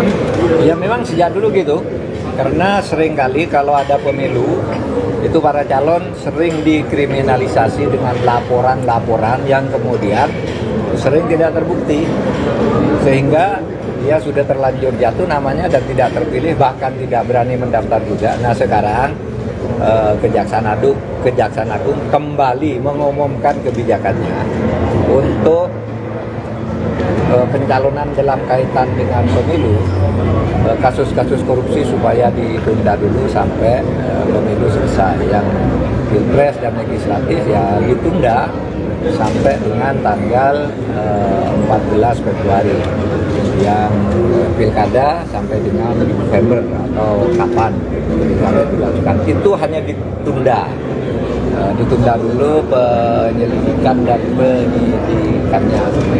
Tentu kalau yang sedang berjalan nanti biar dicari jalan keluar di Kejaksaan Agung. Tentu saja kalau sudah berjalan kami tidak bisa dikaitkan dengan. Tapi semuanya tentu akan dibijaki agar hukum itu tidak dipolitisir lah.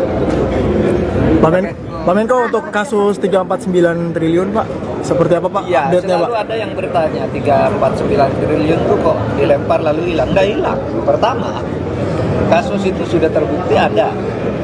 DPR sudah mencocokkan betul itu ada kasus atau peristiwa dugaan pencucian uang 349 triliun, oke. Tapi waktu itu DPR tidak mau menyelesaikan secara politik dengan penyelidikan oleh pansus, lalu diserahkan pemerintah. Pemerintah membentuk satgas, sekarang di jalan. Nah, orang yang tidak tahu itu kok didiemin? Enggak. Itu kan 300 surat. Artinya ada dua masalah. 300 surat itu kalau diselesaikan satu-satu kan harus, pertama perlu waktu, yang kedua tidak bisa dipublikasikan semua, dan saudara bisa baca publikasinya sendiri, sudah ditindaklanjuti di berbagai tempat, di KPK, di Polri, di Kejaksaan, semua mengungkap kasus itu dari 349. Tetapi dulu yang menjadi perhatian khusus adalah jumlah yang paling besar, yaitu 189 triliun tentang importasi emas. Nah itu juga sekarang jalan ya, langkah-langkahnya jalan, sudah ditemukan beberapa hal yang diselidiki, bukan hanya kepabeanan, ternyata juga menyangkut perpajakan dari kasus itu. Ini semua sedang berjalan, tidak ada yang hilang dan tidak boleh hilang. Pada saatnya harus clear kepada masyarakat. Ini posisi kasusnya. Nah untuk hal-hal yang lebih teknis, soal 189 triliun itu, ini ada Pak Sugeng, mana Pak Sugeng? Pak Sugeng, nanti Pak Sugeng nih, tolong Pak Sugeng dijelaskan sampai apa tuh kasus 349 triliun. Bentar, ada 189 triliun dugaan pencucian uang. Beliau ketua timnya, satgasnya, operasional. Jadi khusus untuk 189 ini sudah banyak yang sudah dilakukan. Misalnya untuk Direktorat Jenderal Bea Cukai itu sudah mengunjungi 3 tempat, memeriksa 56 pihak. Kemudian dari situ memang ada data tentang ketidakseimbangan antara barang yang masuk dan barang yang keluar. Barang yang masuk ternyata lebih sedikit daripada barang yang keluar. Artinya kan kalau barang masuk sedikit, keluar banyak, berarti ada barang lain yang ikut. Nah ini yang sedang diteliti. Nah di samping itu, tim juga mengembangkan bukan hanya dari sisi kepabeanan, tapi dengan perpajakan. Dan diindikasikan memang ada di wilayah tertentu, itu ada indikasi adanya barang-barang yang ilegal yang ikut di situ. Nah ini sedang dilakukan penelitian. Dan di samping itu juga ada satu kasus yang sedang didorong juga untuk dilakukan tindakan yang lebih agresif untuk tahapan penyelesaiannya. Ini bisa mengindikasikan bahwa Satgas terus bekerja, di antaranya misalnya surat keputusan Pak Menko itu selaku komite itu di awal Mei, itu di pertengahan Mei Bea Cukai sudah bergerak. Jadi perkembangannya sementara seperti itu. Pak Sugeng, Tapi ada ya, sudah ada indikasi tersangkanya Pak Menko yang terkait belum, masih jalan. Cuma supaya dipahami, kasus 349 triliun adalah menyangkut 300 surat ya, itu terpecah. Nah apa sudah ditindak? Si Rafael Alun itu kan dari situ, ada di situ Rafael Alun. Kemudian importasi emas di Suta kan dari situ juga, dari surat itu. Yang pemecatan dan penersangkaan di Ujung Pandang, Makassar, itu kan dari situ juga. Jadi jalan, tidak ada yang berhenti. Tetapi jangan berpikir bahwa 300 triliun itu satu paket lalu selesai. Itu dipisah dalam 300 kasus. Itu aja cukup. Pak, Soal gugatan batas usia.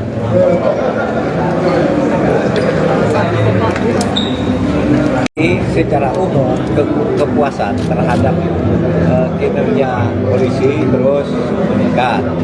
Ya.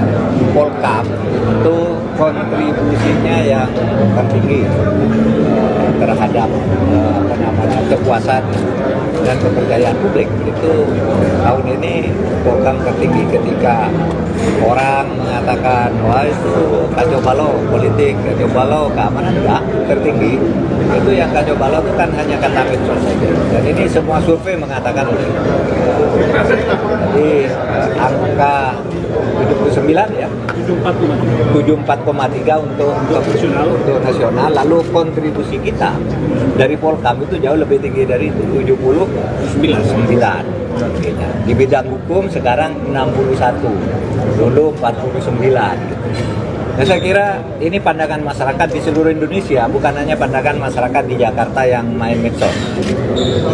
Jadi kita bersyukur, mari kita jaga bahwa Polkam kita terbaik untuk tahun ini. Bukan untuk tahun ini, bahkan sepanjang pemerintahan Pak Jokowi periode kedua inilah yang baik. Pak Menko tadi, apalagi dalam sambutan Pak Menko menyebut akan melakukan kunjungan ke sejumlah negara, apakah itu termasuk menyebut eksil-eksil yang rencananya akan dilakukan Pak Menko. Kemudian untuk revisi peradilan militer katanya naskah akan didorong oleh pemerintah. Iya, jadi saya besok akan ke Turki untuk kerjasama keamanan. Sesudah itu ke Amsterdam dan ke Praha, ke Ceko. Itu bukan untuk menjemput, untuk menemui dan memberitahu tentang hak-hak korban pelanggaran HAM berat. karena itu hak konstitusional. Sudah itu saya akan ke Korea. Jadi ya dalam rangka keamanan dan dalam rangka informasi tentang pelaksanaan hak asasi manusia, dan kita bersyukur bahwa dengan adanya penyelesaian non yudisial yang kemudian menyatakan janji pengakuan dan janji pemerintah untuk memperbaiki dan memenuhi hak-hak korban, kita mendapat sambutan luar biasa, bukan hanya dari daerah, bukan hanya dari Indonesia, tapi juga Dewan HAM PBB langsung menyambut sebagai satu kemajuan yang sudah lama tertunda di Indonesia baru sekarang. Kasus 349 triliun Pak. Aturan untuk tidak memproses hukum para caleg, capres maupun cawapres gitu Pak, untuk apa? Ya memang sejak dulu gitu, karena seringkali kalau ada pemilu itu para calon sering dikriminalisasi dengan laporan-laporan yang kemudian sering tidak terbukti, sehingga dia sudah terlanjur jatuh namanya dan tidak terpilih, bahkan tidak berani mendaftar juga. Nah sekarang Kejaksaan Agung kembali mengumumkan kebijakannya untuk pencalonan dalam kaitan dengan pemilu, kasus-kasus korupsi supaya ditunda dulu sampai pemilu selesai. Yang pilpres dan legislatif ya ditunda sampai dengan tanggal 14 Februari, yang pilkada sampai dengan November atau kapan pilkada dilakukan. Itu hanya ditunda dulu penyelidikan dan penyidikannya. Tentu kalau yang sedang berjalan nanti biar dicari jalan keluar di Kejaksaan Agung. Tentu saja kalau sudah berjalan kami tidak bisa berkaitan dengan. Tapi semuanya tentu akan dibijaki agar hukum itu tidak dipolitisir lah. Pak Menko, untuk kasus 349 triliun Pak, seperti apa Pak Ya, update-nya Pak? selalu ada yang bertanya 349 triliun itu kok dilempar lalu hilang. Nggak hilang. Pertama, kasus itu sudah terbukti ada. DPR sudah mencocokkan betul itu ada kasus atau peristiwa dugaan pencucian uang 349 triliun, oke. Tapi waktu itu DPR tidak mau menyelesaikan secara politik dengan penyelidikan oleh Pansus, lalu diserahkan pemerintah. Pemerintah membentuk satgas, sekarang di jalan. Nah, orang yang tidak tahu itu kok didiemin? Enggak. Itu kan 300 surat. Artinya ada dua masalah. 300 surat itu kalau diselesaikan satu-satu kan harus, pertama perlu waktu, yang kedua tidak bisa dipublikasikan semua, dan saudara bisa baca publikasinya sendiri, sudah ditindaklanjuti di berbagai tempat, di KPK, di Polri, di Kejaksaan, semua mengungkap kasus itu dari 349. Tetapi dulu yang menjadi perhatian khusus adalah jumlah yang paling besar, yaitu 189 triliun tentang importasi emas. Nah itu juga sekarang jalan ya, langkah-langkahnya jalan, sudah ditemukan beberapa hal yang diselidiki, bukan hanya kepabeanan, ternyata juga menyangkut perpajakan dari kasus itu. Ini semua sedang berjalan, tidak ada yang hilang dan tidak boleh hilang. Pada saatnya harus clear kepada masyarakat. Ini posisi kasusnya. Nah untuk hal-hal yang lebih teknis, soal 189 triliun itu, ini ada Pak Sugeng, mana Pak Sugeng? Pak Sugeng, nanti Pak Sugeng nih, tolong Pak Sugeng dijelaskan sampai apa tuh kasus 349 triliun. Bentar, ada 189 triliun dugaan pencucian uang. Beliau ketua timnya, satgasnya, operasional. Jadi khusus untuk 189 ini sudah banyak yang sudah dilakukan. Misalnya untuk Direktorat Jenderal Bea Cukai itu sudah mengunjungi 3 tempat, memeriksa 56 pihak. Kemudian dari situ memang ada data tentang ketidakseimbangan antara barang yang masuk dan barang yang keluar. Barang yang masuk ternyata lebih sedikit daripada barang yang keluar. Artinya kan kalau barang masuk sedikit, keluar banyak, berarti ada barang lain yang ikut. Nah ini yang sedang diteliti. Nah di samping itu, tim juga mengembangkan bukan hanya dari sisi kepabeanan, tapi dengan perpajakan. Dan diindikasikan memang ada di wilayah tertentu, itu ada indikasi adanya barang-barang yang ilegal yang ikut di situ. Nah ini sedang dilakukan penelitian. Dan di samping itu juga ada satu kasus yang sedang didorong juga, untuk dilakukan tindakan yang lebih agresif untuk tahapan penyelesaiannya. Ini bisa mengindikasikan bahwa Satgas terus bekerja, di antaranya misalnya surat keputusan Pak Menko itu selaku komite itu di awal Mei, itu di pertengahan Mei Bea Cukai sudah bergerak. Jadi perkembangannya sementara seperti itu. Pak, Tapi ada ya, sudah ada panahnya. indikasi tersangkanya Pak Menko yang terkait belum ada. Belum, masih jalan. Cuma supaya dipahami, kasus 349 triliun adalah menyangkut 300 surat, ya, itu terpecah. Nah, apa sudah ditindak? Loh, si Rafael Alun itu kan dari situ, ada di situ Rafael Alun. Kemudian importasi emas di Suta kan dari situ juga, dari surat itu. Yang pemecatan dan penersangkaan di Ujung Pandang, Makassar, itu kan dari situ juga. Jadi jalan. Tidak ada yang berhenti. Tetapi jangan berpikir bahwa 300 triliun itu satu paket lalu selesai. Itu dipisah dalam 300 kasus. Itu aja cukup. Makasih. Pak, Soal gugatan